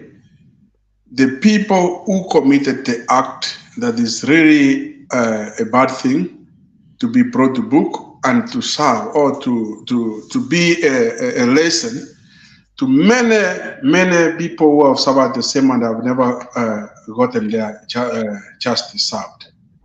So this is why I was saying that mostly, in most cases, like now we are in 2024, but because people, we are selfish, we are never satisfied, we do not fear God, because when you do not fear God, you will never get satisfied. We are still talking about 2027 before even we think of 2025, 2026, 2027 is too far. So this is the outcome of when people become so selfish, so self-centered, in a way that they don't see other people to be valuable to them in any way. So in this regard, I don't want to say anything because I don't have much. In fact, I haven't followed that proceedings, but I saw the DCIS and through what you posted here. What I can only say is very wrong if it happens to come out, if it comes to be like someone can do that, such a thing for whatever reason which we don't know.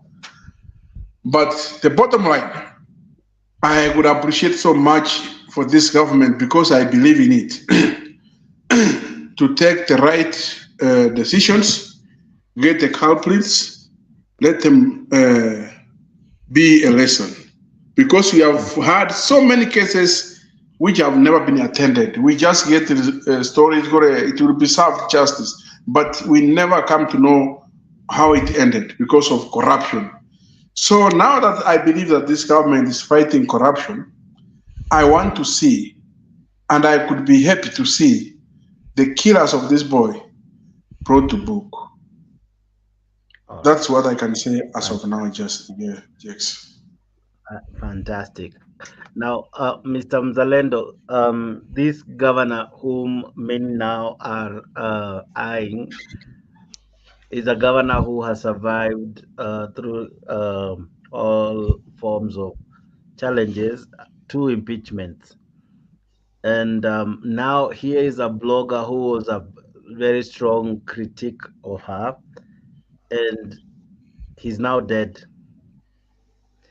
Even if she's not linked to it, how would she, anaweza jinasua vipi from such allegations? I've not said she's involved or she's not, but what does this do to her political career? Because this is a sniper who has caused a stir in Meru, and just the other day that she has survived an impeachment. What do you make of what could happen if this is something to go by, especially her political career at the moment? Because in Kenya, anything can be used against you, and it can really muddy you to the level of you losing your seat. What do you make of this killing and this situation that Kawira Mwangaza finds herself in? Because today her house and where she lives was cordoned off because DCI and CIDs are believing there lies crucial evidence that may nail the culprits of the murder of this young man. What do you make of all this? Thank you, Jax. I think Madam Mwangaza Kawira has fought many battles and won. Most of it he has won. She has won. But what I make of all these unfortunate incidents of the murder of a young man. But first of all, let me just say my condolences to the family of Sniper and friends who are used to Sniper and the people who used to read his comments. Now, murder is unacceptable. That is the first thing. And politicians normally in our country, Kenya, have used murder and have used intimidation to silence their critics and opponents. In this scenario, you're seeing a lot of politics. Even before DCI concludes investigation, there's already, the citizens, are already pointing fingers in probably the wrong direction or the right direction by assumption. So we like assuming things. The fact that you critique Raila Odinga or you critique Uhuru Kenyatta or you critique William Ruto does not mean that if you die, they must have been involved. It could be some crazy sycophants. You've seen the level of sycophancy in our politics. There's a level of sycophancy that a critic who is a blogger who is criticizing the governor, the supporters of the governor could easily intimidate him or even kill him. There's a possibility. We can't rule out that. But how is our involvement in that? These are individual decisions made by individuals who are not upright, who do not respect the rule of law. And I urge Kenyans to wait for the investigations to be concluded and not to point fingers in the wrong directions. Let the police do their work. We citizens will keep watching the space until the investigations are concluded. I can only speculate, as we are doing here. We are only speculating that this is a possibility. But it is sad, as I said earlier on, that somebody walks out of their house, says bye-bye to their children, and they don't come back. They come back in a coffin. In this day and age, Africans are killing Africans. Brothers are killing brothers. And we still don't understand, why we are doing all this. And we are doing this because of politics. So this is how politics can drive you. And we have talked about Maandamano. This is just a similar scenario of people going rogue because of an individual who they think has been undermining the leadership of something. I am just speculating. Thank you. All right. Captain, are you there? Captain, are you there? All right. Captain, are you there? Okay. Bwana Fred, let me come to you. Could the other side of the political divide, those who oppose Kawira Mwangaza, stage manage such a thing? It's not really even like stage manage, but you kill a strong opposer or critique of someone or your political enemy, and then you are sure simply because this person criticizes you, so you kill or you cause harm because it's almost obvious that the public will fall for the other side and say this person has died because of always criticizing someone else. And even when you listen to the story, it's interesting that they're saying on the eve, or rather the day he died or he went missing, he received a call from Kawira Mwangaza or from her office, and he traveled from his home uh, going towards Kawira Mwangaza's place for them to meet, only for him to disappear, later on to be found dead. Could all this be stage managed to cast aspersion and cast bad light to the governor, simply because this is a lady many have tried to take her out of office? It has proved difficult. So how best to do it than to, take out a critique, let the blame and the chip fall close to the governor, create a nice narrative, and hence, when the narrative sells, what do you expect? The governor will be out. What do you think? I'm just trying to jog you to help me think and analyze this. You make of it. Okay, what I can say there, we know we are in Kenya now.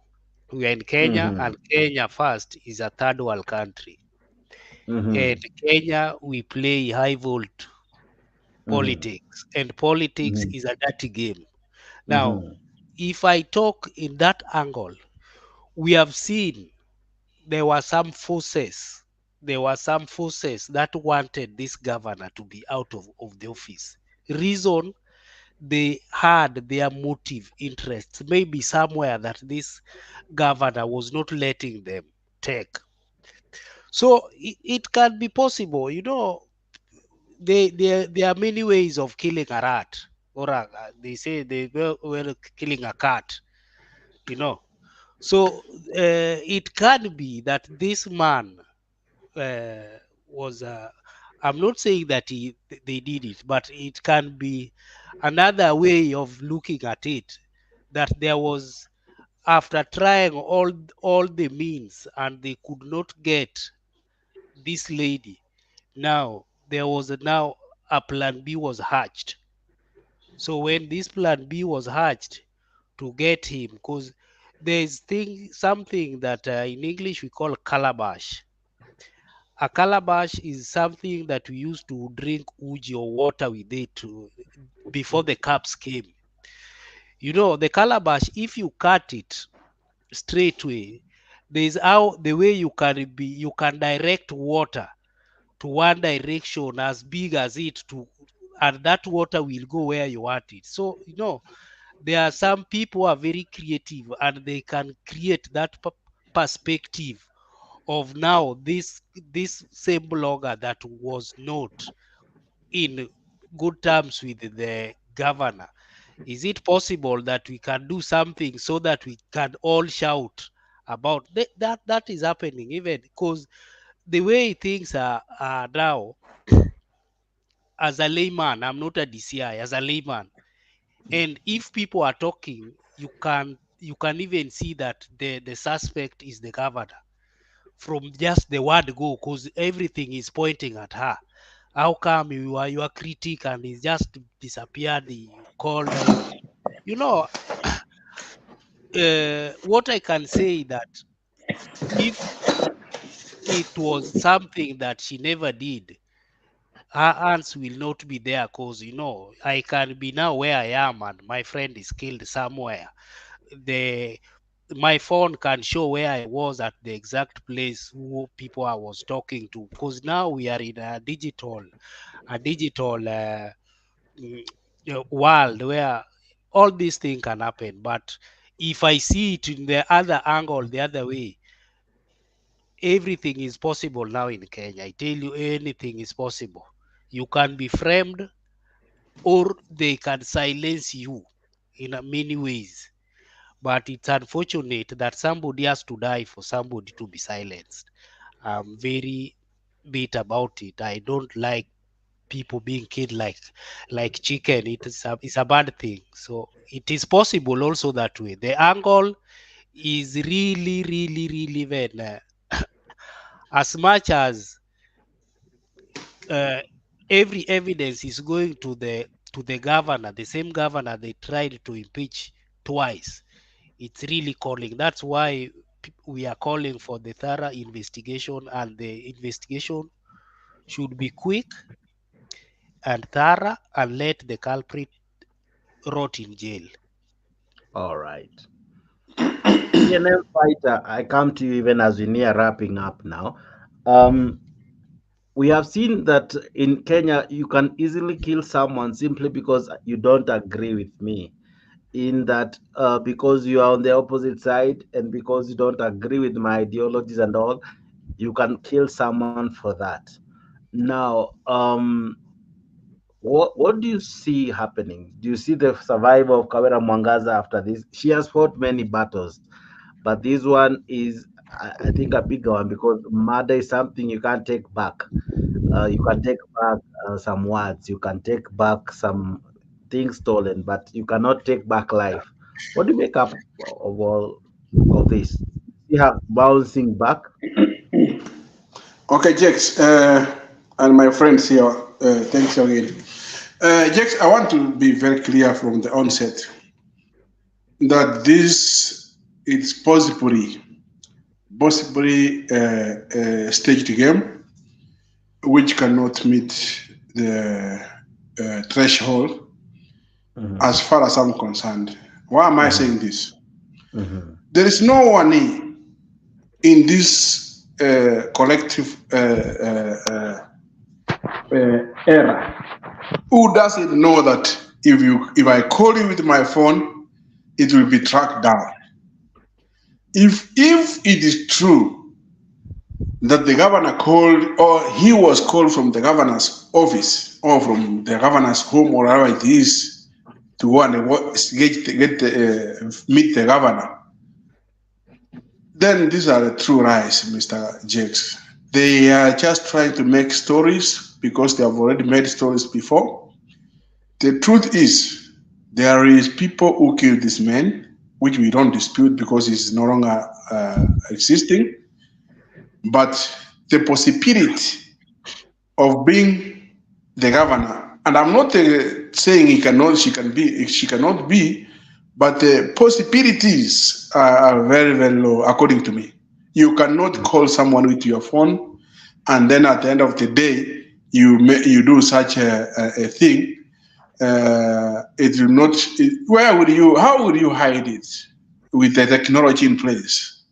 So now what I know is he might have come to meet the governor.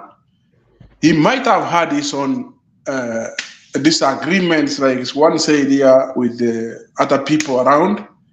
But because he is maybe always against the governor or criticizing her, or for whatever reason, people are concluding, they're coming up with this conclusion that no, the person who has killed him is this because he is always against him. But to me, I can only say, Kenyans, let us wait for the outcome of the responsible bodies so that we can be able to know the truth of the matter, because hate can make people Like where I come from, many people were banned, being stated that they are witches some years back, and for sure those people were not witches. It was just when someone is caught, they say, "Now also so and so, so and so." Some of them they don't want to be identified. They just say a name because they want to run away from the truth. So I believe the truth will come out. And the truth, when it comes out, people will be surprised that even the ones whom they suspected most, they were not they're not connected. But that one, having said that, I still could want to say I don't want to exempt anyone. Let the law take its course. If they are found guilty with proof, then it's okay. On my side, according to me, I don't see it being okay. This is just a game of witch hunt and politics. There is a person who is standing somewhere who knows what he has done, and now he is celebrating, saying, we have got him high. But the truth will come out soon. That's what I can say. Finally, Mzalendo, could this, as ENM is trying to say, could this be a witch hunt? Could it be a setup? Could it be, could someone really have orchestrated all this with the end game of linking the? I'm not saying she's innocent or guilty. The DCI will do that, and our courts and all our systems. But from where you sit and knowing our politics, could someone really craft this so as to bring her down, given that they haven't managed to bring her through Senate, and despite the numerous attempts to really send her packing, could this be something orchestrated away from her knowledge, but well choreographed to the level that it's almost possible to believe the story, whether true or not? What do you make of it? Thank you, Jex. This issue, I told you, in politics a lot, there's so much that happens that the politician cannot control. But most of the time, it is controlled by us who support the politician. The politician will not take a knife or a gun to go and kill someone. But you have a conscience, you have a brain to know that what you're doing is the wrong thing. So Kawira Mwangaza, let's assume she was the one who was involved. He was not present, probably, where this boy was being murdered. But there's a Marian or a Kenyan who decided that they are going to take the life of this young man. That is a person who should be arrested and brought to book. So there is, I told you about psychophancy in politics. You've seen it even in these forums that we are in, where people really get agitated, people who are on the other side. They can't really debate on issues, but they would rather jump on personality, or they would rather, if I find you, I would kill you because you don't support candidate X or candidate Y. That is how politicians have managed to brainwash many of their supporters. There are people who say literally that, if politician X says I jump into the hole, I will jump. If he says niingie kwa moto, ndaingia tu without even thinking. All right. Akisema niruke, ndamuuliza tu, how high can I jump? Now this is somebody who ukimwambia go and slap Jakes for me for 5,000 shillings, they will. I've been in politics and I've dealt with so many people who if I tell that I don't like that man, if I'm not present, they will really harass that particular person. And even to an extent of, even stripping them naked. So that is how politics is. So there are people who feel offended or feel attached by Kawira Mwangaza. And again, on the flip side, it could be that this young man decided to work with Kawira Mwangaza, and this other side that were using him felt bad about it. That could also be a story. So you look at it on both sides. Maybe it is those who are now on the screen claiming that Kawira killed this young man are the same people who probably killed the young guy. Yeah, to make a political statement or a political mileage out of the story. I believe that Kawira Mwangaza, what she has gone through, she will not want to be partisan to something like that. And even if you look at the issues that this Snipper is raising, they are not issues that will impeach the governor. They are not issues that will really will really agitate governor to an extent that she would want to kill someone. And even the way Kawira Mwangaza conducts herself, I don't think she's this kind of person. Personally, that is my opinion. You could have your own opinion, but I don't think she conducts herself as a murderer. She portrays herself as a Christian, and probably she would not go to that extent of killing someone. That's my take on the issue. All right. Before we discuss what you're projecting on the screen, someone who had raised that matter earlier was Eli, and I see him in. Eli, Sudan has recalled the ambassador following Ruto's meeting with Mohamed Dagalo. What do you make of it? You raised it, Jana. We discussed it partly, but what do you make of it? Thank you, everyone. Thanks, Jex, and all on the panel. I think for a long time Kenya wasn't showing its real real foreign policy. It was not as clear cut. I think also because of diplomacy, people don't want to be showing the real self. And Moi was one of those. He knew what he wanted with his neighbors, but you never seen it spread in the media. So Moi was very tactful with his foreign policies and diplomacy as such.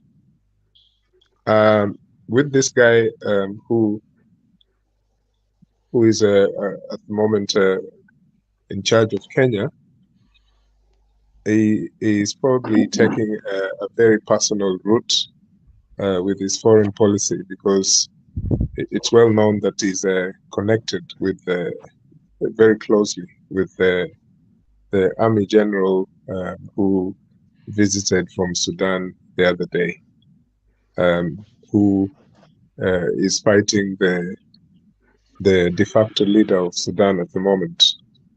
It's a very dangerous game. I've actually met people from Sudan here where I live, because I involve myself a lot in the community space. And the first thing is, what are you guys doing? Because this is a question you would never have heard from a Sudanese person asking a Kenyan, because we did not ever engage directly with the conflict, except for the purposes of peace in Sudan and Southern Sudan at the time when they had a long war in the 1980s. And of course, the peace process and then the government of South Sudan. But this particular event, if you asked me, and I'm not an expert about the region, I still think that it's very dangerous because and we're lucky because the instability of Sudan at the moment means that the state of the Sudan cannot really exert its sovereign powers in the way if they had a legitimate president or a legitimate parliament and so on and so forth. But now they have a situation where it's a military council. So in a way, we're sort of lucky that there is no direct confrontation at the moment. But this is a very dangerous situation because those people who are fighting against this general who is Ruto's friend, they believe that Kenya is taking sides, and they probably will try and argue, maybe rightfully, that this is Kenya is playing a proxy game for other countries. Because then you'd ask yourself, apart from the personal friendship between Ruto and that army general, what else is there that Kenya should really be interested in? Is it other foreign powers or is it Kenya? The similar situation, is happening between Sudan and Somalia. That one has been boiling for some time because of Somaliland. And now that Somaliland has given Ethiopia a direct route to do its, its manenos, so that Ethiopia doesn't look like it's landlocked. That one there, they've also recalled their ambassador. So from the other country. So Ethiopia and Somalia, they have the same problem. But this one of Kenya is a deadly scenario because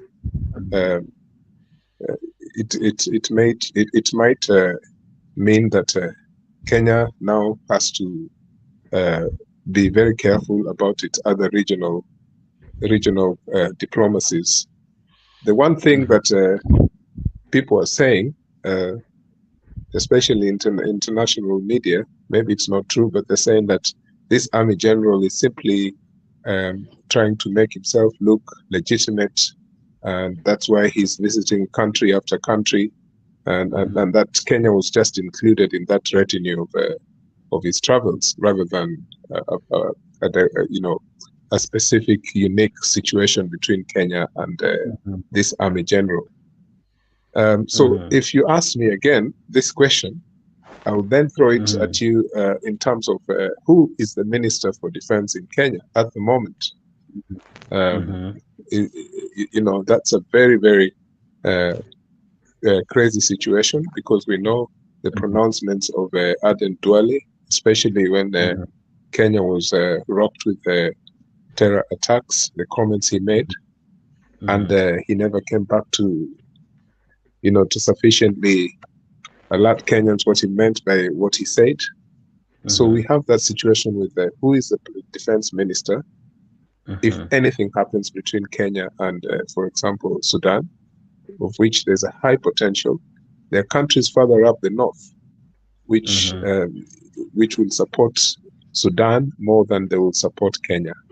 Kenya has always been perceived as having strong links with Israel, and the more we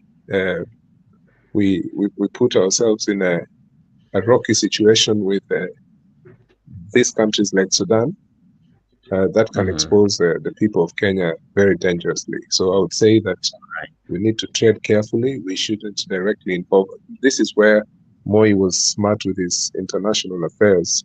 He took sides, yes, but he was very, very very careful how he implemented this silent, foreign policy that Kenya had back then. I can't really say much about Kibaki, because Kibaki didn't really have a foreign policy except for his financial development agenda, the economy and stuff. But in terms of conflicts, what he did in Somalia for me was extremely poor and wrong. Kibaki's intervention in Somalia, because Kenyans have lost many soldiers because of this. But anyway, so my comments about Sudan and Kenya is just that it's a pretty bad situation that Kenya should really try and solve very quick, with the right kind of diplomacy. Yeah.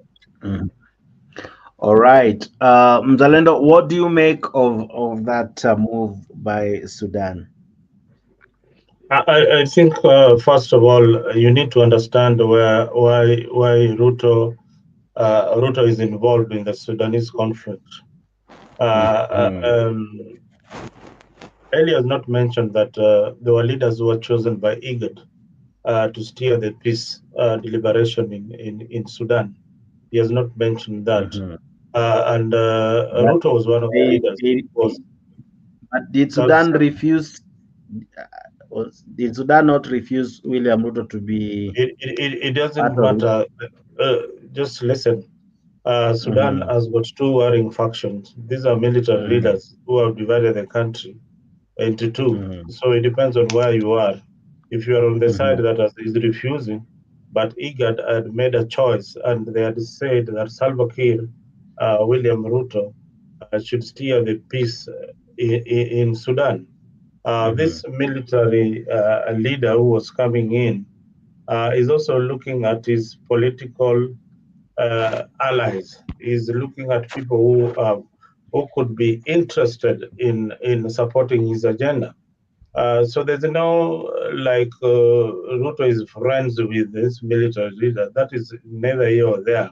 That is Eli is trying to speculate. We cannot prove No, that. Mzalendo, let me come in, please. I will rebut that because it's well I known need that. you. When you rebut, please come with evidence. Yeah, it's well known. It's well known that these guys have been trading in gold. The two have been friends for quite some time. Even when before he was even deputy president. Ruto has big networks even as far as the Congo, South Africa, Sudan in the gold trade. Okay, so if that sounds like speculation, I can also ask you to research that yourself, and then you can say Eli talking lies. That is. I start with my statement that whatever you are saying, you cannot table it as evidence. It remains only known to you. It is not there in the public domain that this has been happening. Otherwise, we would have seen it. Yeah, we would have seen it.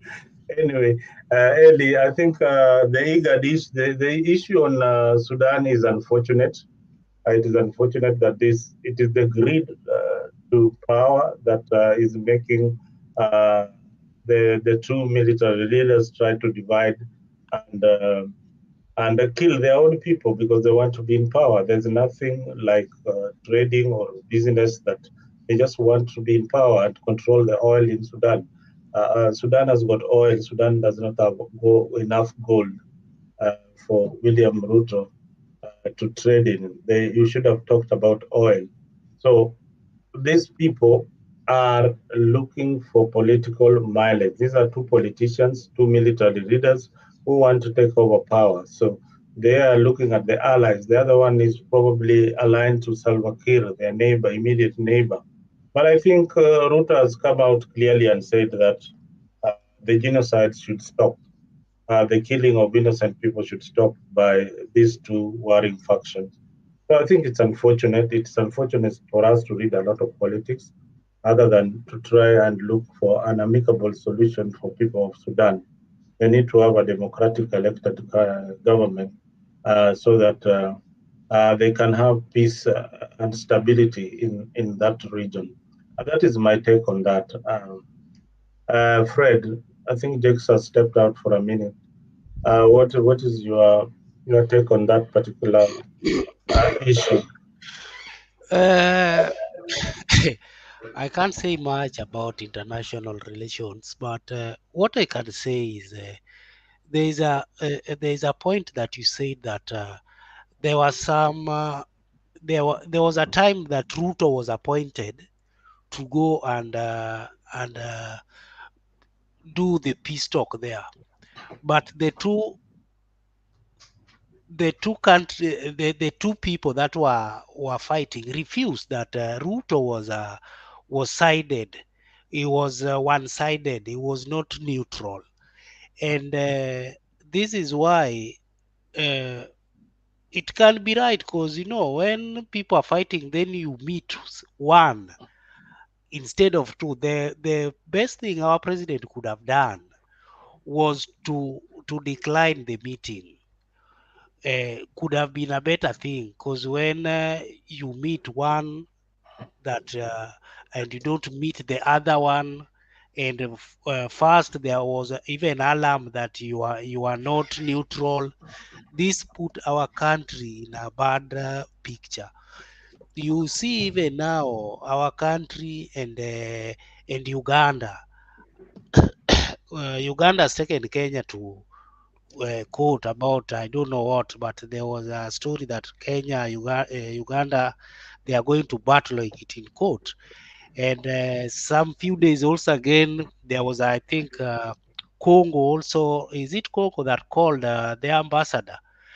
And all this is putting our country into bad picture, because you know, before we were just an African as a continent. You know, when you are in Europe, you don't need a passport to go to France or to go to Germany. If so long as you're in Europe, you can go anywhere. It's only in Africa that if I want to go to Uganda, I have to have a passport. If I want to go to Uganda, I have to have a passport. You know, so the Western people are the people uh, came and put our divided us into small portions. And you know, Ruto has been before, when he was campaigning, he was the one saying that he want Africa to be a free, a free Africa country where Africans are free to trade and to do this. But when it comes to now to bring peace, he's taking side. I think it was not a good picture for our country. He should, I think he could have done better than that. But the way he handled it, you see, is now is even affect. It has started affecting us. I'm not sure about all this, but according to me, he could even have sent somebody like a defense minister to go and meet this guy, and no, but not him meeting him and the other warring guys are seeing. You see, this is why we are saying we never wanted him. You know, this is bringing, it brings a lot of commotion. Instead of peace, it's war. All right, thank you very much, Fred, for that analysis on how you see Sudan. Ellie, I think you this is your pet project. Maybe you can add something, Ellie. Pet project or pet subject. No. You see, that's just you. You're just filling gaps there. You know, making statements like pet subjects. That doesn't make any sense. But I will give you, you know, the power of this thing called Google. It's a library of anything you want, fake news, real news. On a page here from a newspaper, a Sudanese newspaper called, it's actually a Sudanese magazine called Sudan Now. And this is a report on the 6th of January, 2024. And the headline is basically, it talks about Ruto's travels in the Sudan when he was deputy president. In this newspaper, they call him vice president of Kenya. And it says there that there's a Kenyan paper that brought to light what it called the relationship between Ruto and ousted President Omar Bashir. I'll come to the other general, but I'm talking about Bashir now, in which the two men dodged the US sanctions on money transfers outside Sudan. According to the Kenyan newspaper, the airplane carrying Mr. Ruto had landed in Atbara City Airport and is believed to have picked boxes stuffed with money. Now, this is a genuine newspaper in Sudan. According to the paper, the plane is owned by Sudanese businessman Usama Dahoud, owner of the DAL Group. But the DAL Group had denied the Kenyan newspaper's report. The visit by the Kenyan official had coincided with the mutiny in the barracks of the Security Operations Corps in mid-January, a matter that made it to pass unnoticed. There's a lot of mention of intricate dealings there. The security situation. This report is in January this year, and it has given a historical context with the former President Bashir. If you look at the BBC report on Ruto and Sisi of Egypt, who were initially assumed to be the two key, protagonists in terms of the peace process in Sudan. And Ruto is mentioned in this article there. This was published 13th July 2023, and it's by Professor Alex Diwal, who is a very respected peace researcher. And it says, Sudan crisis from Ruto to Sisi, leaders vie to drive peace process. That's on the BBC webpage. I wouldn't even waste time reading this because you can read it yourself. It's a very long article and it gives you a lot of context in what I'm saying about Ruto's sphere of influence around the region in terms of why he goes to these places, his trade links, gold, anything to do with money. And what people are claiming about his relationship with this army general of RSF is that he's trying to provide, he's trying to secure a place for this person in case things go wrong in the Sudan. Just in the same way, for example, Moi worked with the leaders of South Sudan and to some extent Kibaki. You can see the way many people from South Sudan, the top leaders, the generals, own vast amounts of property in Nairobi. But when these guys seek refuge, when they've been defeated, or even if they've won the war, there are also people who are the host community who benefit a lot from the money that floats around during the war. And so, for example, Ruto is not just a friend of that army general just for the sake of it. It's a monetary situation. And I believe in those articles that have been pushing that theory about,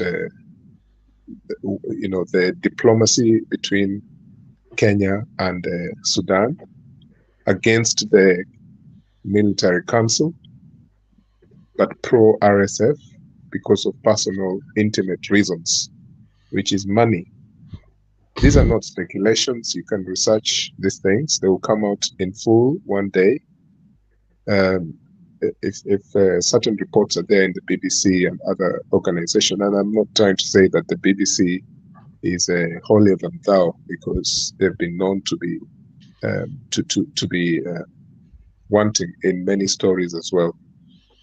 But I would say that you need to find out for yourself that this dangerous situation, Ruto will not support a leader, a rebel leader, or a legitimate leader, or any of the protagonists just for the sake of it. We know that he will do this because he wants to gain in any way possible, because that's the way we have known him, that's the way he operates.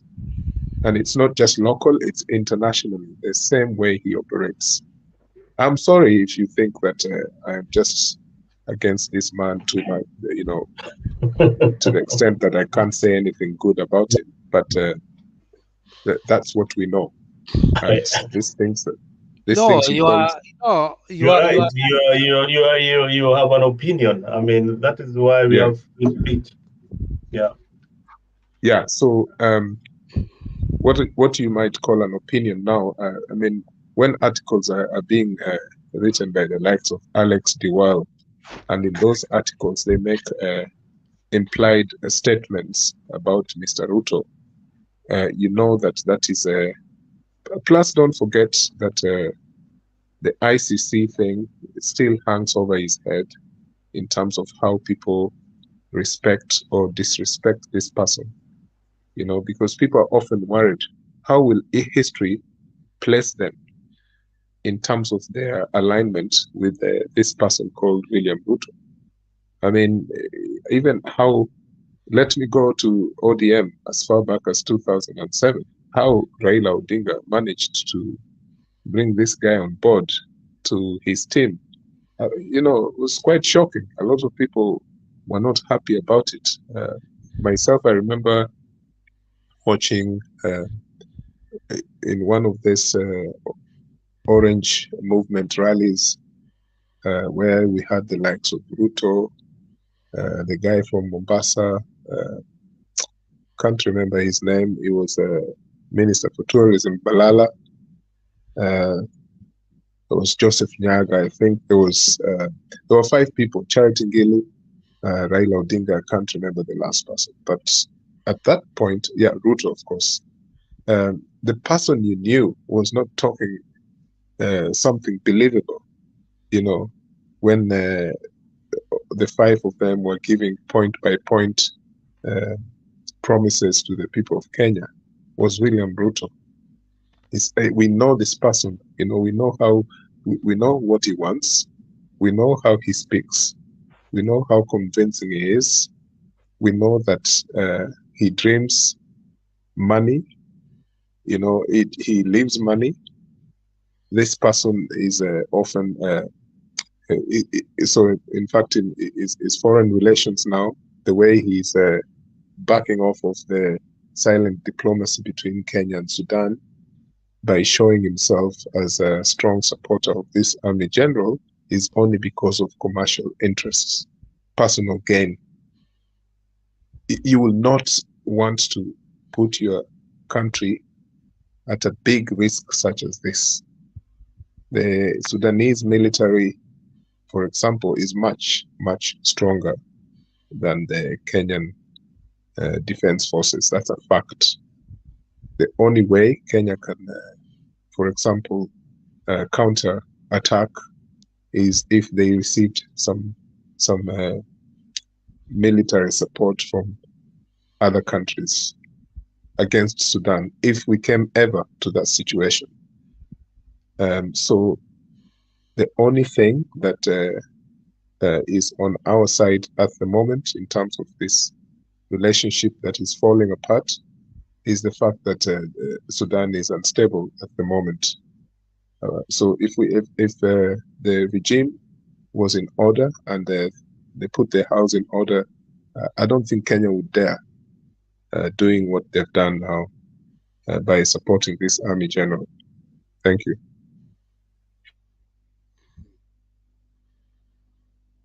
Thank you very much, Eli, for that statement.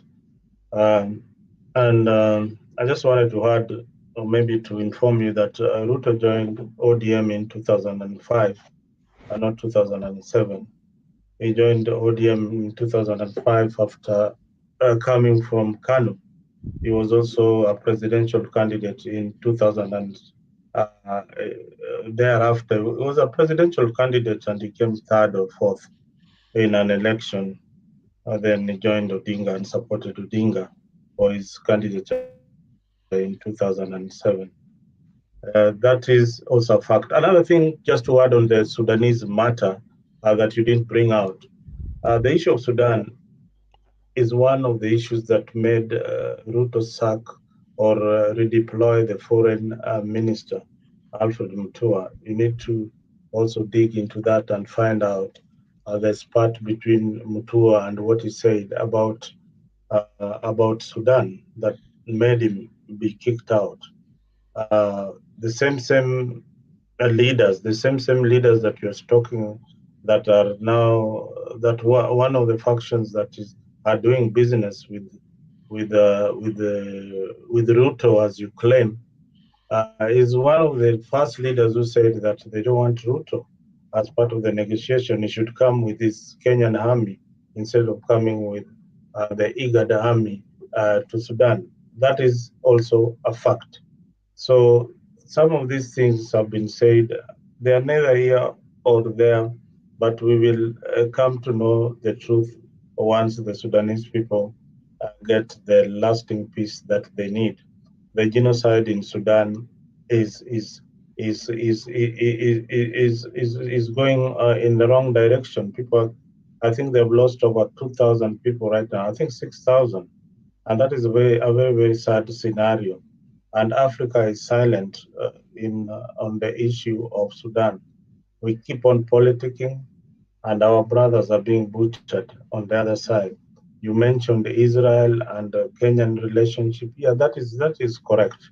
Israel have got a relationship with Kenya, but our immediate neighbor, the Southern Sudan, is burning, and there's a military leader. Two military factions that don't want to work with IGAD. They want other mediators. So I think IGAD has proposed civilians to be part of that negotiation so that they can come into an agreement on sharing power.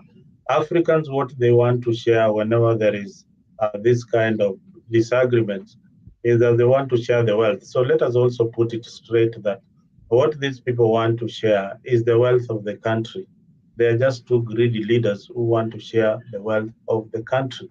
There's nothing sort like they want to help the Sudanese people. They just want to divide the wealth of the country and eat it up, not for the benefit of Sudan, but for the benefit of themselves. Our neighbors here, the Southern Sudan, they had the same problem, and they brought this other deputy. He's called Riek Machar.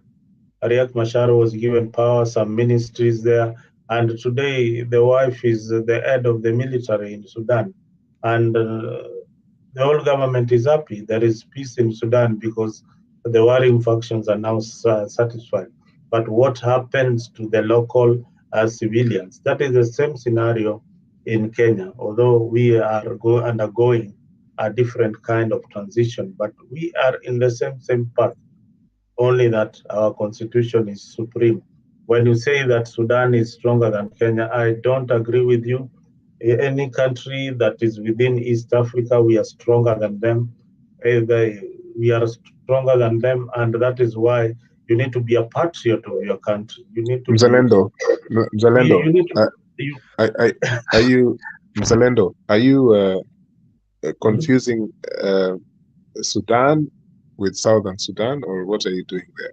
What are you No, I'm saying? not confusing. I know Southern Sudan and I know Sudan. I know Because Southern you Sudan. kept I know. okay, I wanted to give you a scenario of Salva right? Kiir, Salva Kiir and Riek Machar when they Yeah. came together. That it was just for for peace, and at the same time, because these are military leaders. The same scenario. They are dividing the country on the other side so that they can come together and share what they have. But what is IGAD telling them?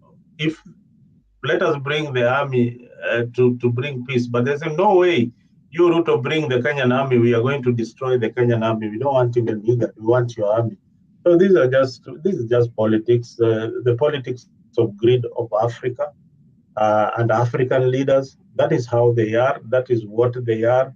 And we should call it out that these Sudanese people should come and think about the people and not think about what they are going to get from their country. Captain, if you're there, you can come in. If you're not there, I'll give Fred a chance to say something. No, yeah. I don't have much. Maybe just close. I don't have much. I was just listening to you about this thing because I'm not. International relationships are not well traversed with, so I can't say much about it. Yeah, Eli is the one who actually has got a lot of information about what is happening internationally. So we always want him to come here and to give us light in what is happening in Sudan. But unfortunately, anything that Ruto touches to him, even if it is in good faith, it is bad, you know. So sometimes relying on information from Eli is my brother, but relying for me information from him, especially when it has something to do with Ruto. I don't think is there anything that Ruto does that is good for you, even his Kaunda suit? I mean, do you find him smart You know when he what? wears the Kaunda suit? When we want to talk about our Kenyan politics, what I've always said that, you know, Kenya is a very, very good country. Yes. But the problem is the petty politics that we are putting. You know, thanks to God, Raila doesn't like war. If Raila could be a somebody that likes war, by now Kenya could have been a two country like South Sudan. I don't know what Kenya could be in two countries now. But the only thing with our Kenyan people is that when somebody steals, now it is our stealing. But when things are going bad, all Kenyans are feeling it. You know, now people are crying. Now people are crying in Kenya about the government or that Ruto has. Me, I'm not. Uh, there are many presidents. Even in Uganda, we have a president. But me, I'm a proud Kenyan that say that unless the server is opened, Uhuru will never be my president. Ruto will never be my president. Because there is no way you can be a president by crook, by force, yet we have law. Then you are telling us to follow the law. The same person is saying that our majudges wenye wako hapo wako corrupt. You know, yesterday I said something here that was some people. When I said that I'm 100% with Ruto, when Ruto says that judges are corrupt, when Uhuru came and told us that Ruto is a corrupt person, can never be a president, people said, oh, but now we are seeing now what is happening. Ruto can never lead a good country. He's not a good governor. Now, here is Ruto now coming telling us that judges are corrupt, as we have seen the corruption in this government, because it was free and fair. Open the servers. Even today, if the servers are opened and we are told that Ruto won, I'll be the first person to say, Mheshimiwa, endelea na kazi, chapa. But you can't force people with guns and maiming people, killing people that you are the president, I was elected. You know, it doesn't work that way. You know, it doesn't work that way. That's why we are saying, even now, where he's going there to bring peace, that people are being killed in South Sudan, he's not going there because he has sympathy for the people. He has sympathy for his pockets to be full, so that tomorrow when he comes to you, he gives you something small, you start shouting, oh, tano tena, Ruto ndio kila kitu. Yet, he has been maiming your people from the word go. You know, look at our neighbor Tanzania. The lady is very cool. Last time he said the people who are not paying the taxes, don't close their businesses. Sit down with them and ask them how are they going to pay in rates. Why is not the government talking with these people that they the people that they want to take their land from them? Why can't they sit down with them and say, oh, no, Ruto, as we know that Ruto is the first land grabber in Kenya. Even if you Google now, who is the largest grabber in Kenya, the first one will be Ruto. He has this. Muzalendo, this guy's repeating himself. Huh? We have this that Ruto grabbed. Nobody has gone there to evict him, and he even said that they can dialogue with the owners of the land so that they can reach to agreement. Why is he not, as the president, why is he not talking with the people that is going to evict to give them notice, to take them to a better place. I really feel bad when my fellow Kenyans are sleeping in Gunia. My fellow Kenyans today, thousands of them are sleeping outside because the government. It's not a good thing. So this is why I'm Anyway, saying. Oh, just finish, Fred. I don't want That's to. why I'm saying even our Kenyan government going to Sudan to bring peace there, they are not going to bring peace. They are just going to bring more and more deaths and war in that country. Let them be away. Let him fix our country first before going to fix for others. You can't fix other people's houses and yours is leaking. I think I'm through. All right, thank you, Mr. Fred. Pen Nyagaka, if your mic is on, Pen, you can say something about it. Mr. Pen Nyagaka, I think. Oh, we've lost Pen. Anyway, you brought the issue, Fred. You brought the issue of the server. Today, I want to understand. I want to really understand which law you want to use, and if the server, if just a minute, if the server is open, and you find that Raila Odinga won the election, what will be the next course of action? Okay, you have really asked me a good question. There is something called competition. Competition, you have to be somebody that when you are going for war or you are going for a play, when the other one wins, you shake hands and you tell him, okay, today you won, let's meet again. So in our constitution, it is very clear that when we go to elections, all the results are being put into server. They are supposed to be there for verification of the servers to be verified, because human is to error. That is why we left the mulolongo way of voting, and we came to the digital voting. The digital voting, it is very simple that anything that you put in, even now, my computer, anything I do it, as much as I can delete it, there is a way that it can be traced and noticed about all these things. Now, here is a case where we are with you into a competition. You are saying that you won. I'm saying that you didn't win. I'm the one who won. Then here is a case where there is arbiter, that is the server. That this server, I'm saying that, okay, if you think that you won and I'm saying I didn't won, open the server and we check. If you really won, then I'll give you my hand and I tell you it's a good job. I will keep fighting for that other day. Here is a case where the servers that were supposed to be opened from 2017 up to now, there is no server that was opened. For 22, we went even to the High Court. It was not opened.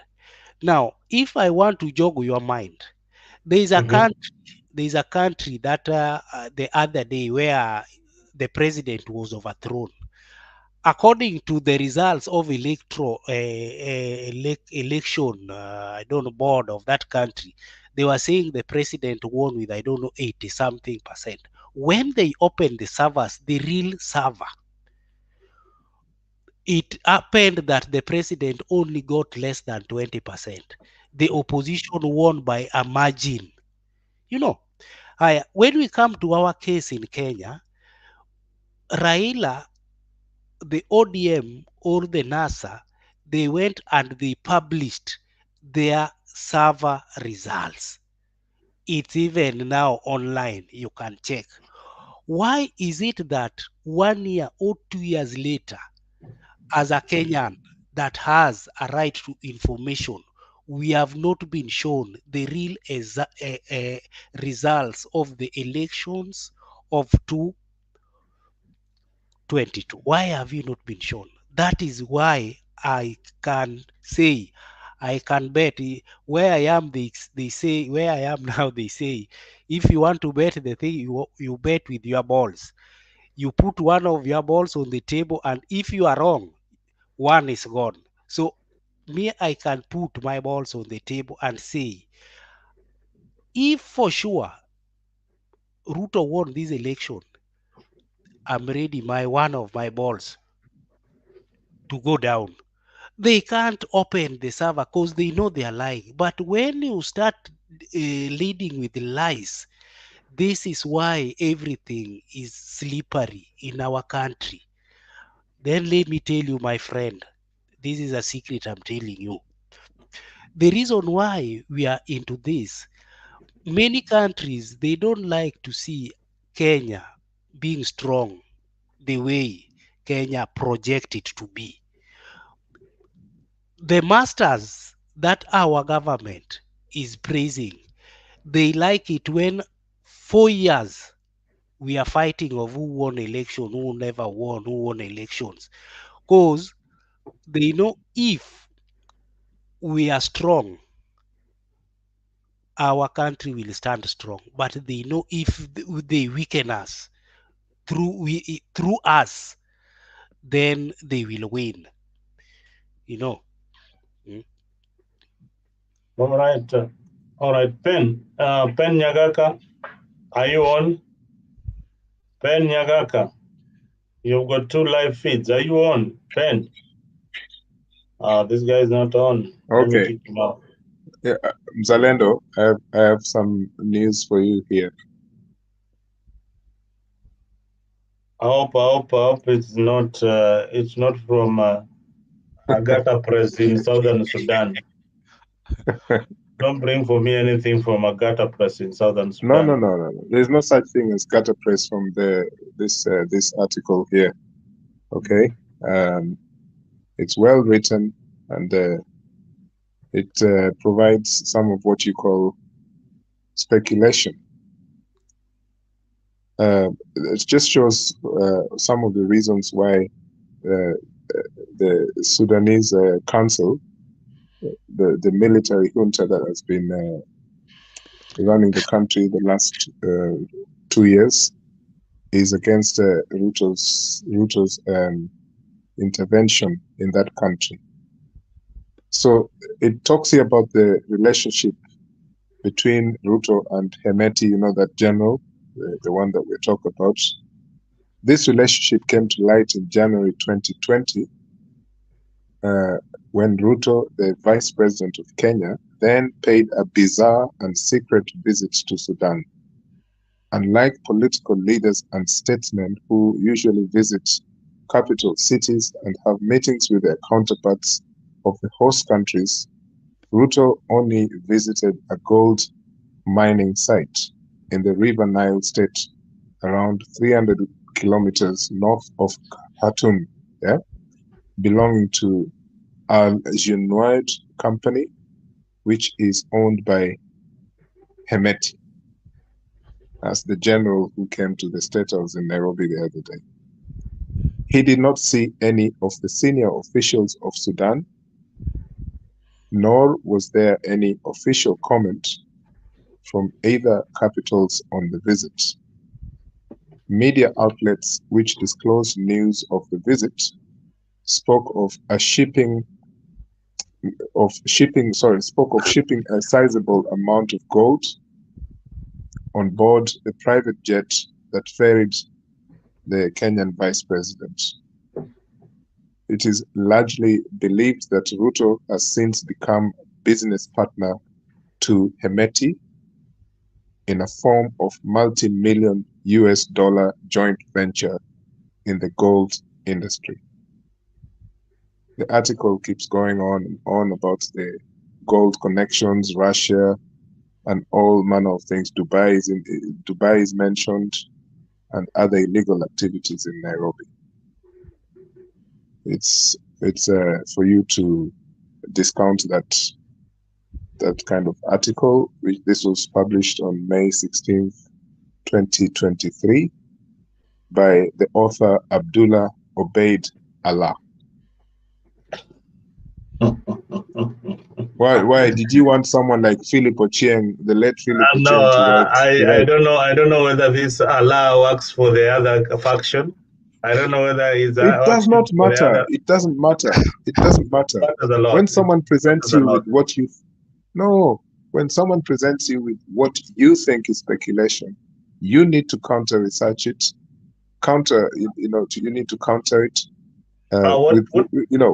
Eli, you are right. You are right. Maybe I'm wrong. Maybe this author of this particular statement is absolutely right. But what I might ask you is that is it wrong for Ruto to do business? No. Is it wrong for him to? Okay, exactly that last line, what you have just said there, is what I wanted to say. That the pure connection between Ruto and General Hemeti is a business, okay, and he has to now sufficiently protect his business ally, who is now involved in a very serious war where thousands have been butchered in Sudan. So it's what you have just said. Is it wrong for him to be involved in business? But what I'm just saying is that, is this the appropriate person to be intervening in the Sudanese peace process? In international relations, right, there is a thing called track 2 diplomacy, which basically means you can involve people from all manner of sectors. I'll give you a chance. Let Eli finish. Yeah, I'll finish this very quick. Sorry, Penny. What they do with track 2 diplomacy is you have people from the faith movement. It could be church leaders or Islamic leaders, or people who are even atheists. You could find business community, corporate leaders coming in as part of the peace process, and this works very well when when countries are not seen as directly supporting people in conflict. So you find that in this situation, a person like William Ruto, who is a businessman, by the way, but now is also a leader of this country called Kenya. Is he playing business in track 2 diplomacy, or is he intervening in this conflict as a person who is brandishing the Kenyan flag? Because now we have a situation where the Kenyan flag is being soiled because of his business networks with this army general, who also has serious connections with the Janjaweed, the conflict in Sudan that happened many years ago through the Janjaweed militia. So you wonder, this is the same person every Sunday, even more than Sundays, even turned State House Nairobi into a church place now. That I think on Wednesdays they kesha and they're also fasting. I don't know, things like that. Is this the man who purports to be intervening in a peace process between in the middle of 2 conflicting sides in Sudan, a war that is very lethal? Because don't forget, Ethiopia is enjoying what is happening in the region at the moment because of the instability of other nations, because those countries up the north like Sudan and Egypt, they warned Ethiopia not to dare tamper with the River Nile, and Ethiopia went ahead and they filled the dam, which is probably it's probably the largest dam ever built in Africa, only because of the instability in Sudan and the instability that was in Egypt the last few years. So Ethiopia now is more or less taken advantage of that shaky situation. We don't even have a plan on how to bring investments, further investments around the lakes region in Kenya. We can't touch Lake Victoria at all, But Ethiopia, then they did what they had to do because they want electricity for their people, So we can bring in so many arguments about this situation. But for me, Ruto is there to fill his pockets again. And it's not speculation. Thank you.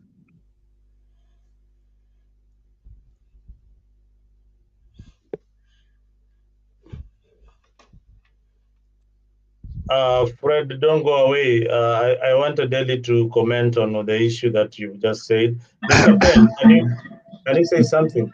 Yeah. Yes, I will. And I'm very, very glad that I can speak after this gentleman who just spoke.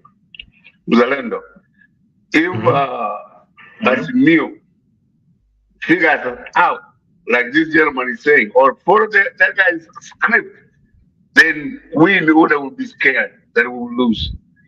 Because, sir, you understand everything and explain everything just like it is. And then we wonder, where is this as a new people? Mzalendo, let me answer you the question you just asked a while ago. And I'm answering you because I can't answer that guy. He's too gone.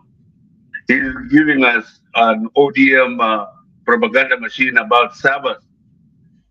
Mzalendo, go look at the court system. The court itself had a gentleman that was a Kikuyu, her name is Jeroge, and he was the head of East African telecommunications or something. They negotiated how much service they had to give, and they asked the Asimio, where do you have problems? And they explained like 16 or 20 something stations. And the servers were open. They were limited, but they were open. No, so no, where? no. No, Don't let say me finish. You propaganda. talked forever. You talked forever. Let me say something. Let him just finish. No, let me finish. No. I listen to you. But I listen to you.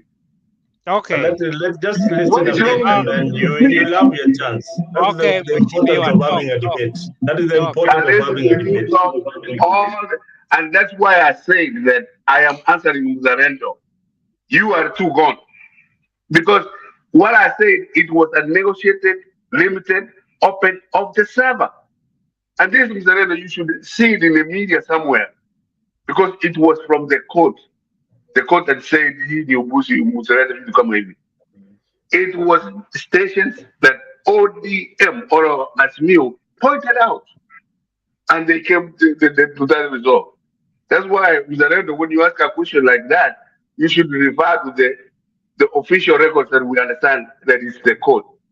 But what this gentleman is saying, we have understood it ever. It has been explained to us backwards and forwards. Ada Mother Karua asks, like she's a senior lawyer, right? And she asked the question about the Sabbath, but she was in the court when the Sabbath was being asked about me. So, my friend, let me answer you again. It was not about the Sabbath. Let me answer you about the Kenyan history that you give us of yesterday, of Raila Odinga. If Raila Odinga was in this, Kenya would be on fire. My friend, there was a time there was Mzee Oginga Odinga was the vice president and he was fired. When he was vice president, he would sit, he read his newspaper outside his office. And then when Mzee Kenyatta heard that he was building Russian hospital, all the people that were around Mzee Kenyatta wanted to blow it up.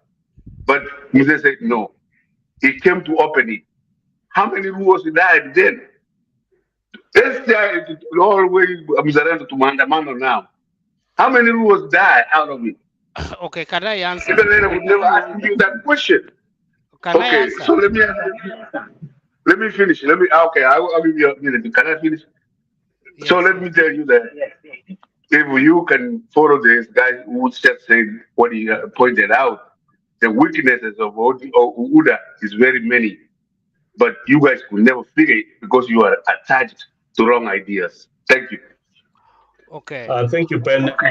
Fred, you can come. Yeah. So, what I was saying is this, that I first started saying that Kenya is a very beautiful country. And thanks to Raila Odinga, even his father, that they are not into that thing of war, of dividing Kenya. By now, it could have been two Kenya, Kenya 1 and Kenya 2. The reason why is that we don't have transparency. You know, the way you are saying that servers were opened, servers were not opened.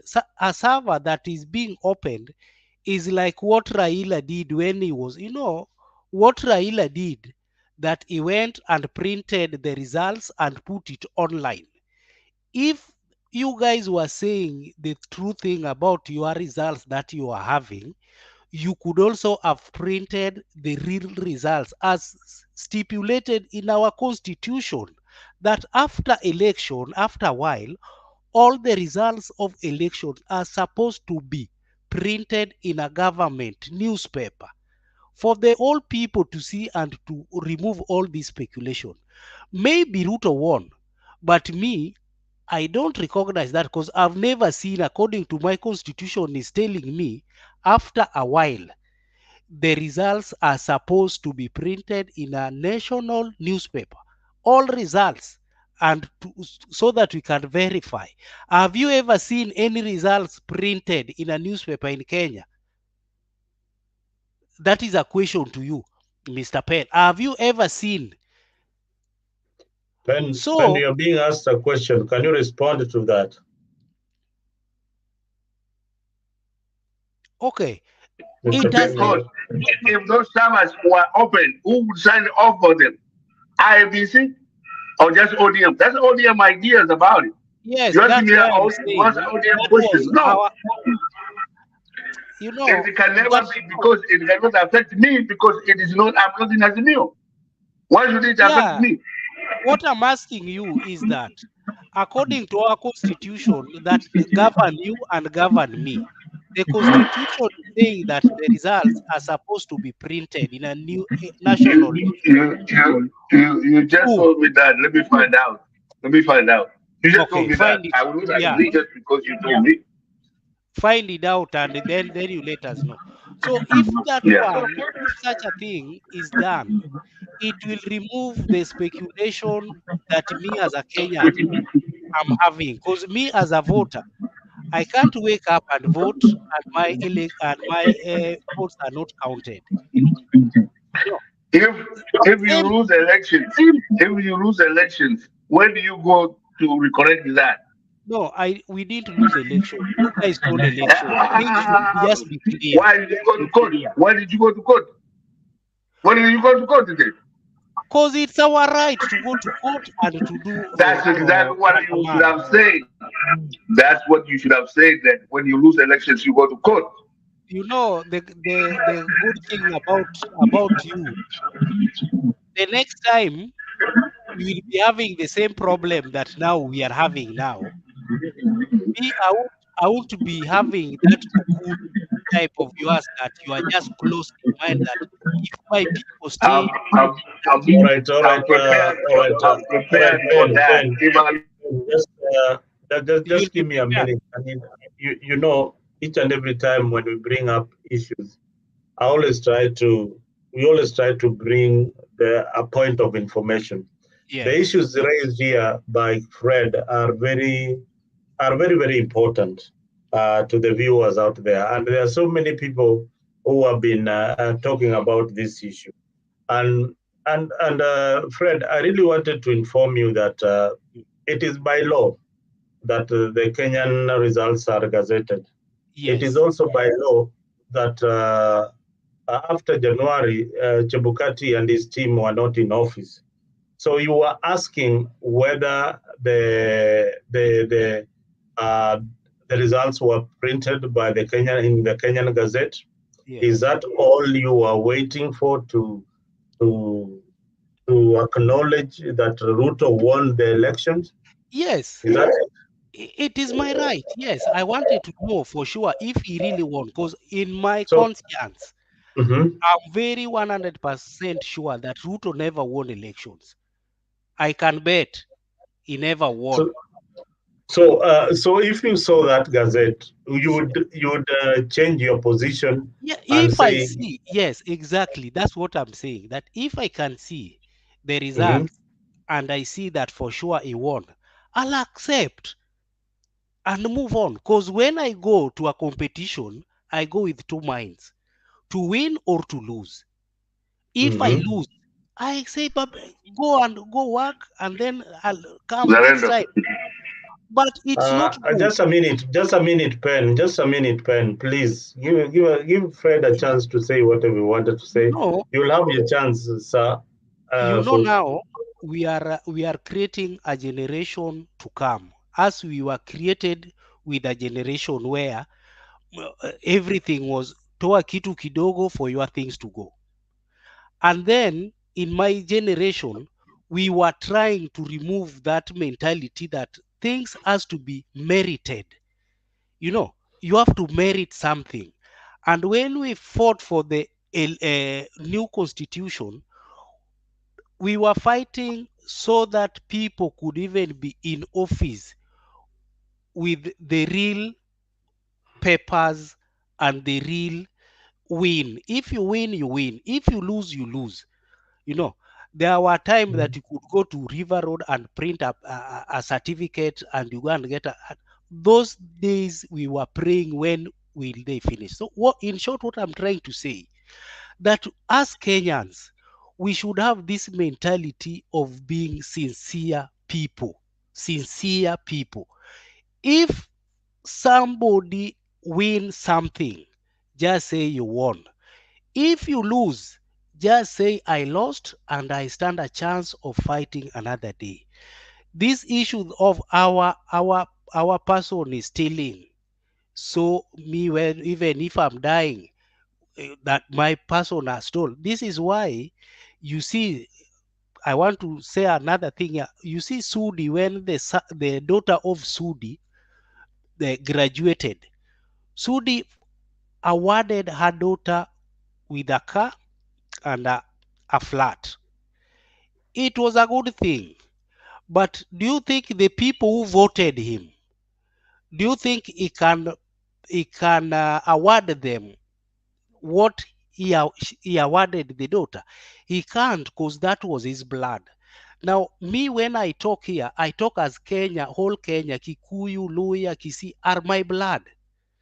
I don't talk about the reason why I'm angry is we should have this tendency of being sincere. The constitution is saying that when we go to elections, all results are put on the server. After a period of time, the server should be open and all those things should be printed. So even if we go to the High Court and the High Court say that, okay, we have verified that Ruto won, okay, people like us that are doubting will still wait for the IBC to print all the results on the newspaper and we'll verify. Then we'll say, okay, he won, we fight for another day. But we can't be gagged that, oh, we won, we have the numbers, but on the ground we don't see those numbers. Kenya now, one year along the line, there is no development going. Everybody's crying. Reason because of the stolen election. That is the root of the cause of our problems. Chebukati, Martha Koome, and who again? And Ruto. And that's why I'm saying, if Ruto is saying that the judiciary is corrupt, I'm 100% with him, because he knew how he corrupted the judiciary and is there. When Maraga was not be able to be corrupted, Maraga said, go back and do the election because it was not done the right way. The same person that bungled our election 2017 is the same one that bungled it this year. Now, I think up to there, I guess somebody can come and maybe say something. Okay. Let me just tell you for a fact that indeed the elections results were gazetted. I'll just show you the gazette notice in a short while. It's a 9,000 page gazette notice. That's why you cannot see it in running in media. But it is something that was published and it is there. Which The date? Kenyan So Gazette that is I can even go and check. No, I'll give you a link just in a short while because here we show you the facts. Okay. We don't want to speculate. Another issue that you raised was the issue of the server. The server was indeed opened, and being a technology that belonged to Smartmatic, there was only a portion of the server that could have been opened that could have been given access to Azimio team, and that was done. Mzalendo, that is politics. That is politics. That is not politics. No, I that will is also give you. I'll also no. show you the facts. Let me ask. Let me ask you something. If I come now, I buy a phone from you. I come and buy not even a phone. Let me say I buy some gigabyte from you. Now you can buy some gigabyte in Google to store. You have a right to have what you bought from me, access of it. You can't say that the Kenyan election results cannot be shown to the Kenyans that voted and paid for the services. What are you telling us? You see, you were given access to the server. You came up with the information from the server. You brought the information to the court. The court looked at your information with their IT expert, and they said that this, with whatever you have right now, you have got nothing to show that you won the election. Let me just walk you back because you seem to be abroad. Trump also tried this particular shenanigan by saying that but Biden did not win the election. The same companies, Mathematic. Why are you not suing Smartmatic company for not giving you access to the technology or to the results? Why are you taking the back to IBC? Because IBC does not own the technology. IBC does not, it is Mathematic that owned the technology that you assume manipulated the votes or that counts the votes. Why can't you sue Mathematic? If you give me a good answer, I'll be very, very happy. Okay, that's a question to me, huh? Yeah. Okay. Let me tell you something. When me as a voter, when I went to vote, the person that was managing the elections was IBC. It was not mathematics. Mathematics is just a word we had when we were now doing the court battle, But what I'm trying to say that Kenya, ile undugu yenye inafaa ikue, it will never be if we still have this tendency of which elections are done and servers are not opened. Open servers should be open. This thing that you are saying that Mzalendo, can I servers answer were you? open, that is a lie that you can't imagine. It's a lie. Servers have never been opened. Even the IBC has never printed. Show me the link here. I've been waiting for that link for now 1 year. They have never printed that. Even the Chebukati himself, when he was announcing the results, even his figures were not correct. His figures were not correct. If as Kenyans we start saying the truth, our country will be a very better place. But if we keep lying, burying our heads into the sand, this is why you see these fake leaders, Kenyans will just be like this and like this, will not go anywhere. Even you at your mind, inside your mind, you know very well Ruto never won election. You know. But since he's your guy that maybe you voted him, you want to tell him that, oh, you won, all this.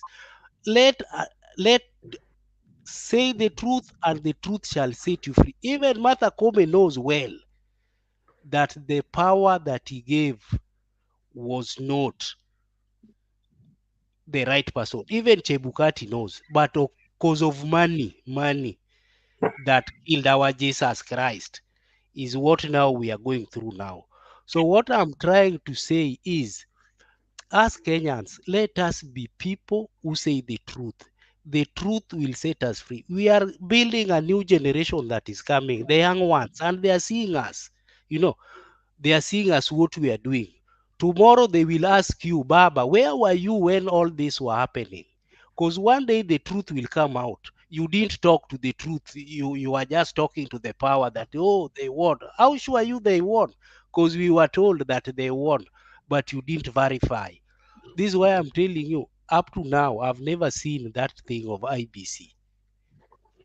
I've only seen that All right. one of Oh, the all right. You've only one published.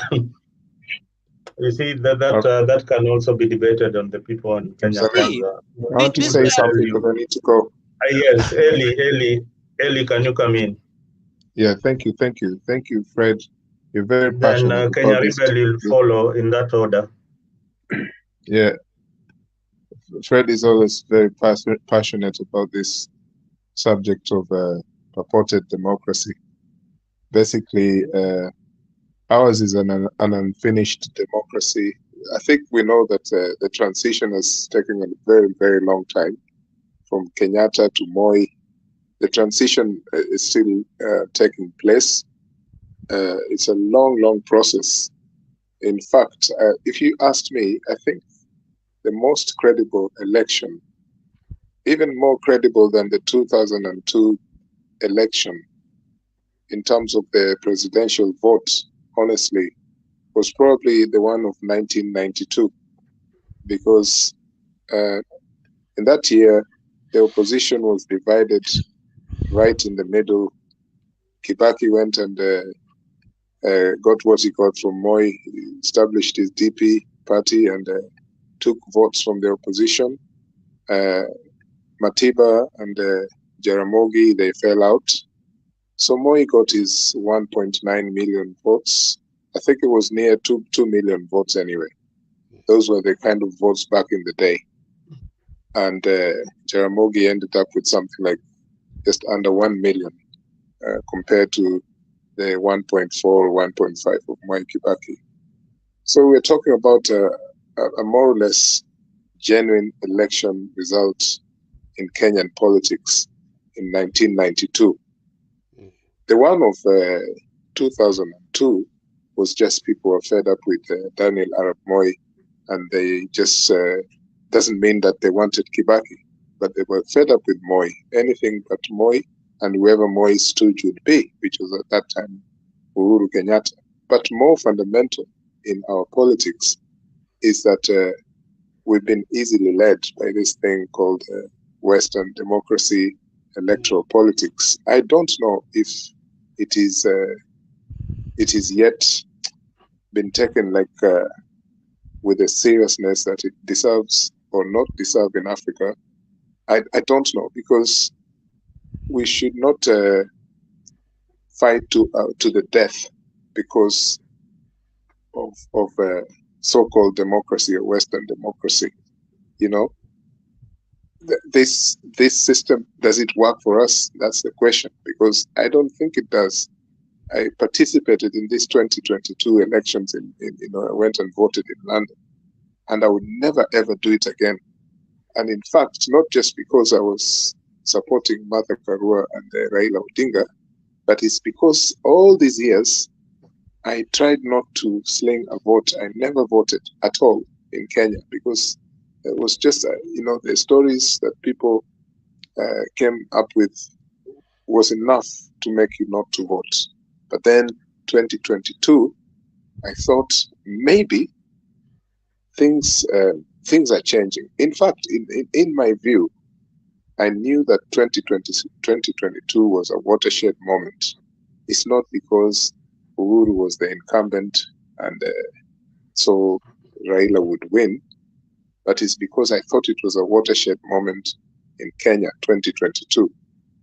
But this is my personal experience that I don't believe I will ever vote again in Kenyan elections, ever, And I think a lot of Kenyans share this way of thinking. This school of thought is very strong. You'd rather have a legitimate democracy. You'd rather have no elections than an illegitimate democracy. Many people are in that school of thought, and that means that in 2027, many people will not vote in the presidential elections. This is a fact, And in fact, I think many people did not vote in 2022 because of that very fact in terms of 2017. What happened previously? Sorry. What happened previously? The people who didn't vote 22, what happened in 2017? Yeah. Yes. So the script, people have now been used to the script, and it reaches a time when then you think, no, I can't waste my time and resources to do this. Let us assume that Raila Odinga is not involved in any of the Kenyan politics going forward, and we remove his name from the politics, the electoral politics in our presidential elections. So he's out of the picture. But then this gives us room to think about the history of why he's not allowed to take the high seat in Kenyan politics. Because there's an unwritten script that this man was directly involved in the 1982 military coup, and no way is the military going to salute to this man when he takes the presidency. This is one of the high schools of thinking amongst the people who run the system, because they know that in the statecraft, this man has once tried to get into power by force. That's what they believe. And no way, even if he won the next 10 elections, will he be the one that becomes the commander-in-chief of the armed forces. It will not happen. That there was a thinking that allowed me to accept that even though we needed such a person to change Kenya, he was not going to be the one, because that's what is the unwritten script in the statecraft of Kenya. This is a fact. So what I'm saying in simple terms is that we watch at what is happening in 2027.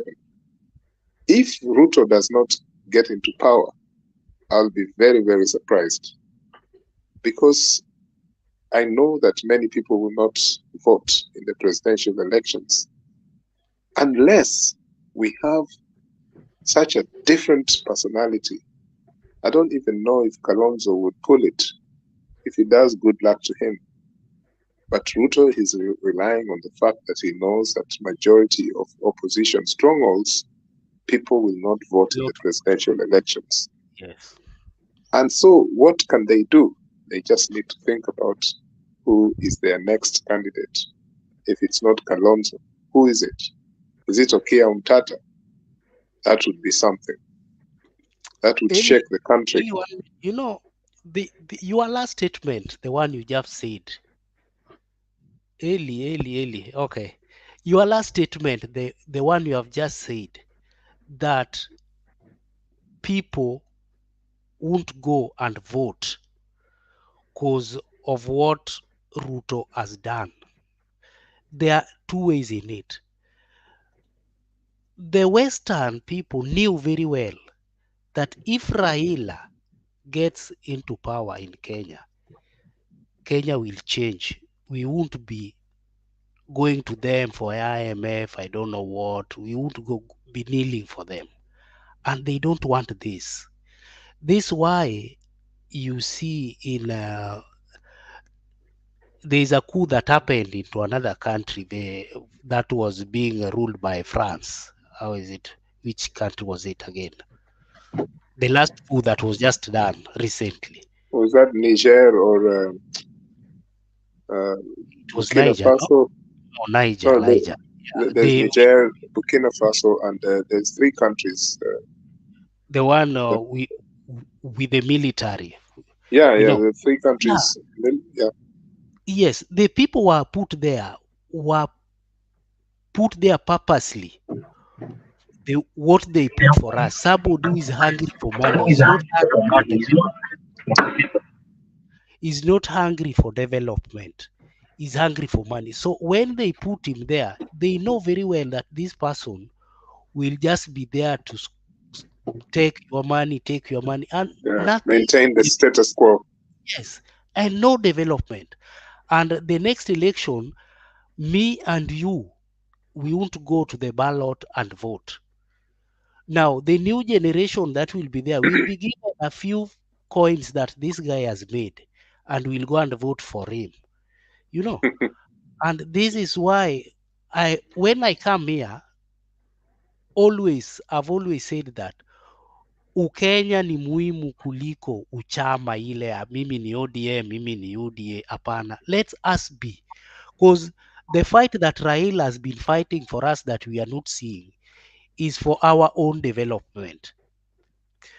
But few people that are here, that are in Kenya, they think that when Raila goes into power, Kenya will even disappear, But it is the seed that have been planted into them.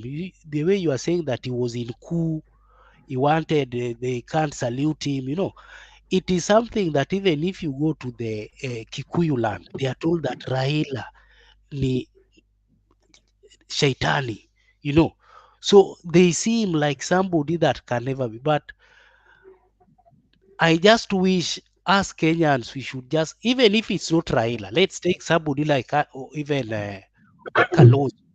Let's vote somebody that has been voted by Kenyans, has been given mandate by Kenyans to work for them. In such way, he will be working for us, not for the masters that put him there.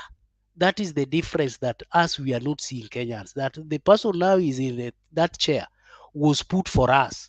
Us, we never put him. Even I see people here saying, I voted for him. You never voted for him. If you voted for him, wait, tomorrow will come for your land. And we'll be here crying, oh, tumekuwa evicted. Go on, Eli.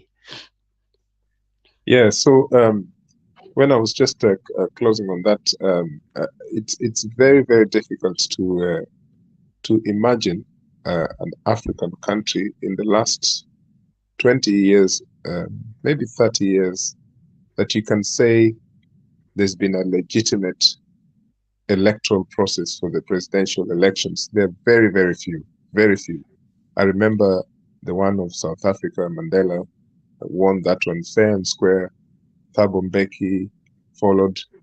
South Africa hasn't had this problem since the end of apartheid. They do have big problems, yes, but this question of illegitimate, transition or transfer of power through rigging of presidential elections is not a big problem in South Africa. Kenya, we have the best constitution, someone said yesterday, but it's just on a piece of paper. I would hope, honestly, that someone, a strong, charismatic, someone of goodwill, a social thinking person like Okia Omtata would shake the ground. This guy, if he goes on with his tempo at the moment, you know, Kina Raila, Kina Kalonzo, they can kiss goodbye, because I think if this guy maintains what he's doing now, he can actually challenge whoever would be the leading candidate in 2027. But I warn you, an incumbent doesn't lose in Africa. That is the problem. So, I am telling you, Mzalendo, this is such a big, it's such a big problem. An incumbent does not lose in the African continent. No, an incumbent must return to power. Yeah. They lose early. They lose. Very few of George them. Weah just lost an election. George Weah has just lost an election. So they lose. Very few incumbents. And when you talk about incumbency, it's usually someone who has been. Incumbency is usually a strong word that quantifies the number of years. It's not just by definition, just the person who is in charge at the moment, and then there's a succession. But it could be talking about incumbency in terms of a person who has been in power, in the case of Africa, for even 10 years. Have you ever seen Museveni losing? Museveni? Never. Museveni he has lost all the elections. That's why he's in power. So why is he in power? Just like you're just agreeing with your statement. And your friend and your friend Ruto. Sorry, before I'll be signing off in a minute. Your friend Ruto is a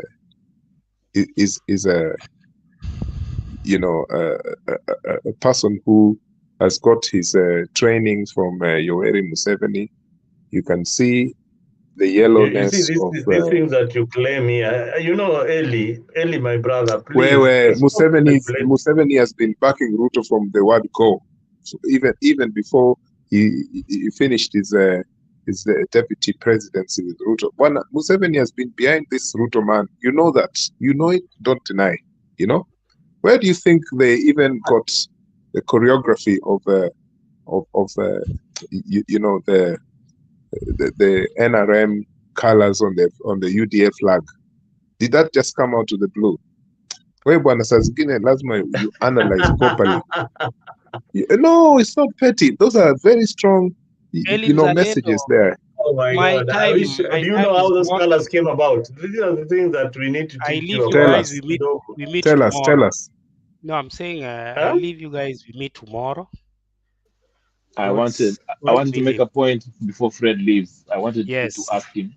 Yes. Fred, and I know you're tired. I'll make a point, and also, I just wanted to tell you to go look at Article 138 3C, because I've listened to you. Again? Article 138 of our Constitution, 3 and subsection C.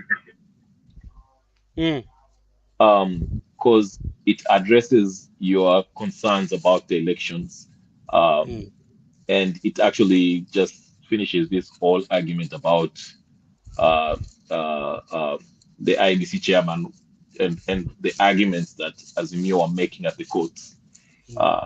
Now, I liked what Eli said about 92, but I think with the advance in technology, the 2017 and 2022 elections were very hard to rig.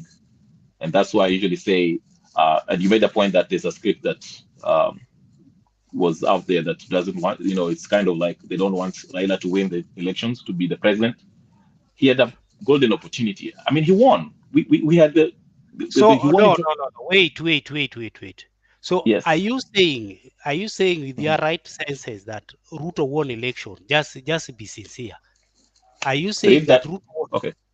Listen, I'm asking you, are you sure that Ruto won the election? That's yes, and I'm answering you. This is the article. This is the Uh, article. Please read it. 3C. After counting the votes in the polling station, the Independent Electoral and Boundaries Commission shall tally and verify. Go down, go down, go down. That's all. Of which was not done. No, It listen was to me. not verified. No, we are discussing what he has just brought us here. Yeah. Just go on and. The four Okay. commissioners came out to say that nothing was No. verified. But Is it true? But the commissioners, No. Let's go I'm point. answering you. The problem you don't want me to talk. Okay, I'll listen that. Go on. Those 4 commissioners are not responsible to declare who won. If you scroll down on that article that I'm reading, it says the results that are in the polling stations are not provisional, they are final, which means Chebukati cannot say anything that does not reflect what was announced at the polling station. So if Raila got 4 votes at the polling station, Chebukati cannot say four votes in Embakasi. Raila cannot. I mean, IBC chairman cannot declare in the IBC when he's declaring presidency, say, "Oh, Raila got 5." He has to go by what the polling station said. So you know, and before they do that, and I'm finishing. Your argument is very. I find it very petty because what you are telling us, you have taken us back. What I wanted us to know from where you are with the article that you have just brought, they say that the commissioners will verify, and then the IBC chairman will announce. Yes. No, here is a case where, from your letter here, constitution that you are reading us, the 4 IBC chairpersons came and said that they didn't verify the results that were brought to. It was just a paper. IBC came, read it, and it went like that. Okay. Now, as a Kenyan, just be sincere. This is the answer I want to know from you. Are you sure that Ruto won the elections of 2022? Based on the evidence and No, what the not law based, says. according to you. No, not listen based. to me. Can you please listen? But The problem you are a Kenyan and you live in Kenya, or you Ruto live in won. Okay, that's fair the only and thing. square. That's what I wanted. But Based if on the law that I just cited. No, and based on the law, you are wrong. Listen, the law, Fred, the let me just interject a bit, and I think you're missing the point, Fred. There's the law and of how elections are held. The law does not talk about the server. There's also the law.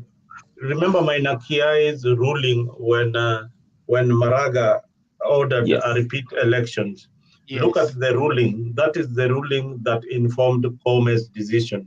In all the polling stations in Kenya, in all the polling stations, these are physical results proved by your agents, proved by IBC, and verified at Bomas. Okay, where you are now, where you are. Yes, where you are. To your point there, is it true that the 4 commissioners came and said that they never verified the results, the last results? Let's talk the truth. Okay. No, that is first. The second thing I want to ask you, then I let you answer. Is it true by the time Chebukati was reading the results that he was reading, there were some polling stations that were never their tallied results were not already with him? They were inconsequential. Right. Even if you were consequential. Even if you add them up, they will not. Consequential in this manner.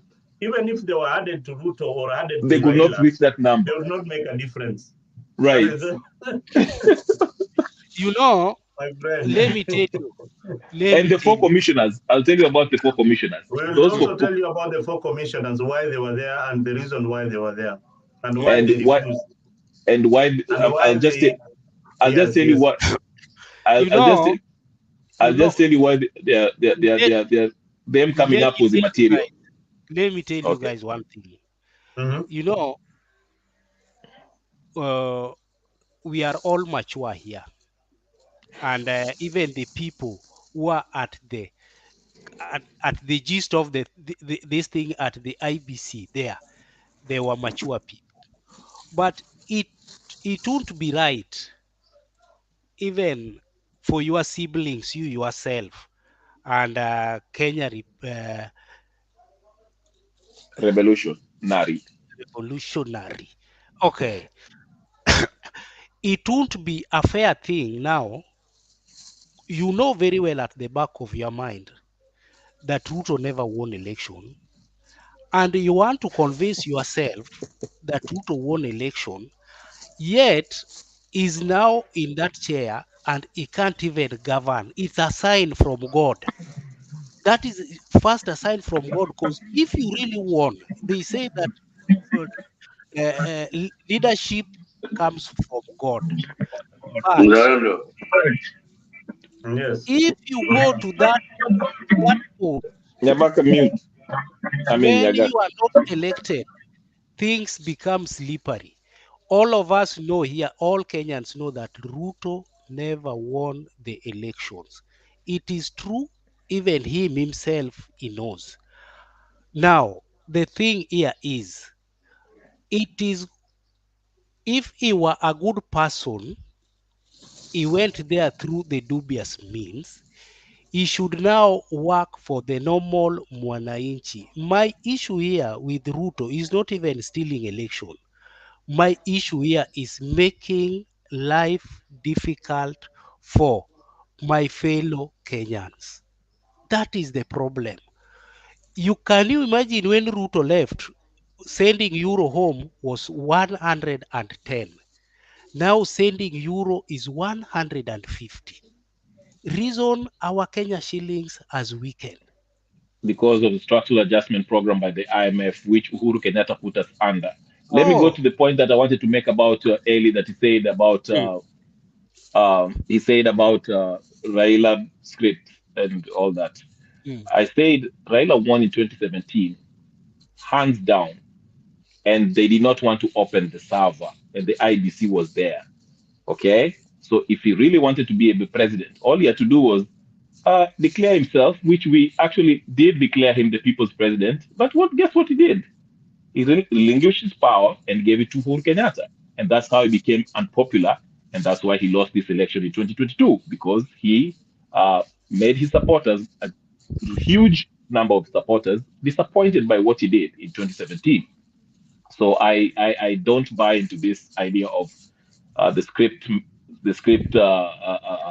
theory the, by the, Eli. the only day that you will show me, you will send me a link, I'll be here. Send me a link where the 22 results are published. That is the day I'll accept and move on that Ruto won election. But up to now, I tell you, I can. Let me show you what you can do to get those results. Actually, once they have an IBC, you can actually use the freedom of no, they call it freedom of information here, but they have a name for it in Kenya. You can actually summon, you can ask for it from the IBC, so they can give you the copy of every constituency polling station in Kenya, and you can simply add it up and see what if it tallies with what Chebukati was telling us. If it doesn't, then It does not tally. What the thing that even those provisional, the ones you are saying, they are they not don't provisional, add they are up. final. They call them Yes, final. They are not those ones, provisional, they the are one you final. are saying, they were not. But let me tell you, my friend, I wish you could be a Kenyan that is saying the truth. I wish. It's not that my truth is the truth. I just wish we should all Kenyans say the truth for our new generation to come. Because as much as we are enjoying this one, because there are people who made it for us, we can also make for our young generations that are coming through saying the truth, because the truth shall set us free. But I tell you, one day when the servers will be open and you realize he didn't win, just say the truth.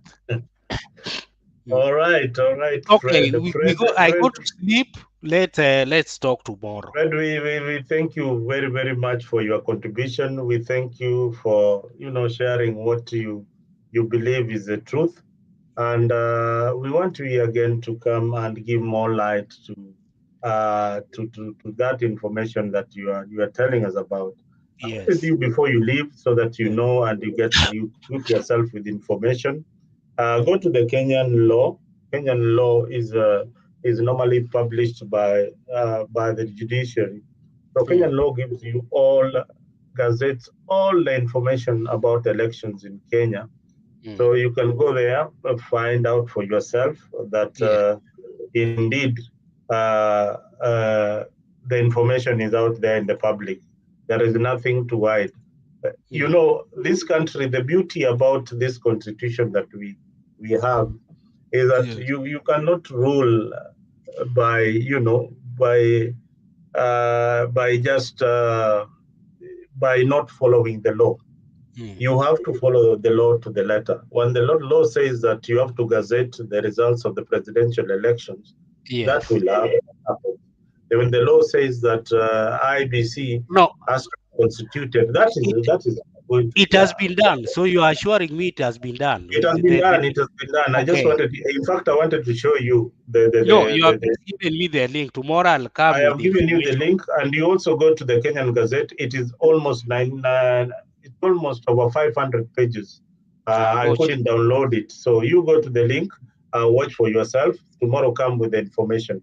Otherwise, have a good night, and thank you for being part of Africa. And we are glad that everybody else who are in the panel section, thank you for being part of the team. And thank you very much. Thank you, who else? Kenya Revolutionary, thank you for being here and on the comment section. Jeffrey Ruto, we miss your commentary. You need to come to the panel and give your side of story.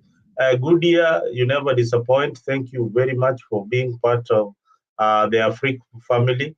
Victor Magwala, I hope that all of you have subscribed. As much as you're commenting on the comment section, please subscribe to Africa.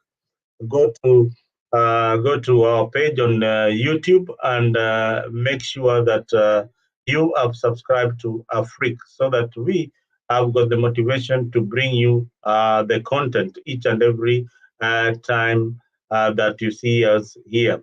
So please tufanyie hiyo favor. Enda kwa YouTube page, enda kwa Facebook, ukuweke comment pale kwa Facebook page ya Africa. Please place your comment there. That is the only way that we will know that you're following this channel. On YouTube, you need to subscribe so that we get the numbers. The numbers are also very, very important, that you get to subscribe so that Leo and the rest of the team can bring for you your daily newspaper. Jex can be with us here all the time. So that subscription is so important. So finally, I think we come to a close of this wonderful session. I'm glad all of you are still watching this wonderful show. And make sure you like, make sure you tick on Africa, and see you tomorrow. Leo will be back with the newspaper review tomorrow in the morning.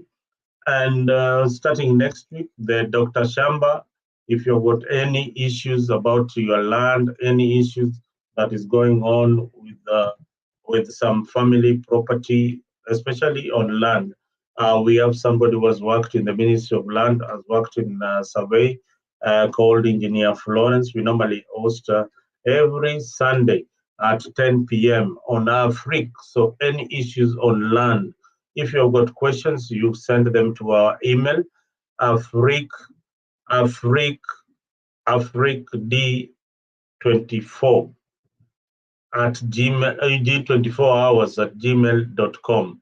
There you have it on the screen, africqd24hours@gmail.com. If you have got anything that you want us to improve on the show, please come up and, if you feel that you are a good presenter also, we want you also to come on board and help us in moderating some of these shows.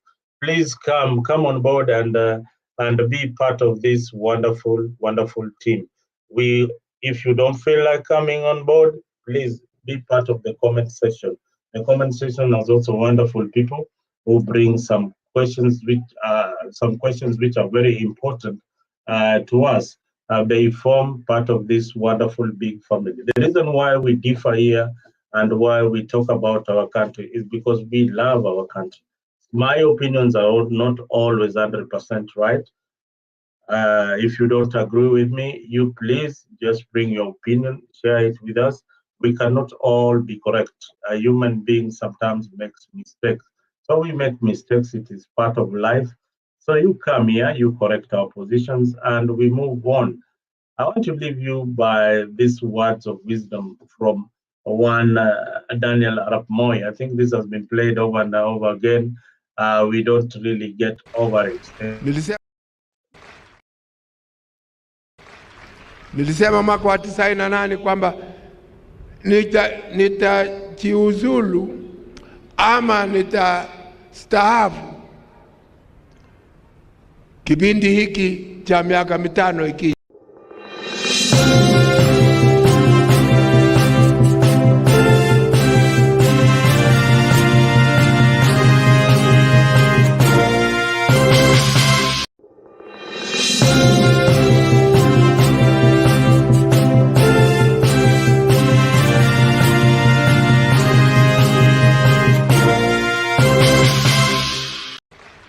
Nilisema mwaka wa 98 kwamba nitajiuzulu ama nitastaafu kipindi hiki cha miaka 5 ikisha. Wengine hawakuamini kwa sababu wanaamini power katika kontinenti la Afrika, kwamba kuna mtu anaweza kuwacha power ya urais. Power iko kwa wananchi, na sisi tu ni wadhamini yao. Mimi nataka munisaidie mahali moja, munizungumzie huyu seneta wetu tafadhali, Bwana Omutata. Wewe sasa unataka kunipeleka kotini, na ile kazi mimi nafanya ni kupangia watu hawa ajira. Kwani sasa utaki hawa watu wapateko kazi? Please, hokia tafadhali. Ama namna gani jameni, watu wa Busia? Nisaidieni jameni, mumuongeleshe huyu jamaa apunguze mambo ya. Bwana Rais, wewe rafiki yangu, hata unakumbuka ile mambo yanasewa ikianza, nilikuja kwa ofisi yako Transnational House, nikakupata huko na Bwana Olekaparo. Tukaongea nikakwambia nataka kwenda kotini na naenda kupanda basi ya jioni niende Bungoma ni file case. Ukachukua shilingi 30,000 ukanipatia, akasema tumia hii ikusaidie. Huku jua nilikuwa na shilingi 2,000 peke yake. Bwana Rais, wewe rafiki yangu, hata unakumbuka ile mambo yanasewa ikianza, nilikuja kwa ofisi yako Transnational House, nikakupata huko na Bwana Olekaparo. Tukaongea nikakwambia nataka kwenda kotini na naenda kupanda basi ya jioni niende Bungoma ni file case. Ukachukua shilingi 30,000 ukanipatia, akasema tumia hii ikusaidie. Huku jua nilikuwa na shilingi 2,000 peke yake. Tunasonga mbele watu wote wa Jamhuri Kenya yetu. Tunasonga mbele watu wote wa Jamhuri Kenya yetu. Haya sisi sote wananchi tushangilie. Eko Jamhuri, eko Jamhuri, sote eko Jamhuri Kenya yetu yaenda mbele. Eko Jamhuri, sote eko Jamhuri, eko Jamhuri Kenya yetu yaenda mbele. Mwaka wa 60 umefika, tangu Kenya iwe huru. Mwaka wa 60 umefika, tangu Kenya iwe huru. Haya sisi sote wananchi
utaacha